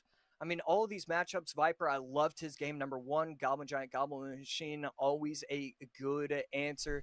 Game 2 and 3, Vitor was able to win with the MK Ram Lightning Zap, followed by Bait. I think Bait is definitely underutilized that we've seen this weekend. I always loved that from him. Game number 4, I really love the deck from Viper. The RG Giant, or the RG Tombstone Fireball. It was very clear that he was prepared and ready to go against Goblin Machine, Goblin Giant. He didn't get that matchup, but he was still able to make a huge come from behind victory. And then game 5. I mean, Game 5 was a 50-50 matchup. Whoever played better will win that. And right there, Vitor played it 51-49. He played just a smidge better, and he was able to walk away winner of the first best of 5. Well, and you saw how much difficulty he was having with the wall break. He had to eat a bunch of wall breakers that he always didn't want to. Like we talked about, that multi-layer of having to play defense kind of low and high, which happens on both sides of the board when you're playing the drill deck versus minor wall breakers, but maybe a bit faster with the minor wall breakers. And I think that one of the big decisions he made was when he decided to just let the Evo wall breakers go fully hit that left-hand tower. Not worth it trying to defend and spend elixir on that one. The elixir, you're not going to lose on that side of the board. You're going to lose on the right-hand side tower, not on that left-hand side tower. Really mature choice there to save that elixir, and ended up getting just what an unbelievable last-second win. And now we get a bracket reset. And we just saw here we go again. Go all the way to that 5th game. And now these guys have to dig deep one more time. And this is it, folks. The winner of this best of 5 takes the last spot for World Finals. And there's obviously so much on the line for both of these guys. But you got to wonder about the nerves maybe of Viper, who has now tasted defeat for the first time on this weekend. Yeah, I mean, he's been frustrated. He finished 11th. He was this can one off the take cutoff easily another 30 minutes, JD. So, not gonna lie, bracket. You have to assume that grab a carrot and start nibbling on that I belong there before you can go to Moko or anything else. But I guess I'll do it. I guess I'll win 15,000. Just managing expectations, bro. And don't shoot the now, messenger. It is what it is. Reset from all of that. He can't be thinking about the past. He can't be thinking about what's happened this year. It's what happens now. Here we go. What happens in this best of 5. This is it. And here we go. Reset on. Yes. Winner goes to World Finals. Viper versus Loser Vitor. has a whole year to think about what went Let wrong. the games begin.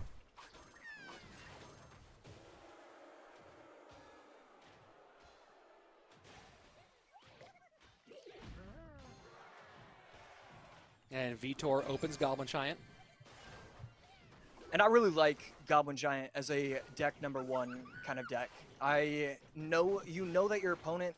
That's actually. I don't know. As long as you're placing it down, I'm always going to be a fan of that. I think Goblin Giant, Goblin Machine is just so strong. Look how much damage the Bomber does. Or you use it early and right there. Look really at clean that defense. defense. I thought Viper was going to lose 3 or 4 different ways, but instead, holy solid shit. defense. We'll give Vitor 3 a half Skellies advantage and a Bomber. as the first minute ticks away. Whew. And both players taking a moment here to breathe, reset. Oh! And Viper goes ahead and gets an early rocket going. But he takes... We've seen Viper run rocket with Miner, but... He takes the Fire Spirit. Why? With this Miner drill rocket. Yeah, I've seen this drill quick cycle deck be used, but with the vines instead of the rocket. I do like the addition of the rocket. Yeah, this deck is so strong. Right here, vines would be... Everybody on ladder is doing this deck. It's just so tough to defend over and over again. And the Rage does. Now you get rockets on tower. Off, and he does. Machine going to tower. Oh my god! And that's going to be a lot of damage from the Goblin Machine. New subscriber. Yeah, who has no name? Even just save his tower, gets the tower down to 19. Thanks, though. And a really Thanks nice for the snowball, sub, man. Thanks for the sub. I appreciate it. Welcome Welcome to the stream. And misplaces, gets the wrong timing for the cannon, but going to be able to clean everything up with the skeletons.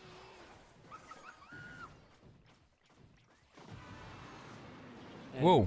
Rocket going to go ahead and try to support the bridge fight. Oh! But the Prince plus the is it minions gonna... raged up. Oh. And just so much elixir expended One hit to from the still Prince. get some damage in and be down. So Viper feeling the heat as he is way behind in both lanes.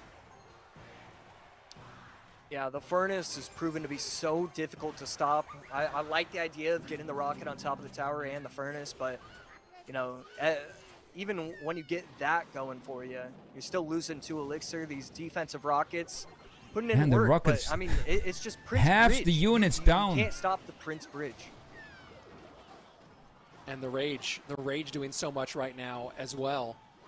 What? One Goblin gets away, 1 critical stab. 1 stab from the Goblin. Does waste a Chef boost on a dying Goblin.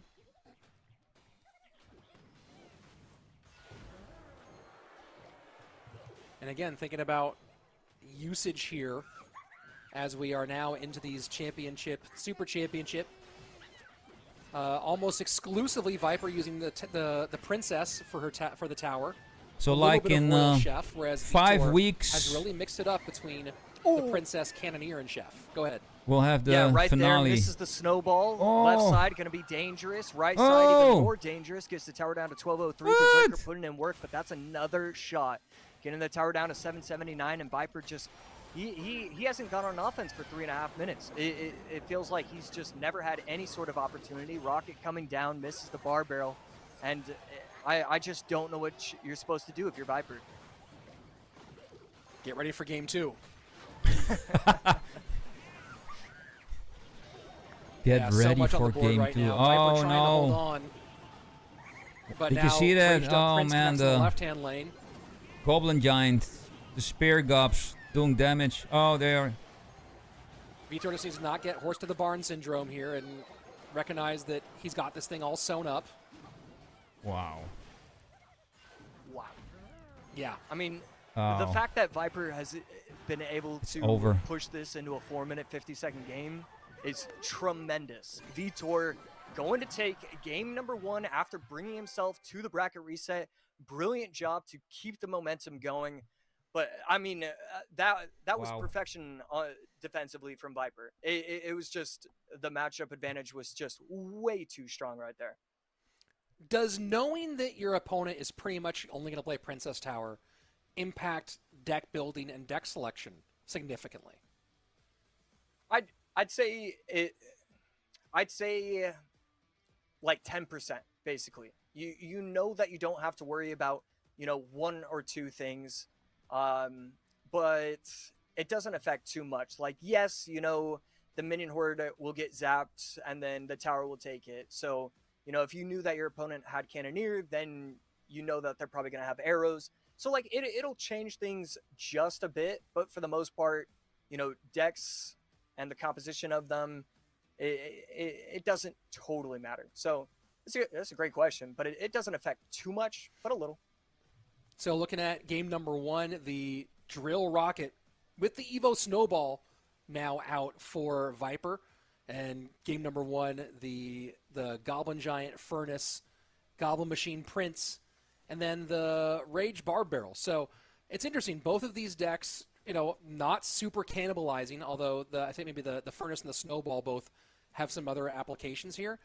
Both of them kind of making games 2 through 5 pretty broad as we go forward. Viper so far, we've seen him do really well when he's playing with the lead. We've seen him come back from 1. I'm really curious about the deck selection as he and Trainer Lore are in the lab trying to figure out what they're doing this time around, because last game, as you said, we saw some kind of suspect stuff going on, especially late game.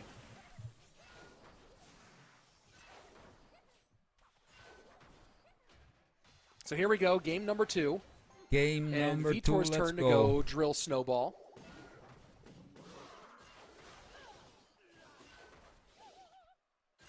Little different look from what we just saw from Viper. And as Viper sets up with Goblin the Valk in Hut. the back. Ice Wiz, I haven't seen a ton of Ice Wiz. I'm trying to think of how much Ice Wiz we've seen at all today. But certainly not much. Not a whole lot.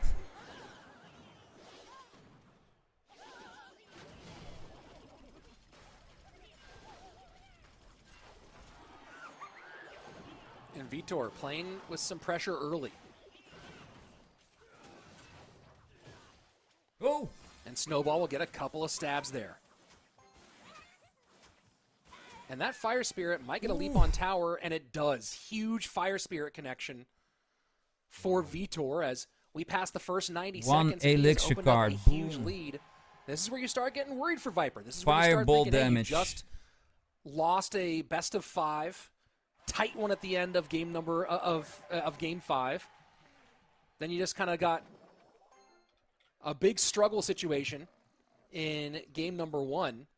And now here you are in game 2, having given up a big lead. Josh, you know, looking at this one, we haven't seen a ton of Ice Wiz in this competition. Yeah, and Ice Wiz really, it should do well against the meta. Problem is, like, you know, in these best of 3s, there's just usually a better response, a better answer. Instead of the Ice Wiz, people are just swapping that for Furnace. And so when you have that opportunity for a card that's very similar and just kind of so much stronger, it does make sense why we haven't been seeing it. Right there, a rough giant snowball. I really expected a lot of damage right there, but the Valk just gets kind of pushed into the goblins. Vitor with work to do on both sides. Defends the Furnace on the left side with the Berserker right-hand side. Nothing happened. A lot of splash to go to work here. Vines on offense, maybe trying to get some chip from the Valk. Berserker intercepts it just in time. And this right-hand tower just keeps on getting worked on. Yeah, down to below 800 HP, almost below 700 HP, and Vitor just not having a problem. Another hit. Goodness. And I don't mean to overreact, but like these are massive things that Viper is just missing right now. And maybe a little early on the Vines on Graveyard too. And you got to think Viper appearing to be a little tilted. Viper is super behind. Berserker gonna put in work on top of the Valk. Evo Furnace placed at the bridge, doesn't want to give poison value. But right there, again, the Goblin's going to work. That's game over. He's going to be able to poison another shot from the Goblin. Wow. Vitor clapping it up for himself, and he has every right to. And lower bracket 2 wins in the back. Wins the best of 5, goes 3-2, up 2-0 now. I mean, he is feeling himself. Vitor has 3 consecutive points to send him to the World Finals. He has to win 1 of 3. And, you know, that's an interesting thing, right? Where you think Vitor probably has all the confidence, but we know what it's like being right there on the precipice. Whereas Viper, just after having kind of the easy street on the way to the finals, has really found himself just struggling. And we take a look at some of the matchup stuff here. And Graveyard has won this quite a lot. Thoughts on Vitor changing the story here? Yeah, I mean, the way this was played, I really thought the matchup advantage was for Vitor. Trying to take a look at some of the differences between the two. The Goblin Hut pressure might be something where it changes how the matchup gets played. Evo all these Valk decks, instead of Evo Tesla or Cannon. And Evo Snowball. Yeah, I mean, that's basically the only difference. Goblin Drill. I guess what it is you actually finally have pressure against pressure with those Goblin Huts. And that might be the biggest difference maker. Evo Valk against Evo Valk. So yeah, I would say that the Goblin Hut on Vitor's side probably stole the show and made it a game. So 2 games for Vitor to open up. Vitor first winning with the Goblin Giant Furnace deck, and then now with this Drill deck. Giant Snowball, Poison, Rage, Barb Barrel all gone. Viper with the Drill, Snowball, Rocket deck in game 1. Graveyard, and now Poison, Curse, and Barb Barrel all gone. So you think about 2 of the most impactful small spells right now in terms of, not Curse, I meant the Vines. Vines and Giant Snowball both gone for Viper. 2 super impactful cards from the small spell side. And now you start looking at what he's got going on. He still has Fireball, still has Earthquake, still has Lightning. If I'm on Vitor's side, I'm maybe putting him on Hog Lightning is a very likely call out of Viper, or potentially Bridge Spam Lightning. But I would not be surprised to see Viper either go with like a RG Fireball deck or go to Hog Lightning, Bridge Spam Lightning. Yeah, I love the idea. We've seen a couple of these players use it, but the RG Fireball Skeleton King deck just seems to work against Viper. I think that'd probably be a pretty good deck right now against him. I feel like after getting the upper bracket, your opponent forces the reset. You want to go to comfort in game number 3. You want to go out with a bang, try and do your absolute best to give yourself a chance. I think RG Fireball just counters Viper's decks. I also wonder if RG Fireball might be the way Viper goes here, but I think a Lightning deck is most likely. And might be Hog here. Might be Hog in both directions. Really, Mighty Miner. And Viper not responding to this Mighty Miner.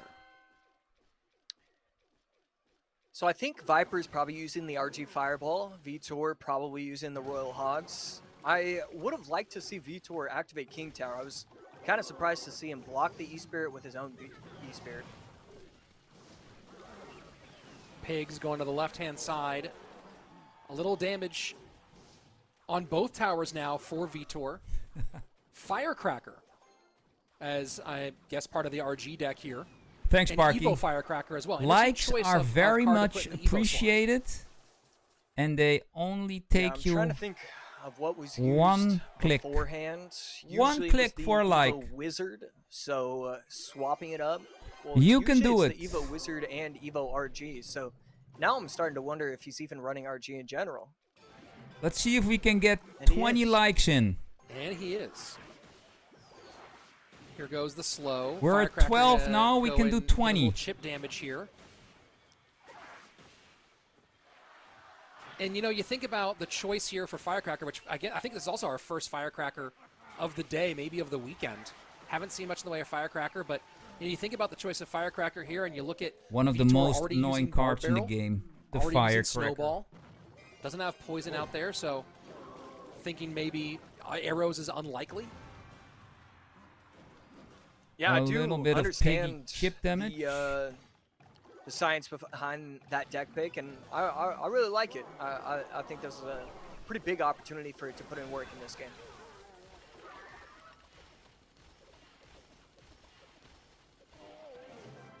Into double elixir now, RG in front of the Evo Witch. Evo Cannon trying to hold a little bit. Log plus Skelly's mostly focused on the RG right now, then worry about the Witch later.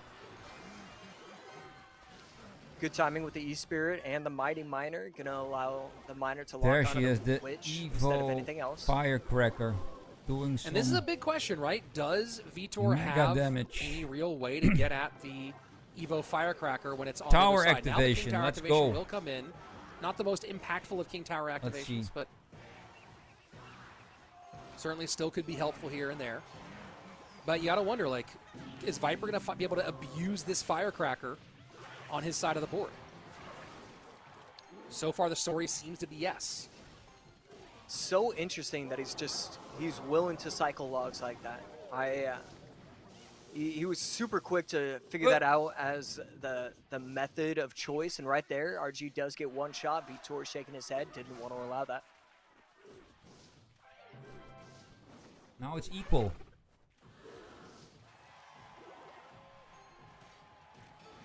.30 seconds away from triple elixir. An RG shot and some Firecracker damage. Chip has been the big stuff so far for Viper. Pigs go the opposite direction.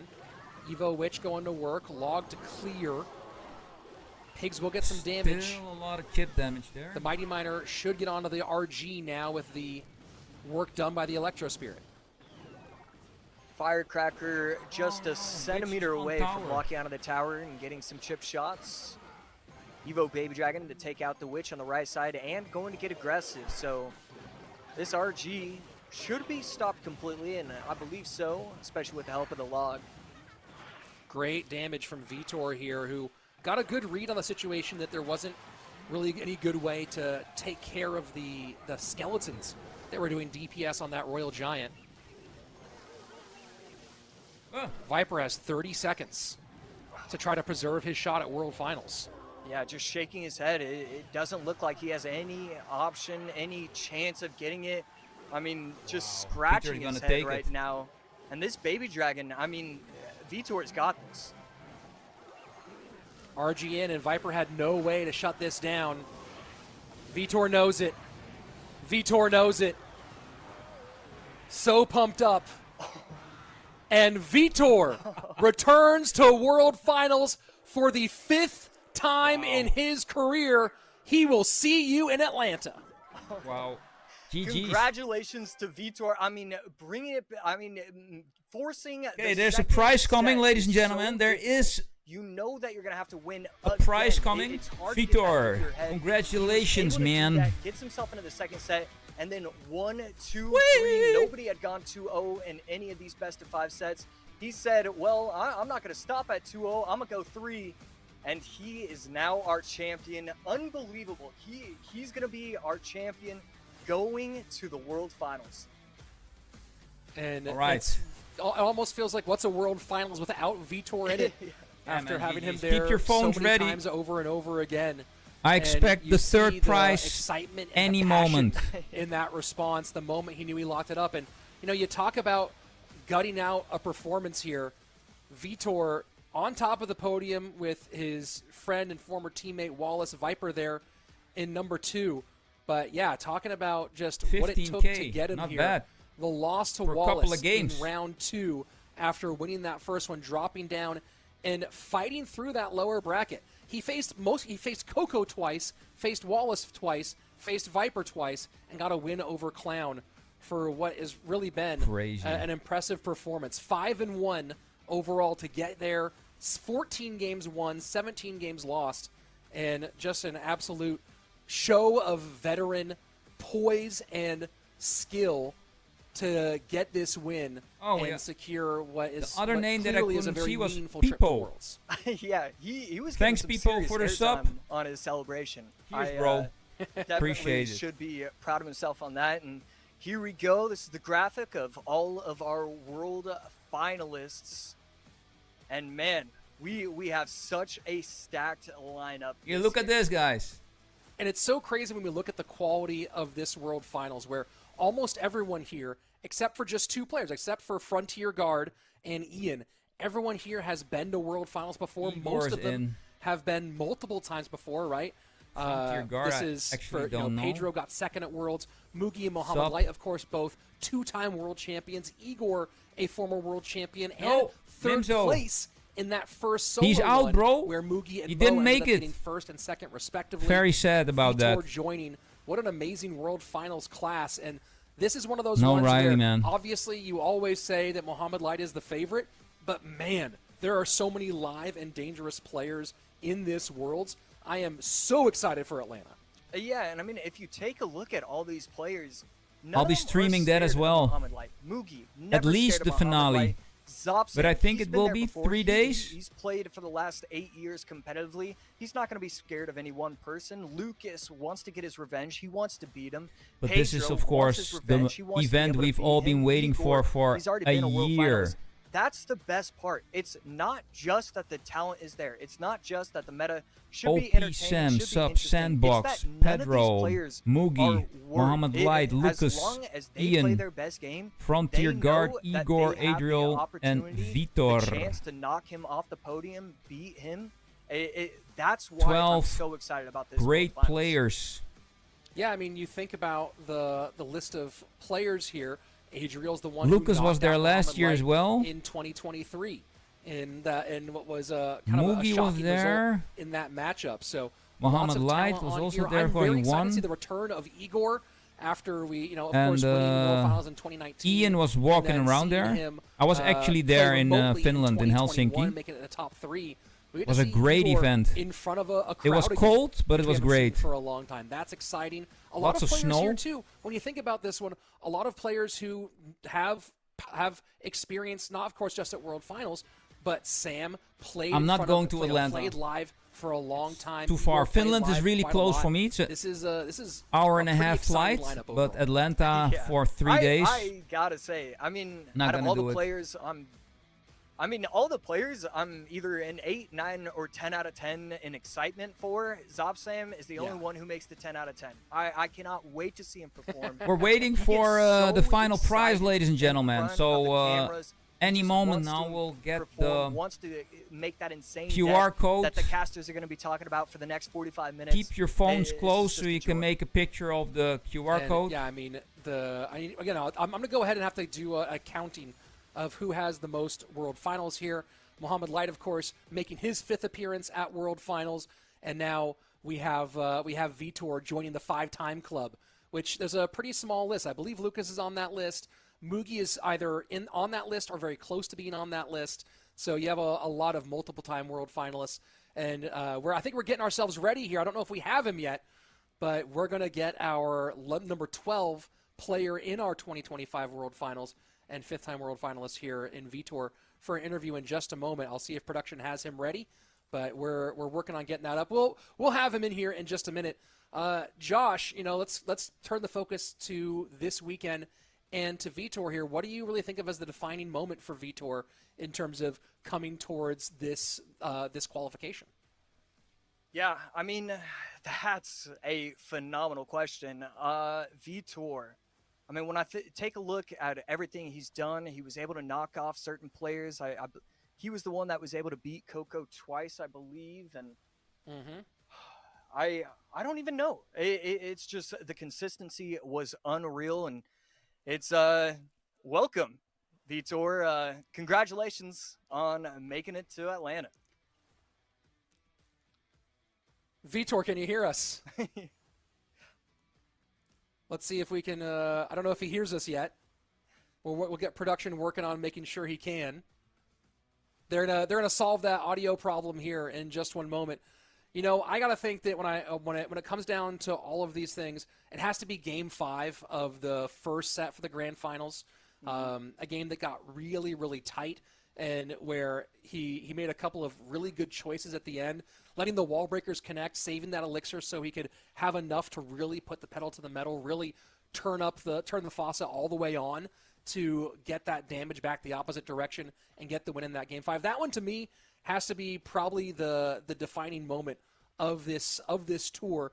You know, you also have some close he was here yesterday, Wallace, Nimzo. that one for me really stands out. On the finale in like 5 weeks in Atlanta, there are for Vitor, and you know, four I of them. So these two are there. Top of the show was Vitor being obviously Juicy really is calm, there, Vitor being, and the guy with really, the black hair is not a high-risk, also high-reward Rick player. Slayton. What we saw today, and was really the difference, so was him Joshua knowing when he had Sharon, to take those risks to get those victories. Juicy and he was just so in control. I forgot his of the name for now, situation. but they're all there. Don't worry, man, and they will rotate during the CRL championship. Say, okay, well, you know, he can count elixir, he can track cycle way better than I can. But with Vitor, it's just macro understanding. When he needs to do something, he will do it. And it's just macro understanding of the game, even with deck selection. Like, he was able to figure out early on the Goblin Giant was brilliant. And, you know, he's just a phenomenal player. I'm so excited that he made it to Atlanta. Vitor, can you hear us now? Yes, I can. Well, first of all, congratulations on this win. We saw your celebration. We saw your excitement. And I know that Josh and I are both really excited to get to see you again in Atlanta. It's always a joy getting to see you there. I want to start off with something. You've now joined a very small club. You are now a 5-time world finalist, which is, there's not a lot of people who've done that. When you hear it put in that perspective, what does that say to you about that could be possible because they switch, so I mean, it's just or the first day or the second day. So if you missed one of these days where he is like presenting, you missed him. Like I feel like I deserved it, and it was a moment of a lot of pressure, and that experience you talked about, it helped a lot. So I'm really happy. I'm really happy.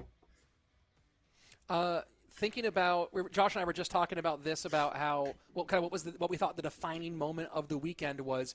What do you think was the most pivotal moment on this weekend for you in this journey to becoming our 12th world finalists?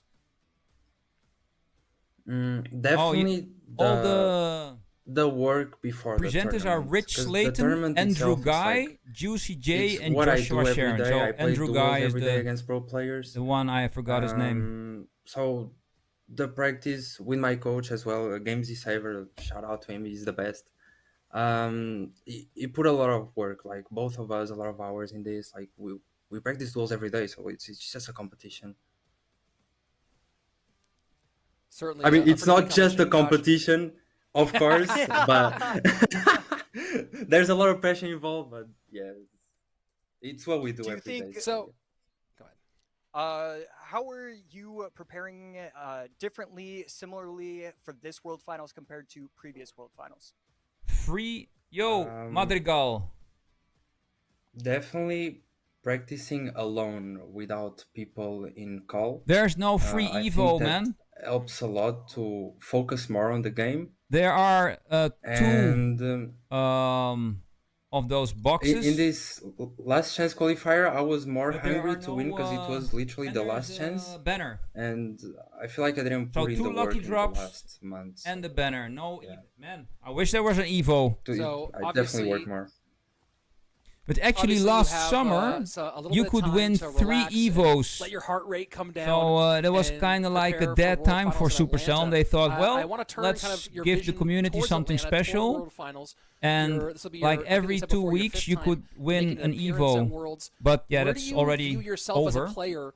Versus but this summer was a great time for free-to-play players. Is this the best Vitor that we're seeing here in 2025, Evos. Or is there a previous one you have to figure out how to beat? Honestly, in 2023, I felt like I was in my best form, because I worked really hard in 2023, but I hope to get even better. Of course, we always work to be the best version of ourselves. But I don't know what the future holds. I'm just hoping for the best, and I'll work for it like I did. So I'm definitely gonna be ready. Well, obviously the work paid off. Congratulations one more time, Vitor. Any final things you want to say to those people who are watching at home, fans, friends, loved ones, before we say goodbye and see you next in Atlanta for World Finals? Of course. I don't like to say fans. I like to say the people that enjoy watching the game. It was a pleasure to play here. It was really good. Thank you a lot for watching CR, and I'm really happy for the growth it has been this year. Like, it has been an amazing year for Clash Royale. So I hope you support the World Finals as well, and it would be interesting to see the heart rate in the World Finals, because some people feel more pressure than the others. It would be cool. That's gonna be crazy. Hey, people who are playing in World Finals, heart rate monitors. We've been asking for it for years. I want to see that. I want to see that beep on screen. Vitor, thanks so much, and congratulations one last time. And I know that Josh and I and the whole casting team, we're all very excited to see you here, see you in Atlanta. Thank you for having me. Josh, it's been an interesting season for sure. We have our 12, and one last reminder for everybody, DreamHack Atlanta, October 31st to November 2nd, World Finals, where Clash Royale joins the esports world as part of the biggest event of the year. There's going to be a whole lot of activities going on outside of just Clash Royale, and of course the World Finals for us there. Josh, any sort of final thoughts to wrap up this regular qualifying season as we turn our eye towards Atlanta? Well, before I say that, I just want to say, even if Vitor's not willing to say it, I am a massive fan of him. I am so excited that he's going to be there. I mean, such a sweet guy. One of the best players in the community in terms of as a player, obviously, but also as a person. It is phenomenal that he was the one to be able to earn this, right? Well, I know, speaking of earning things, those of you who stuck around and watched all day today, you have earned our final reward of the day. Let's run it. Let's get our last reward out there for everybody watching at home. And this is going to be the banner with, that looks like a lot of dragons. We got some Electro Dragon, some Baby Dragon. Let's get it in. A fairly grumpy Lava Hound there at the back, which I don't know. Does Lava Hound count as a dragon? Nice. You know, Lava Hound, it's got lava in the name, so, you know, I don't know what that does, but I think that means dragon. So there you go. If you haven't gotten your other rewards, go ahead and collect all those. Get your boxes, get the banner, and get ready for DreamHack Atlanta. Clash of Clans World Finals alongside Clash Royale World Finals. A whole bunch of other great esports events happening throughout that weekend. Activities, you can meet some of your favorite creators from Clash Royale and beyond. Cosplay competitions, Halloween events, because the first day is, of course, Halloween, and chances for you to play and compete on your own there as well, alongside some great art and exhibitions and so much fun stuff. So go ahead and get your tickets now. That's October 31st to November 2nd in Atlanta, Georgia. It's going to be a great time this fall. Those were the prices, ladies and gentlemen. One more time, final thoughts before we sign up, or before we sign off for the last time. Hope you liked it. Season. Yeah, I just want to say thank you, everybody who tuned in, everybody who's watched all this year. I'm in an absolute blast. All right, guys, let's do something else. Let's play some Moko. Let's see if I can get There's no argument for any other player, basically. These are the 12 that have really showed up, been consistent, been the best all year. Just such a joy, and I can't wait to do this in Atlanta. It has been an amazing experience doing it in Finland again and again, but getting some variety, getting to do it in front of just new people. You don't just have to go for Clash. This is something where you get to go for other stuff, and then, all right, let me just walk on in, see what's going on. I think this is just such an amazing opportunity to bring new people in. And we can't wait to see you there. And talking about thank you to the Supercell team for working hard to make CRL function and flow this year, to all the different productions we had throughout this regular season who did a great job, especially the crew we had here for this Last Chance Qualifier, really going above and beyond with some of the stats, graphics, and support that we have for this, alongside the work Stats Royale did for this event. And of course, on behalf of myself, Joshua AC Sharon, Andrew Guy, and Jackson Juicy J Wall, I'm Rich Slayton. We will see you very soon for World Finals in Atlanta. Yes, we'll be there, dude. All right.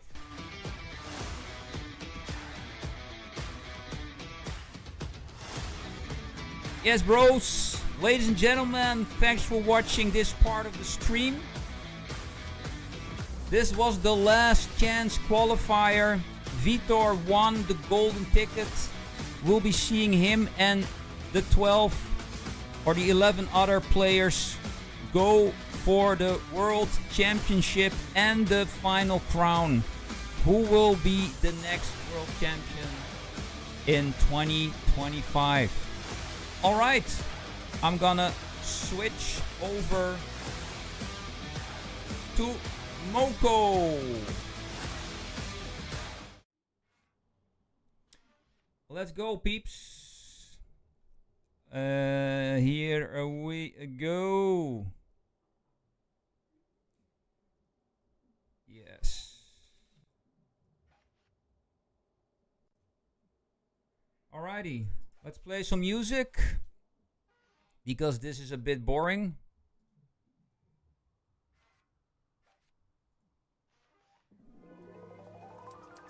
Let's go. Hello, hunters.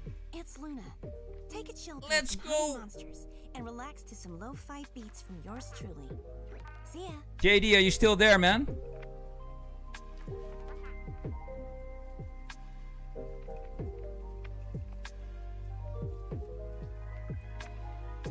Let's go, let's go.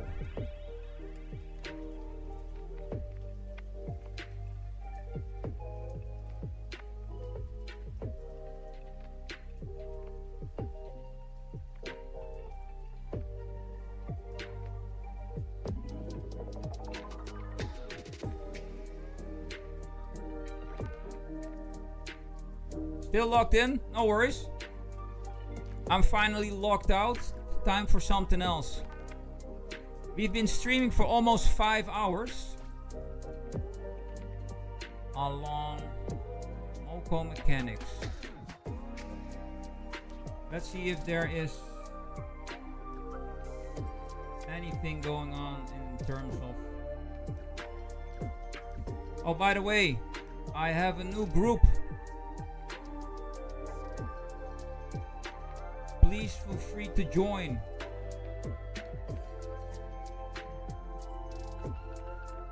We're trying to reach community levels, so I need to go to 800, but one step at a time.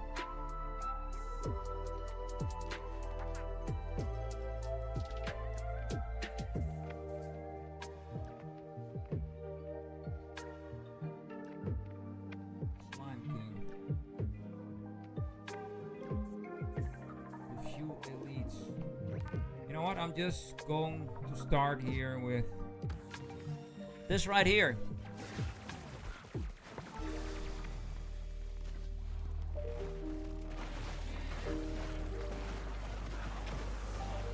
Oh.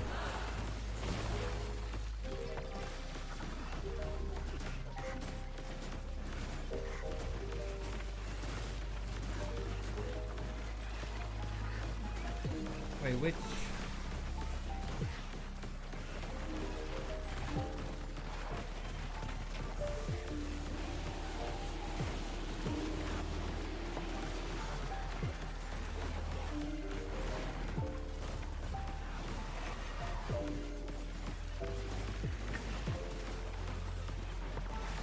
Oh, Temple Run.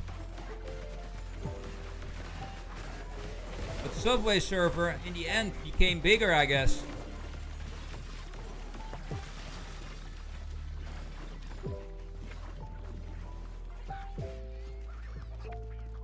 Temple Run, man. Forgot about that game.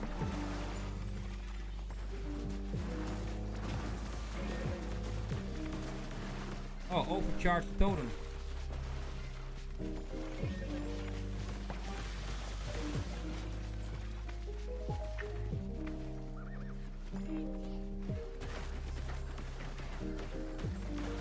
And some knights. I need to kill a couple of knights here.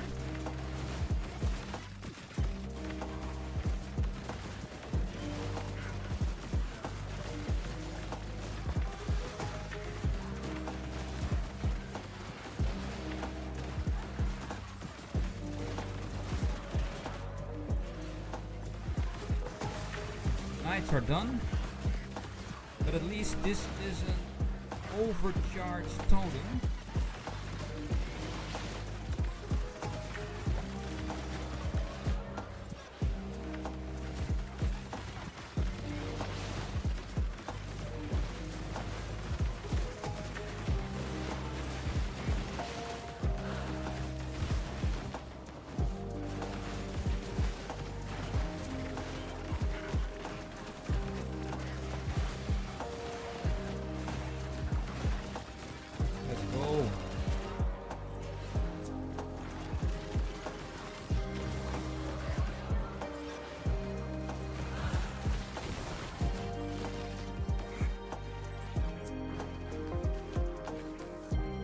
I need a blue herring. It will be great. I need to check the map where they spawn.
So Sparky, you were trying the library today.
the blue herring spawning here?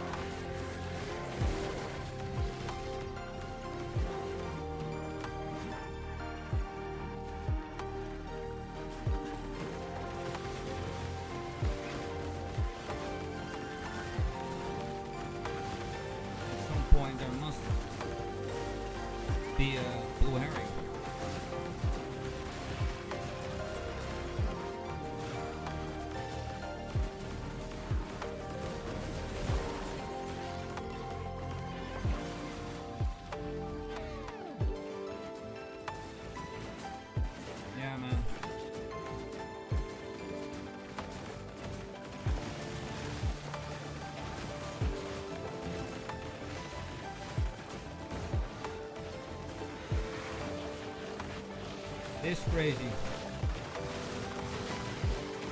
You have a headache, bro. What happened? Did you drink enough? Drink some water. Hydrate. You always say that I need to hydrate, at least on Twitch. Everybody needs to hydrate. Yo! Indri! What's up, man? How are you doing? Thanks for joining. Not a whole lot, bro. Just we just streamed the last golden ticket for Clash Royale League. We have our 12 contestants for the World Championship at the end of October. I think 31st of October till the 2nd of November.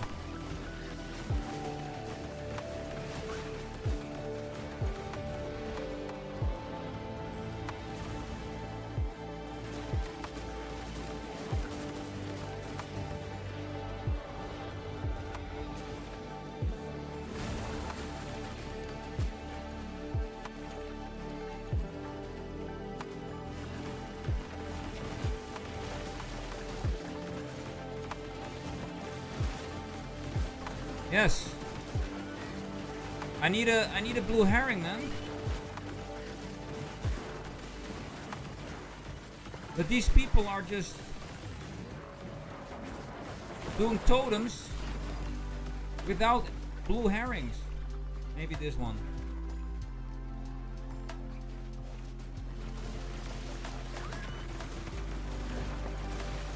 We're gonna do your rifts, bro. How many rifts do you have, JD?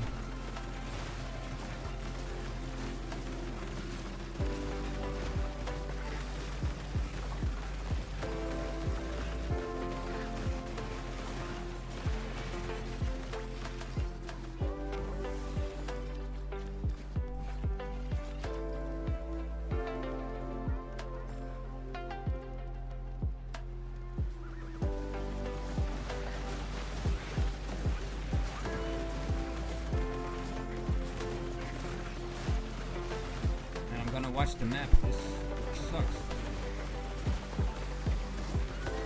Still no blue herring.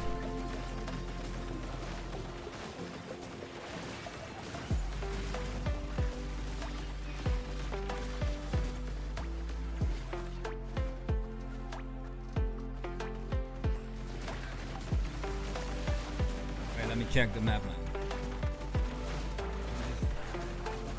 Running around like a monkey.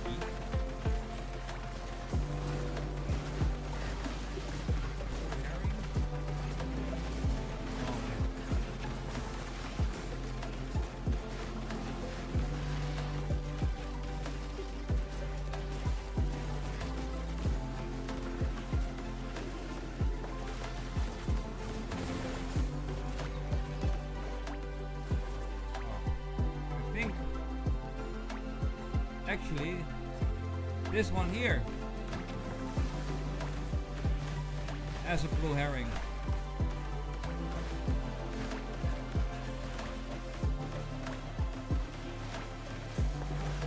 Give me a blue herring, man. Yeah, there he is.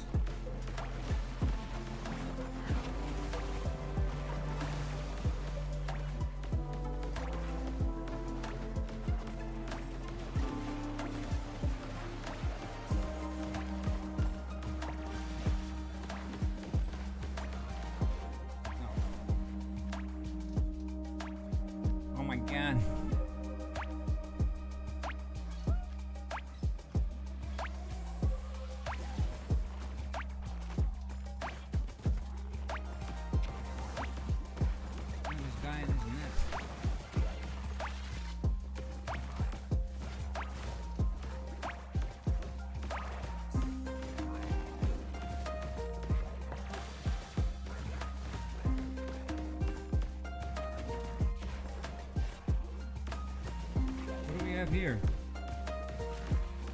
Is that yes. Oh man.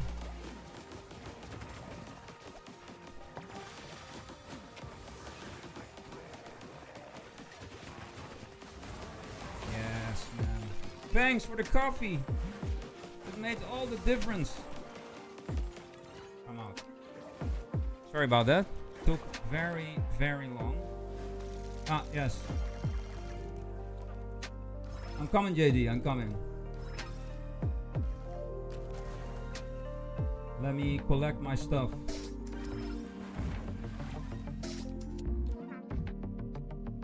All right.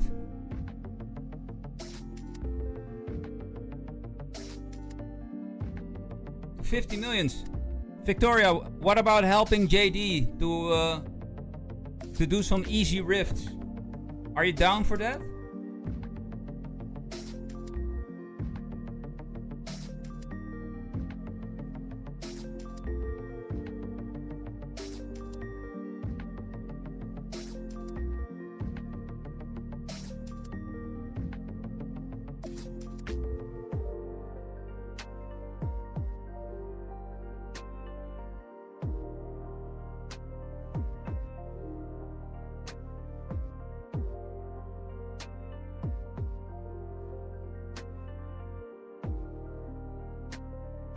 Sparky, are you down for some easy rifts?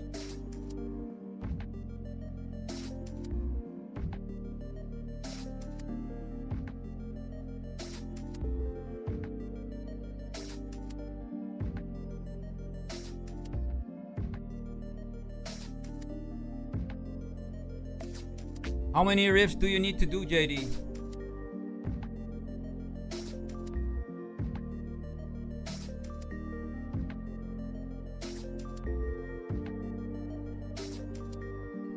So what are you up to, Inri? 2, alright.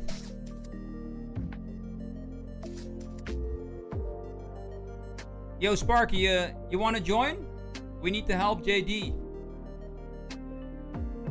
Guys, when I'm done with JD, I think I'm gonna end the stream.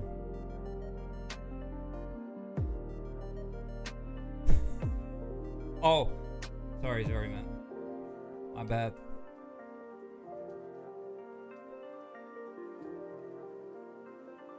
Okay.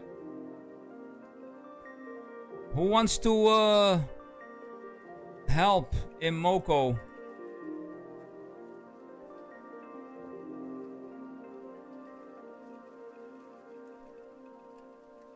Yo. Let's see if there's anybody. Oh.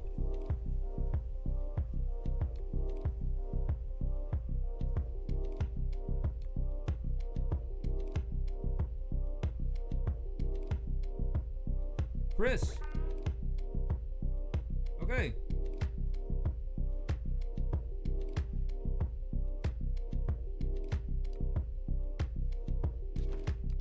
Let's go.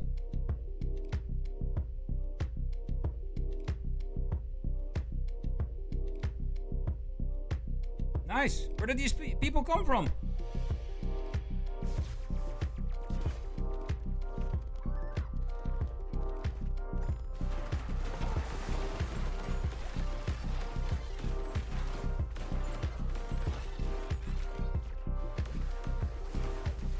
Yo, Tommy U9, thanks for the follow, man.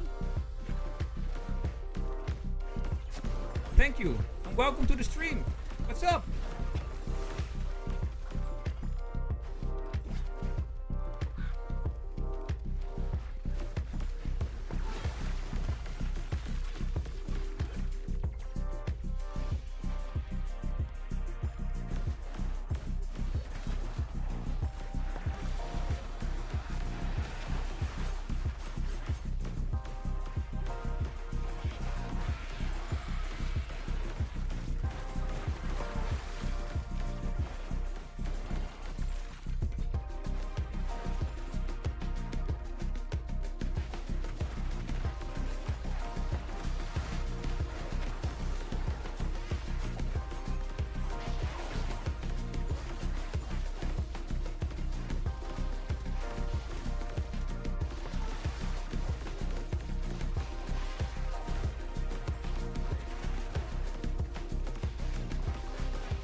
How's everybody?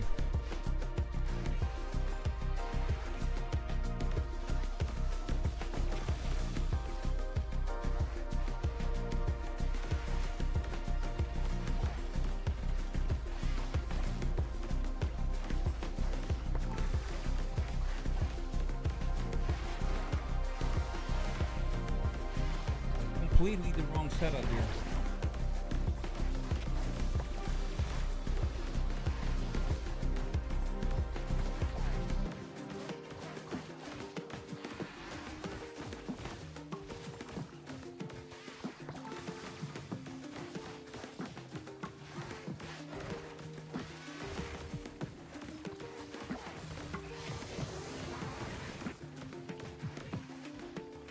Where is he?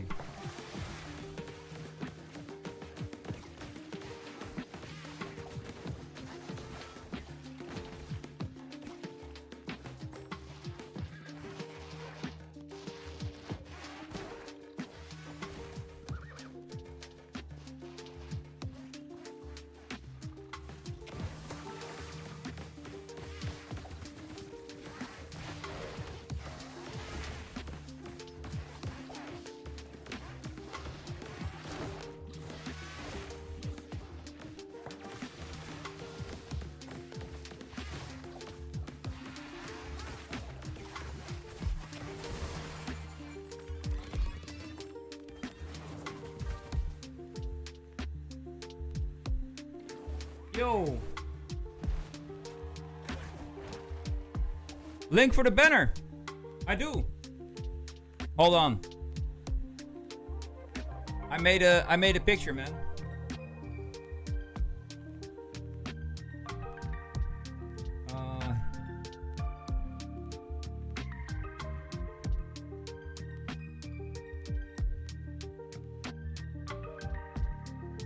Coming your way.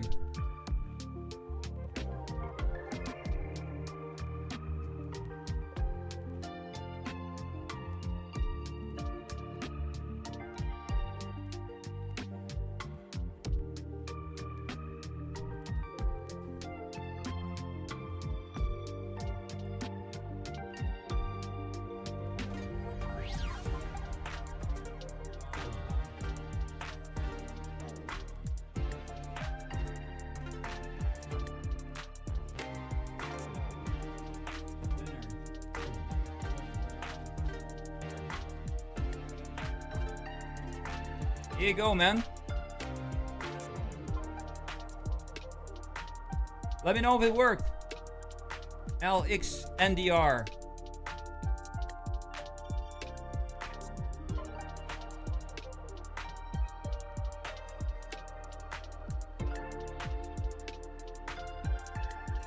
Was completely the wrong build, JD.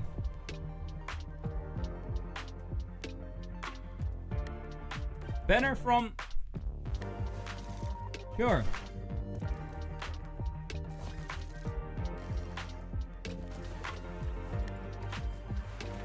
If the link is still working, I can promise that, because sometimes they have a limited lifetime.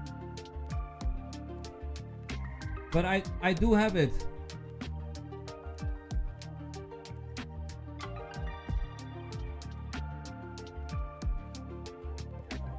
Wait.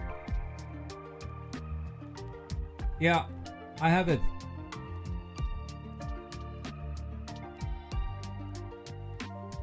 You're lucky, bro. Not sure if it works. Oh, it's coming your way.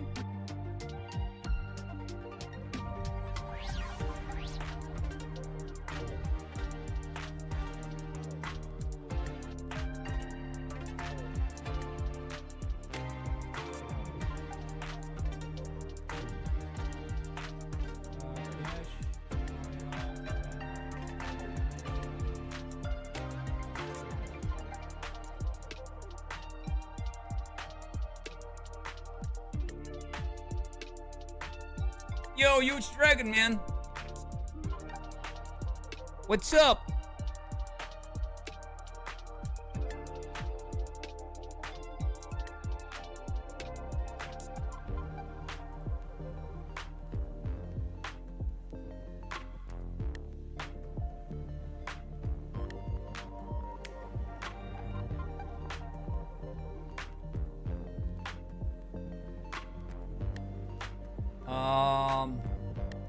We need to change build.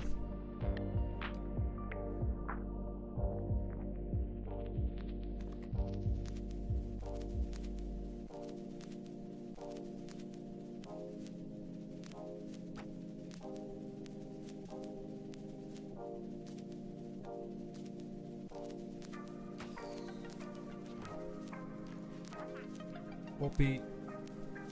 Build.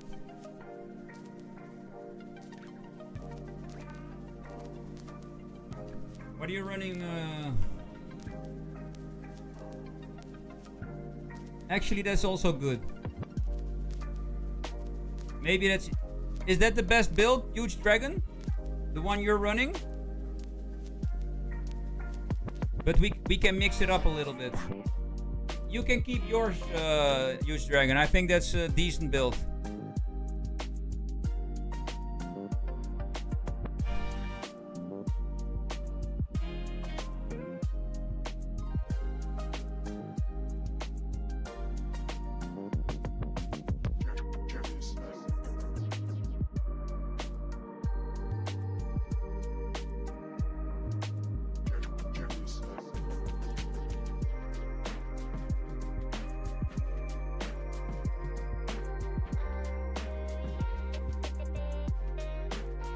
Alright, good.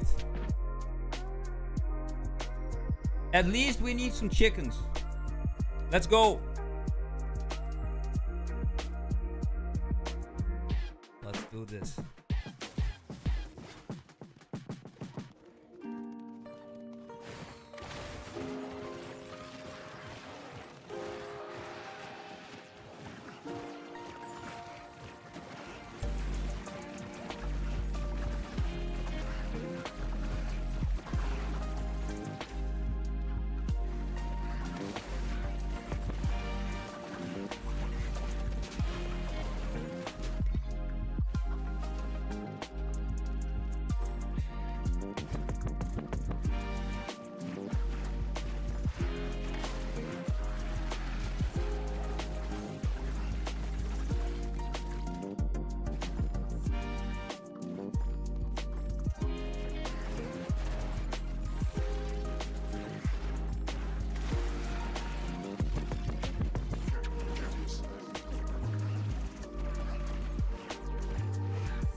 What do I need to do? Alright. What? Wait. On the other hand...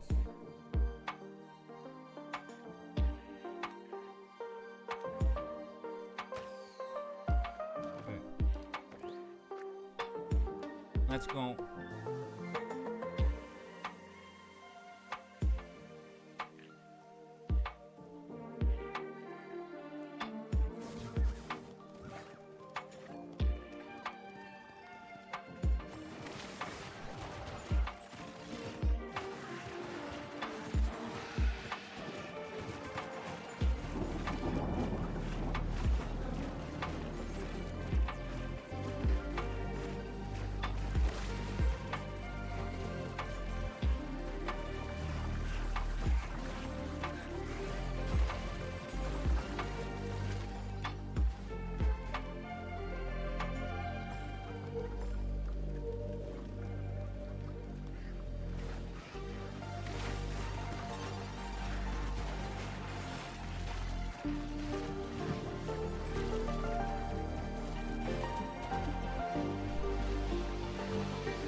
Really?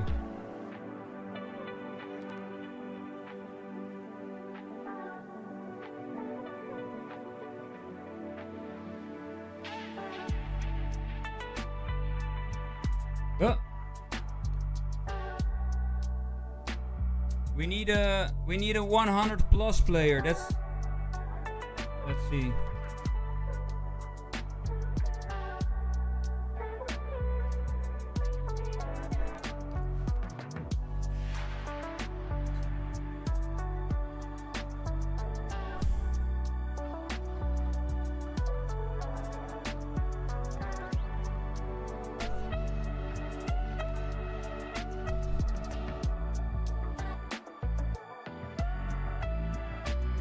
Yeah, this is bow all the way, man.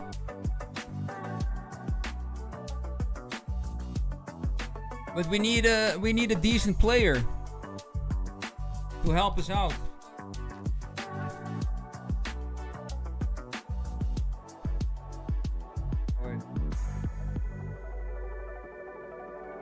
Now I can send out invites.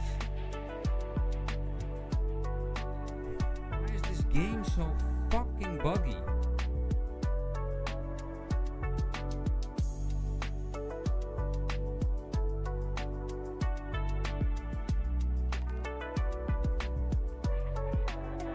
JD, just do the next one, man. We need it takes too long.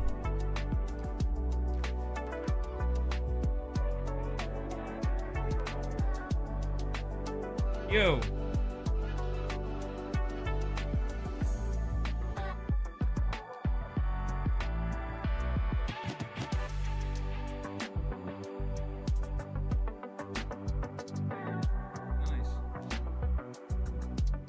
Okay, let's go. Ah!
thing, man.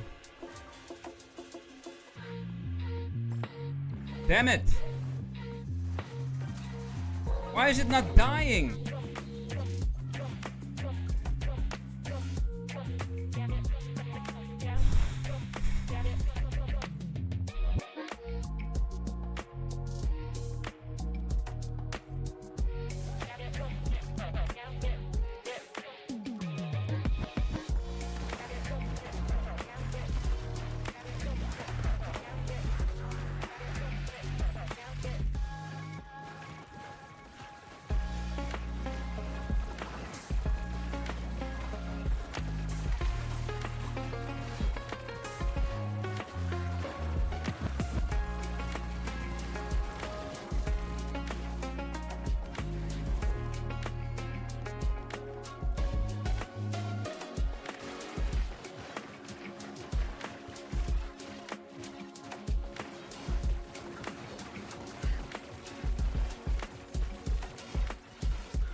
Ah, right.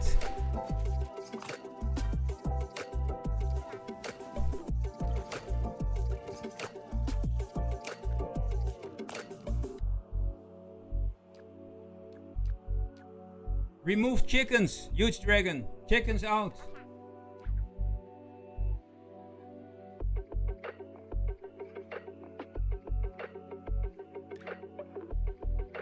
We have a tank.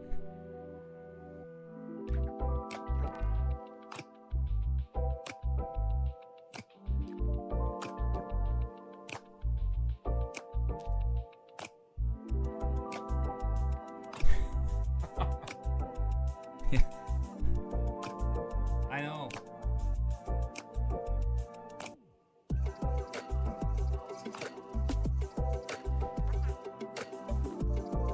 Oh.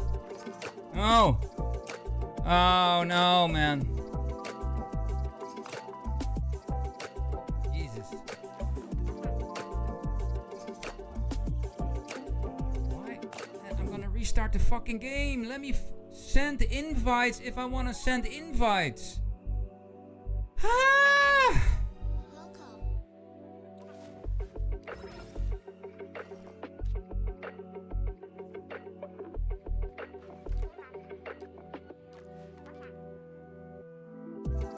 Still not working now.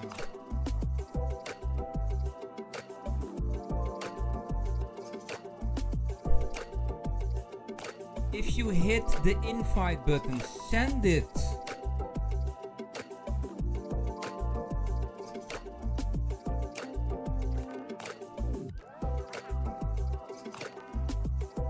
Oh.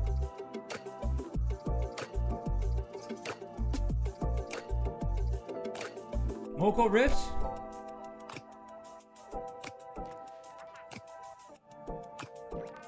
Yeah. But we need a fourth player, JD.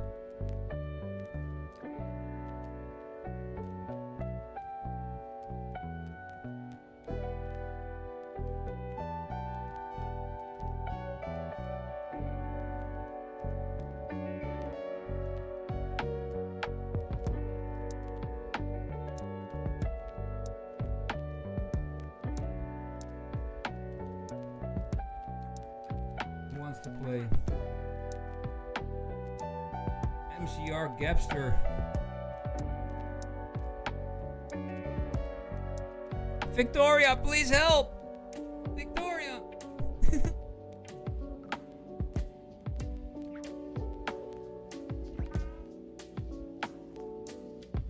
Ah, look at that. Yo! Okay, guys. I'll tank. Or do we need the DPS? You know what? I'll tank.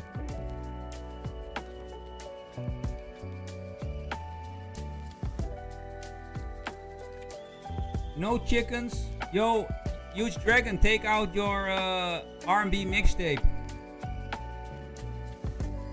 Bring in DPS.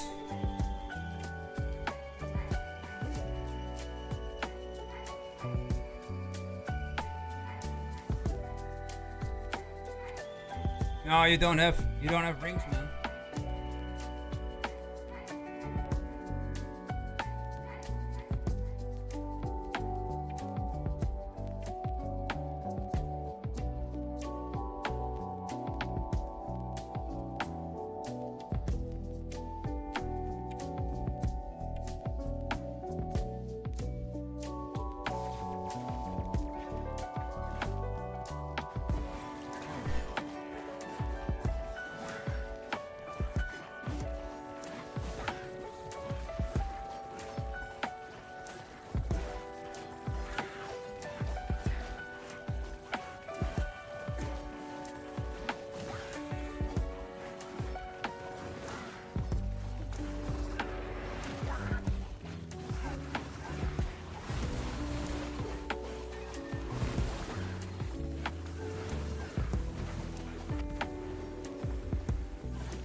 What's next?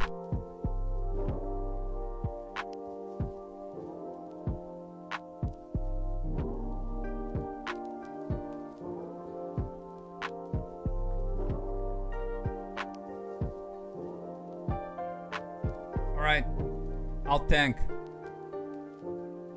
Kill it. We can also run. Shall we go run?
All right.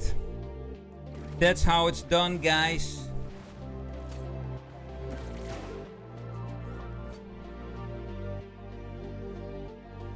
Joshua, man. Where have you been, bro? We've been doing a Clash Royale stream for 5 hours. What? This guy, man. Where were you? I'm almost streaming for 6 hours. I'm roasted. Huge Dragon, man. I'm not gonna do any Silk Song today, man. India won? With what? Cricket. Cricket? Polo? Man.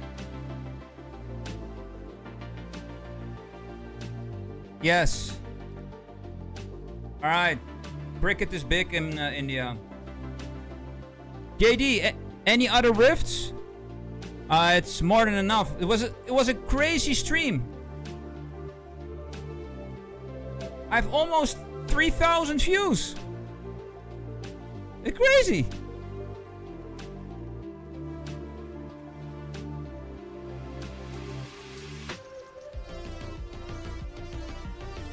Victoria, thanks for helping. Much appreciated.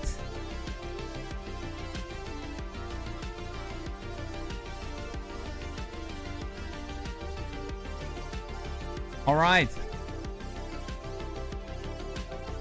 It's been a pleasure. It was a crazy stream.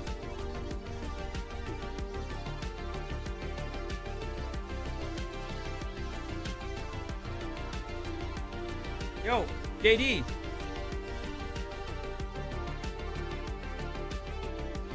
JD, what do you still need anything? We can also do it tomorrow. I'm roasted, guys. It's a long stream. It's been almost 6 hours. JD, any new rifts available, or are we done for the day? Okay. All sub 2, man. You must be happy. Sweet. All right. I'm out.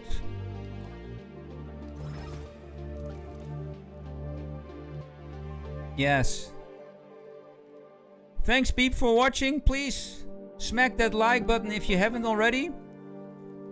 I must say that was a crazy stream. So, one of the best streams in the, I don't know, last couple of years. Crazy. 17 likes. Thanks, everybody. Wow. Yeah, man. I have 2,812 views. Peak viewers 36.